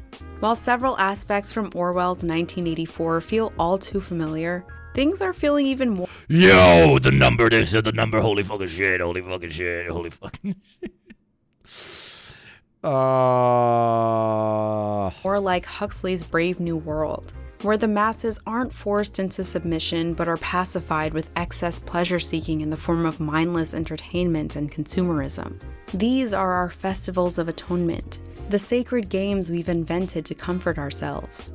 In this state, the majority are content not to rise against a harmful and Sorry, this is not this is not things we've invented to comfort ourselves. These are things that we have been brainwashed into thinking are things that will comfort ourselves, but are originally stimulated by a capitalist economy, which has found a manner through which to make more money the more alienated we are. Capitalism reacted to the fact that the vast majority of humanity is alienated as shit, and even commodified that alienation by creating fast consumable goods to throw at us. Why is everybody spamming numbers? What the actual shit? 1984, yes, indeed. I mean, I understand she's not wrong. All I'm saying is the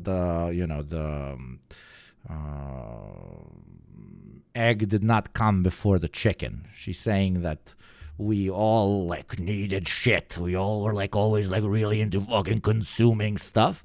And that is why the market for overconsumption was created.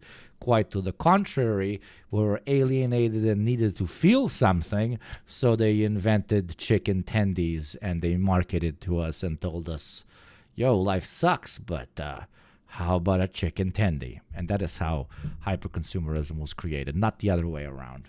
Not the other way around. And a nerdy caveat, but important. Fascistic status quo.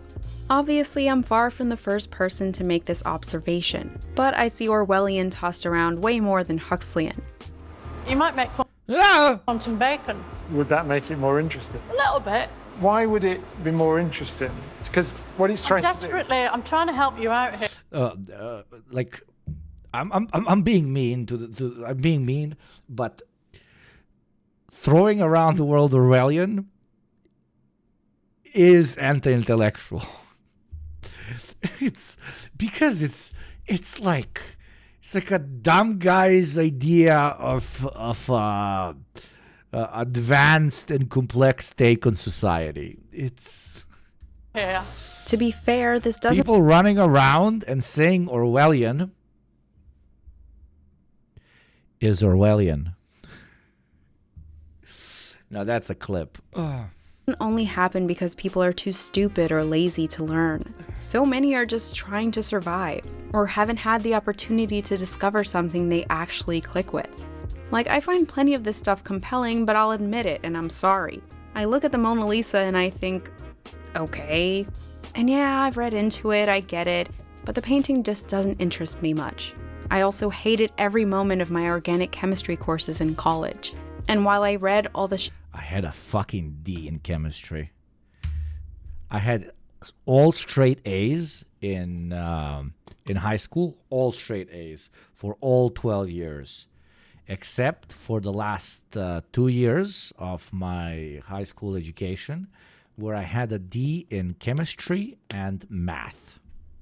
So I am proving that all communists are bad at math, okay? If you're good at math, you're not communist. I am doing leftist infighting, but with a very original twist. Shakespeare required of me, I can't say I enjoyed it. That being said, I never argue that Da Vinci or covalent bonds or Othello aren't worth learning about, or that scholars in these fields are wasting their time. Which brings me to the external way Kunk represents anti-intellectualism. Her attitude reflects a common contempt for experts and academics. In a Spectator article by Matthew Paris, he suggests this sort of attitude didn't appear from thin air. Quote, "The public distrusts intellect, or at least intellectualism, suspecting, often rightly, that an intellectual will prioritize theory and..." What? This doesn't... People running around and saying Orwellian is Orwellian. Oh, he said the word twice and the joke was about how the thing that he doesn't like is actually the thing that he doesn't like. Whoa! Fucking crazy, this guy. Oh my god, he should start a Twitch channel. His takes are so fucking lukewarm. Holy fuck. And relegate practice.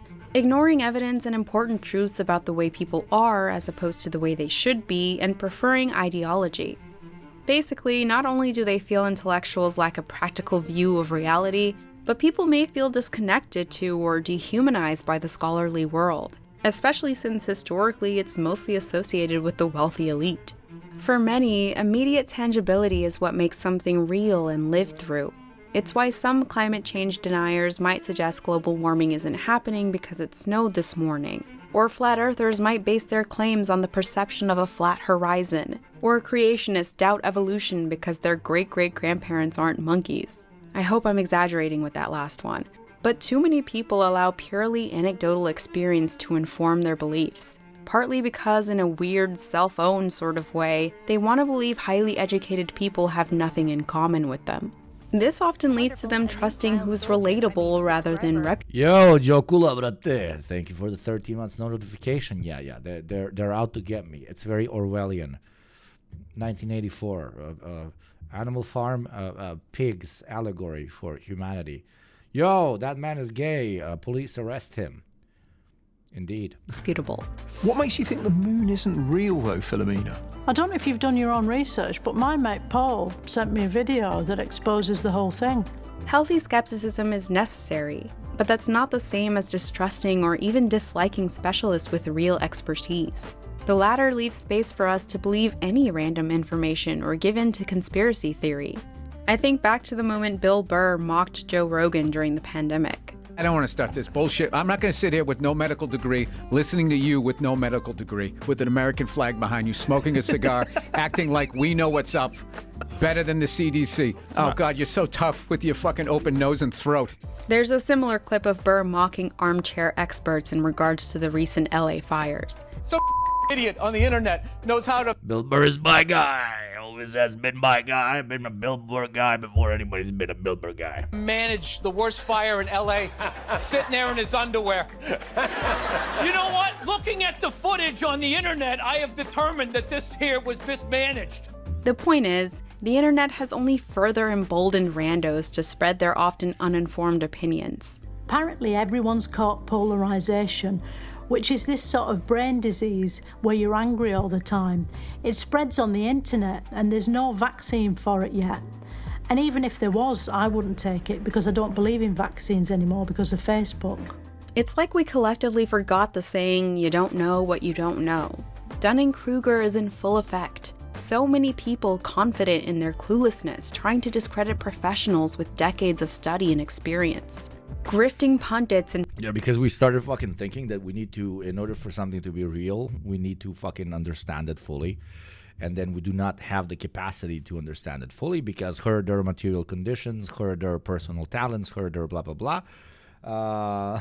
And that triggers us, and then we're like, oh, I don't understand this thing. That means it's fucking fake bullshit, bro. And podcasters have become the... It's okay to... The highest...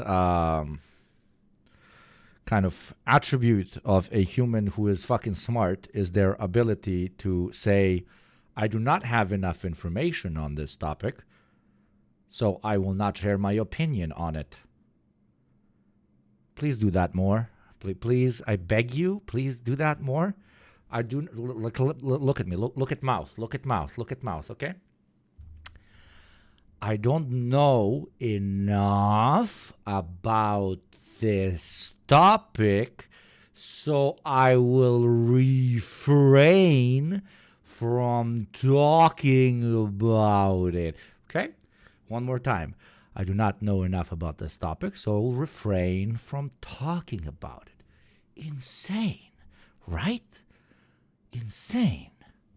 Because nowadays, they gotta fucking have a hot take on everything. Fucking hot take, hot take, hot take, hot take, hot take. Hot take. New preachers, disciples to a cruel, moronic Messiah. In an interview with the LA Times, Brooker commented, people are less shy these days about saying to an expert, I do that already, Chief. I am stupid. That tells me that you're not stupid. I know more than the experts on the topic, so I will do schizo world building and make it everyone else's problem. Did I do it right? Perfect. Yeah, whatever. You may have studied this subject for 25 years, but I just watched a video on YouTube which tells me your life's work is bullshit. I'll tell you why we didn't land on the moon or vaccines don't work. There's an arrogant swagger to a lot of the alternative truth crowd. I know Brooker said these days, but there's nothing new about this phenomenon. It seems to be a staple of American culture. And it's not much different in the UK, to be clear. I think we've proven time and again that although our circumstances fluctuate, the nature of people hasn't much changed. When anti-intellectualism gets brought up, someone usually mentions this Isaac Asimov quote. There is a cult of ignorance in the United States, and there always has been. The strain of anti-intellectualism has been a constant thread winding its way through our political and cultural life, nurtured by the false notion that democracy means that my ignorance is just as good as your knowledge. It's from a Newsweek article he wrote in 1980, almost 50 years ago. He continues, politicians have routinely striven to speak the language of Shakespeare and Milton as ungrammatically as possible in order to avoid offending their audiences by appearing to have gone to school. He also mourns declining reading scores and that the latest buzzword for highly educated people is now elitist. But again, to call it new was flawed. This was a big topic of conversation back in the 60s when Richard Hofstadter published Anti-Intellectualism in American Life, which won the Pulitzer for nonfiction. He broke down this phenomenon into 3 kinds, described concisely by Daniel Rigney in this 1991 article. The one thing that this commentary, while correct, misses is that is systematically stimulated because, idiots are easier to govern, as cliche as that sounds, but that's the fucking reason. It's not a part of human nature. It doesn't erupt out of some innate human need to have a hot take on everything or to, how do I put this? To want to attempt to be the smartest guy in every single room, even though you know nothing about a particular topic, through the different, let's say, instruments used to generate education, community, etc., we are motivated to this hyper-individualistic ideology of thinking that everybody gets to fucking talk on every fucking topic. And it's sold to you as a sort of freedom, while at the same time removing you from even knowing what the definition of freedom is anti-rationalism, which comes with this idea that emotion, aka systems, influence the way we are. Emotion is warm and good, while reason is cold and bad. Hofstadter mostly associates this notion with a Protestant outlook. As secularism grew, religious leaders felt their ideas of uncompromising faith being challenged, and with it their authority. So they doubled down on defending their beliefs as the universal absolute truth. They all agree, preach tolerance. Yes, and that is called reactionary sentiment.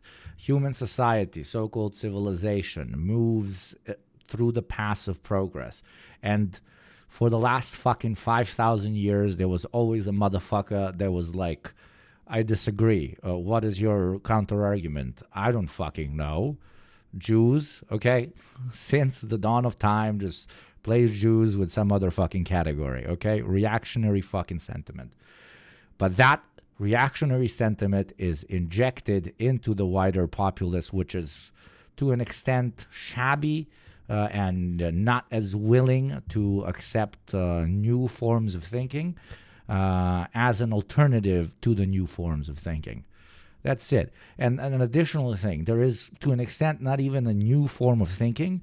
There is just questioning concepts that no longer make sense for the particular time period we find ourselves in. Some people are too correct too early, and they question some particular things, for example, in the 13th century, but it does not become mainstream until the 15th century. But they've done a great service to the future by bringing it up in the 13th century, and unfortunately, being burned at the fucking stake for saying that the fucking earth is round, that it's not the sun revolving around us, bro, right? And their great sacrifice snowballs through the eons until we're all like, yo, bro, why the fuck do we think that the sun revolves us, bro? And that becomes the new mainstream. It is civilizational progress does not come comes both from the imagining of new ways to look at the world, but in my opinion, more importantly, by destroying old ways of looking at the world. And old doesn't always mean bad, of course, but Very often throughout history it has. Because the old way of thinking kept some people in power, and the reason they really, really violently want to protect said old way of thinking is because, say it fucking with me, they stay in power. Just like ads want to stay in power here on YugopnikTwitch or on Twitch in general, but I believe that there is a better way, a true way, an adless way, which you can support for $6 a month, for free through Prime, or by gifting to those less privileged than you. And that dream of ours, that in 300 years here on Twitch, I'd be looked back upon in anguish and said, what the fuck were we thinking? Started by you, chat. For every 10 gifties, I gift another 5 because I might love money, but I hate ads more. Ad plays in 1 minute, 30 seconds, unfortunately. Tolerance and forgiveness. A message so important. That was not bad. His most ardent followers would eventually start killing anyone who didn't want to Gold is gold, but gold is overrated, yeah. hear it. In a way, Hofstadter agreed with them. Critical thinking is a threat to moral or religious absolutism because, quote, left free, there is nothing it will not reconsider, analyze, throw into question. Is there a God? Yes. Oh, that was quick. Has anyone proved it? As Rigney wrote, the purpose of rationality is to make critical judgments about the value of competing claims and to give good reasons for... Exactly. Everything should be questioned 24/7. But once questioned, there is a counter-argument. And if said question is answered appropriately, okay, then while the question was necessary, it should go away because it's been answered appropriately. You get what I fucking mean? We should question absolutely everything, but that does not mean that absolutely everything is not true. Oh my fucking God, okay? And that is intellectualism, if you want to call it. I just fucking call it. I don't fucking know. Not thinking that your parents are a representation of human civilization's most advanced understanding of the world and therefore should be accepted at face value, and we just continue running. If we thought that was true, you know, there's a fucking guy in the 10,000 BC fucking clogging everybody over the head like, "Roar, I am caveman king because my club big."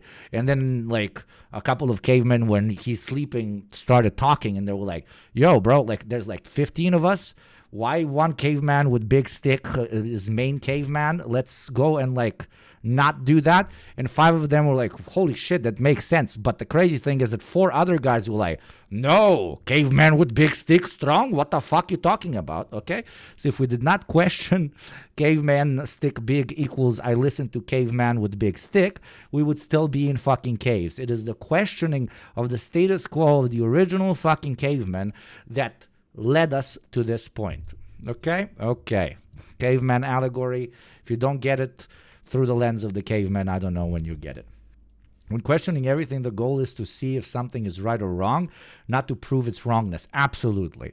That's a thing that debate perverts and stem cells don't grasp. Yeah, absolutely. Preferring one claim over another. The absolutist fear that reason leads to relativism. This is our stick, tovarish Uga Buga. May mask the deeper fear that one's own views will not withstand critical scrutiny. The second form of anti-intellectualism is unreflective instrumentalism, basically only valuing knowledge that provides a practical, usually financial short-term reward. Or yeah, that's called capitalism. And that's pretty new. That is unironically pretty new. That to an extent, even in feudalism, did not exist, at least not at the level it exists now. This is where ideology comes into place. Value is defined by what the wider society defines as value, and in capitalism, the only thing that is valuable is shit that makes money. Or the more succinct phrasing, capitalism bad. Now I can tick that word off my video essay checklist. The effect of this view is that we inherently link value with capital or utility. Research and theory is pointless if it's not making somebody somewhere a lot of money.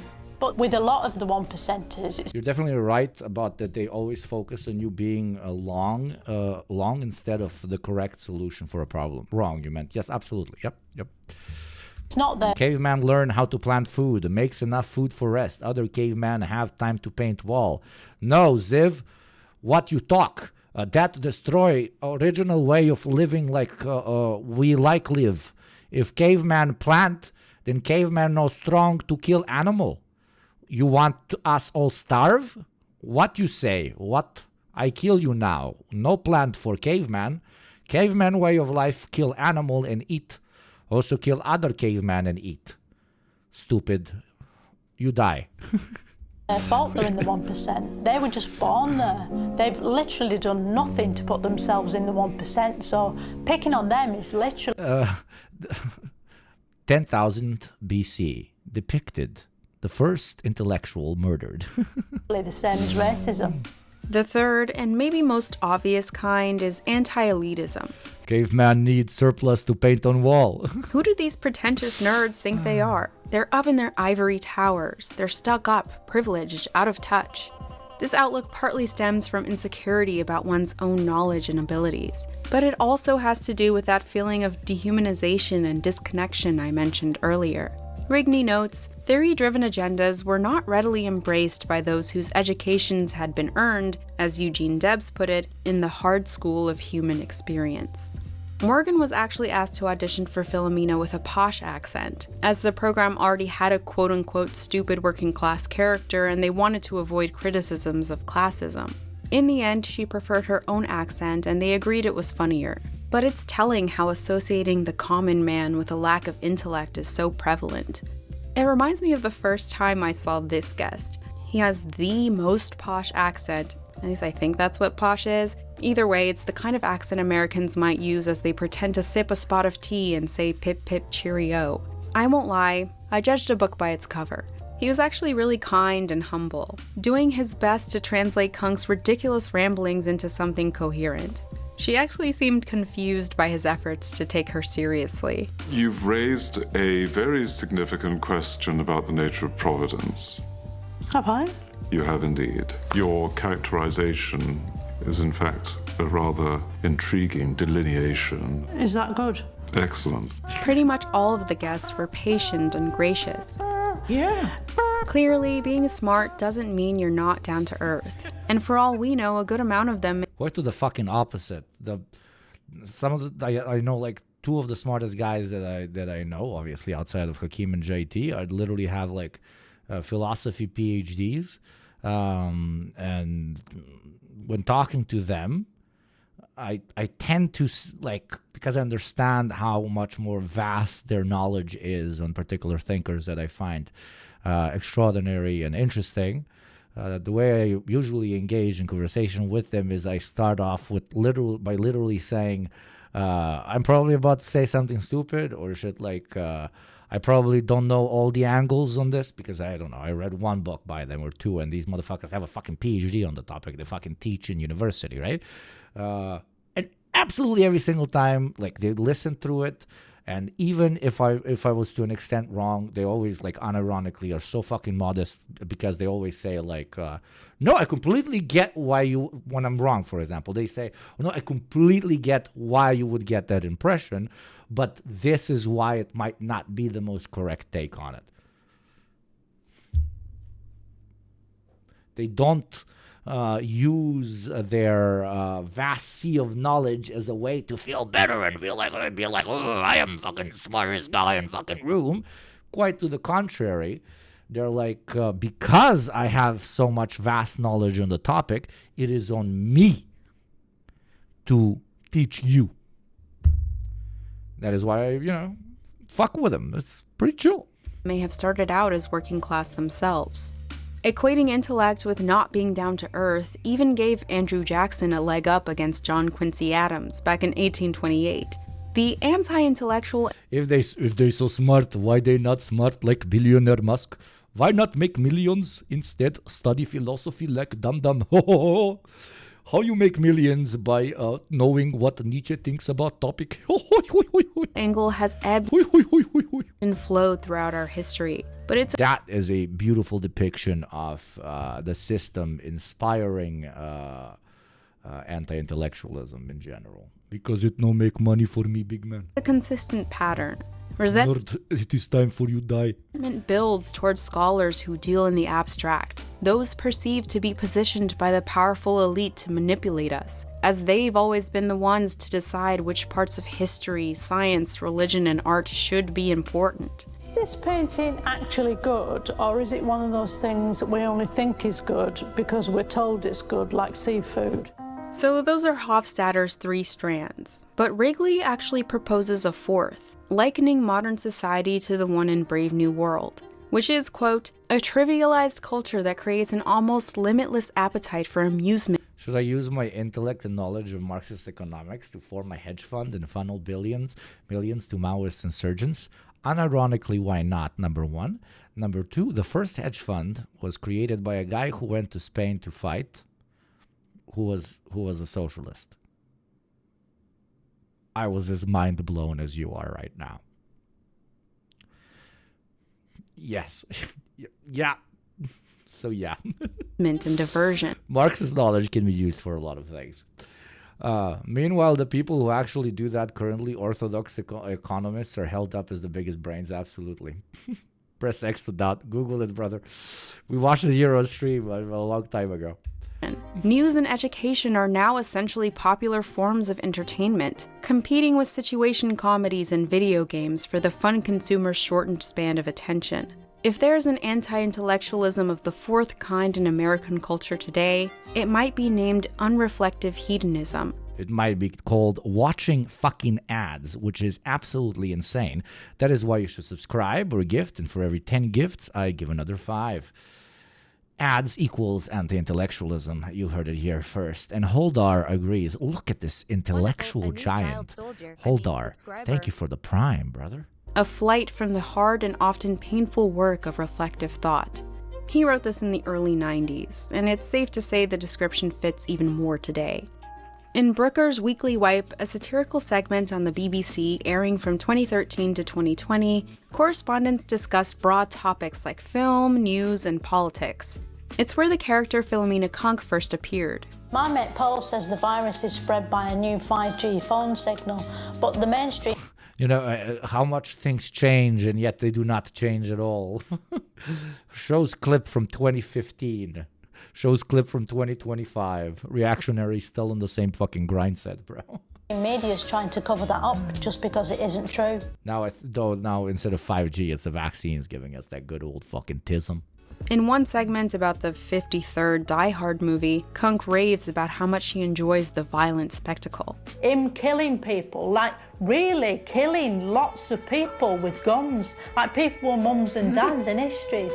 And he just mows them all down because they're sort of bad, probably. I don't know, I haven't seen it. The commentary about American Sniper had similar undertones. People said it glorified killing, but it didn't glorify all killing, only far away killing.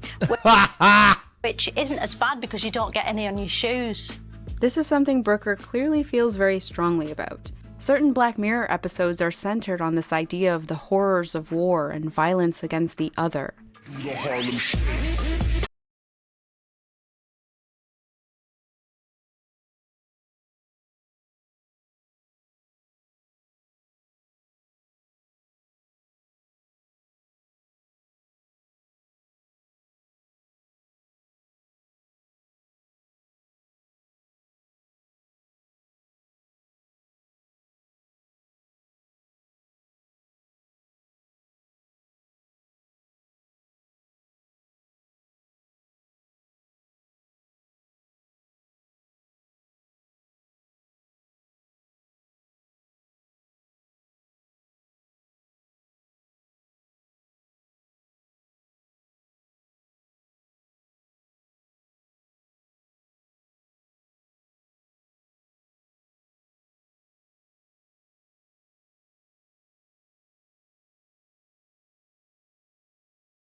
sons and daughters and sends them over to fight for a manipulated goal. I agree. It's non-progressive to claim otherwise, but still. Harambe 9 years ago. Holy fucking shit. This is the best Harlem Shake video ever made. I opened it and it looks like that video where that guy sits on the jar and explodes in his ass. So I'm not risking that. Rotary. I just think we're mental. I'm not trying to be controversial, but generally speaking, war does seem a bit of a shame. The character is even brought to tears when one guest informs her that... Well, let's see when the latest Rip Harambe video is.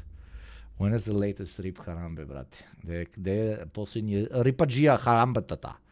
Rip Harambe from 5 days ago. Okay. Rip Harambe 6 days ago. Gorilla tag.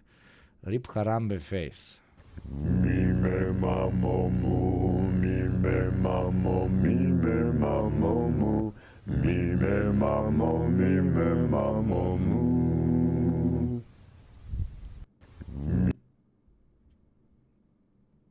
I think we're all gonna, I think we summoned a demon into our lives. I think this is how demons are summoned. Rest in peace, Harambe. 5 years ago seems like yesterday. Our community... Now 9 years.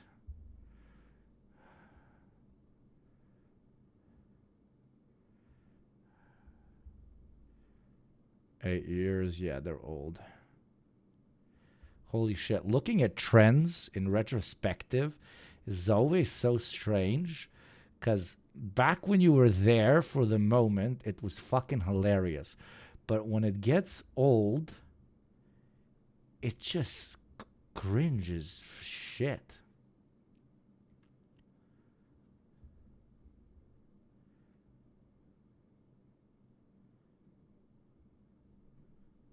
Rip Harambe feat Elon Musk. And we thinking about you.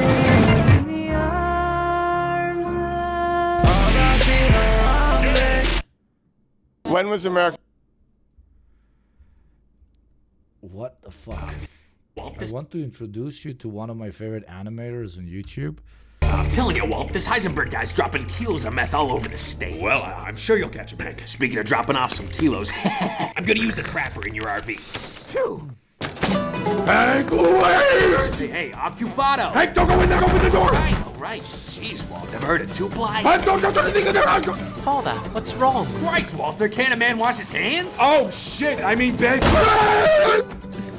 That was funny. That was really funny. Oh, that was funny. Hey, you Cholomander? What you want, man? What you got? Rick candies, moringa berries, and black tar heroin, Holmes. What's wrong with your friend, man? He huffed a bag of muck. He's gonna be out for hours. Who are your friends over there? Why, you like what you see? How much? These I refer to my mods as my Pokemon. Guys, is this you? For the skinny one. That one is extra, man. She my girl. This one is toasty. This one is toasty, definitely. Pikachu is pandas, and Ufigi is all those hot ones. Bran. Come on, sweetie, get in. Those jinxes sure are fine, too. Hold on a second, man. There a problem? You a cop, man? Whoa, who you calling a cop, hombre? I think... You, Holmes?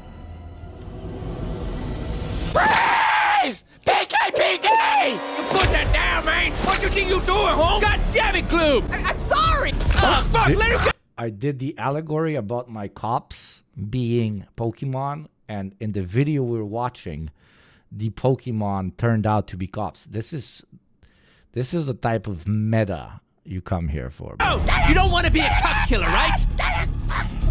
Fuck it! Freeze! PKPD! Hey, I think we fooled them, little chef. You take a well-deserved snack break. I think I saw some cheese crumbs over there.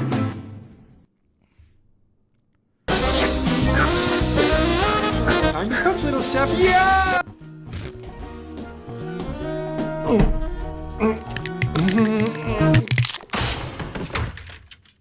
I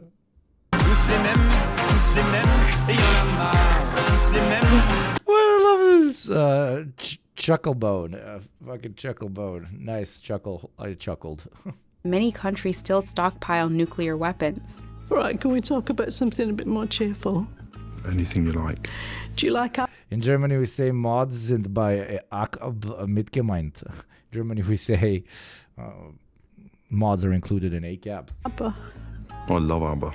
In an All right, that was a video, right? Like the story of my life. interview about Kunk on Earth, Brooker was asked if it's harder. Ad starts in a minute 30 seconds.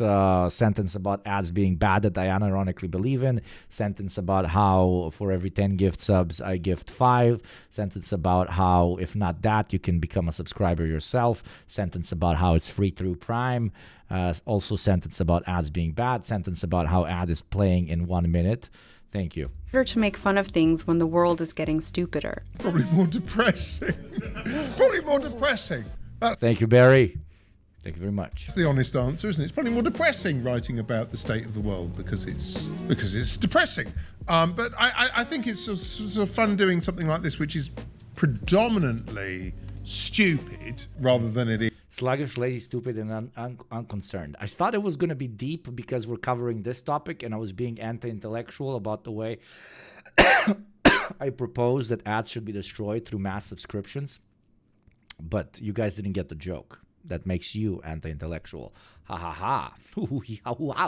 Is sort of bewailing the... I'm glad I'm not doing a topical show, like a series right at the moment, because I'd probably be crying. Except Barry got it. 30% of it, which would be... Because you did with the Trump one, didn't you? You had a bit of a breakdown. I did have a bit of a breakdown, yeah. On camera, pretty much.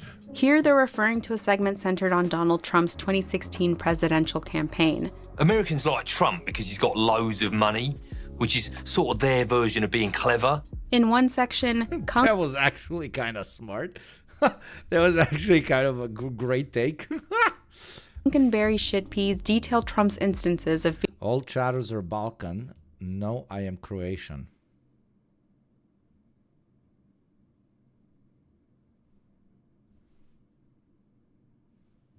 being an overall shitty human being. It's exciting watching footage of his rallies, thinking, oh, this'll be in a documentary in about 20 years' time with ominous music on it. And here's me watching it live.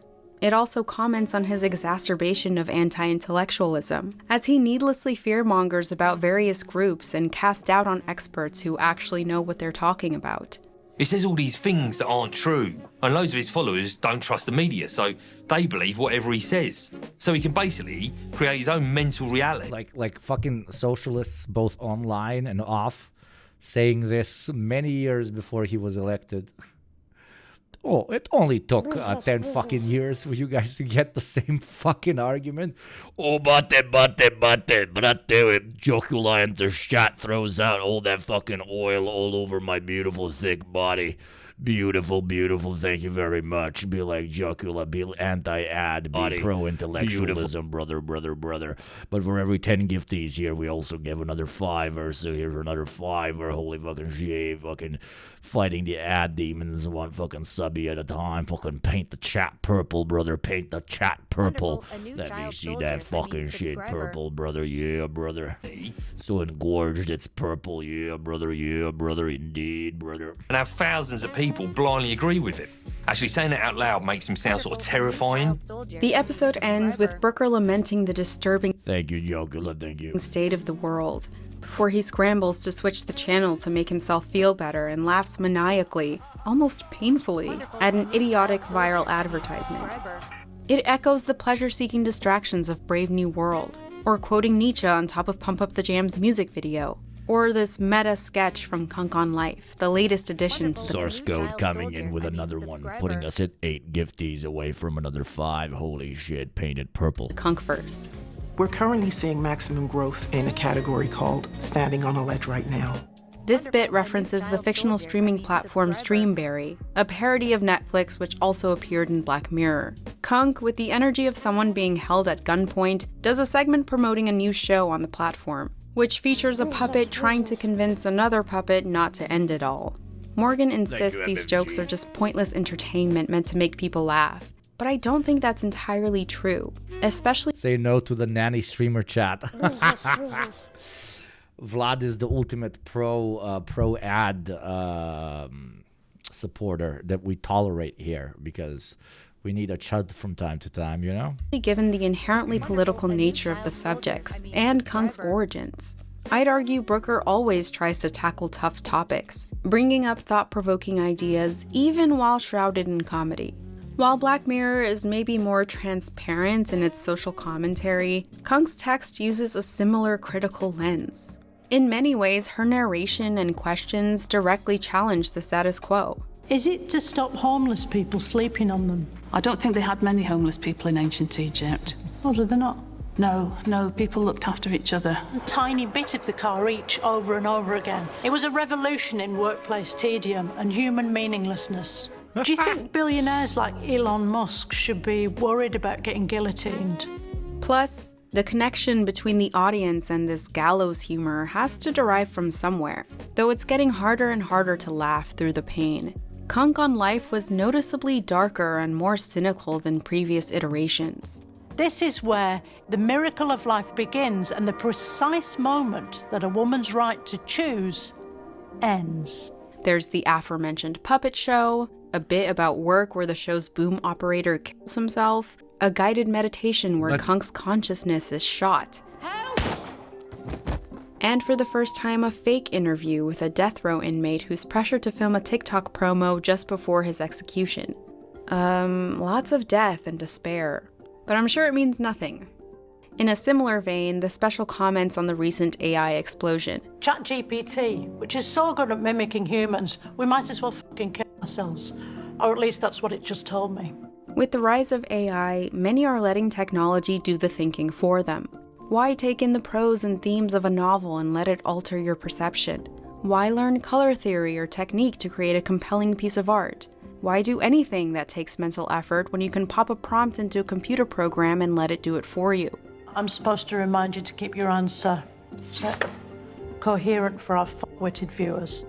I wish I could say these silly mockumentaries are purely lighthearted escapism, but Kunk's persona isn't that dissimilar to the reality we live in, where educated and self-educated mean the same thing, where decades of research and peer-reviewed study are the equivalent to a hobbyist interest, a few half-paid attention to TikTok videos, and algorithmically curated echo chambers to validate every opinion.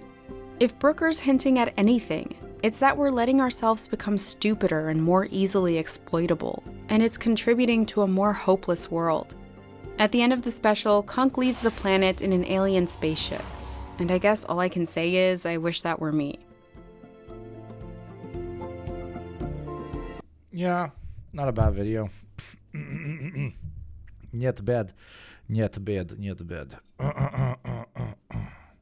Arguably, the ending is what I would criticize the most, because it's sort of like pretty doomer-pilled, if I say so myself. It's kind of like, escape society, and because it's all doomed and sucks. Don't try to do anything to somewhat improve it. I mean, not don't try to do, but like trying to do something to somewhat improve it is a waste of your time, because Orange Man, he is very orange and very bad and stuff. To be contrarian for a moment, scientific consensus has often led to the perpetration of oppressive structures. Yeah, that is why even scientific consensus should be questioned, but once addressed properly, adapted, molded, and changed. When the criticism is on point, as they say. Did you mention it's the year of the snake getting its own ass? It's just a snake, but eventually it's also going to eat its own ass, because if you were a snake, why would you not eat your own ass? You're literally that bendable, like holy shit. Is this why a lot of snakes are like genderless and shit, because they can all just like literally just have sex with themselves? I trust all experts except economists. Those fuckers are experts in lying. What a crazy part to come in, huh? Never do anything to anyone, no matter who, what or who you are with or where you are going. What? Eugenics, phrenology, and lobotomites used to be accepted medicine by scientific consensus. They absolutely were, until they were questioned, and the scientific consensus has changed. We should also look at today's scientific consensus through a lens of skepticism, but until we have more information, the current scientific consensus on most things is the one we have, and it is the one we unfortunately or fortunately have to follow. Probably in 100 years, we'll be like, what the fuck? Plastic forks? Are you fucking insane? That's why we're all like fucking dying and shit, but maybe we aren't.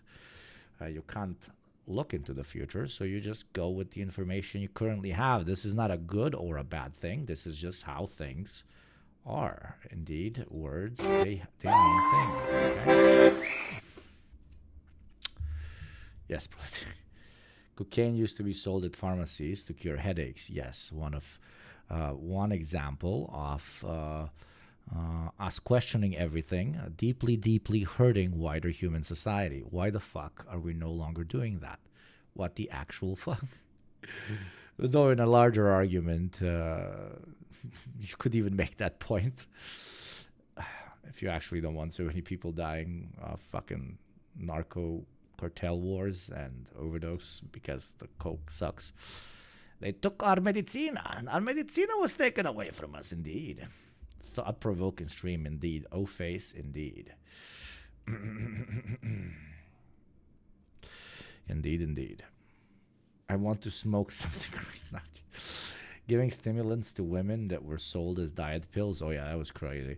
Remember when we were like, yo, pregnant ladies be fucking crazy? What about a cigarette? Hey, pregnant ladies, stop being fucking crazy. Smoke a ciggy. That will make you chill out. Please. Holy shit, why does our kid have 3 arms?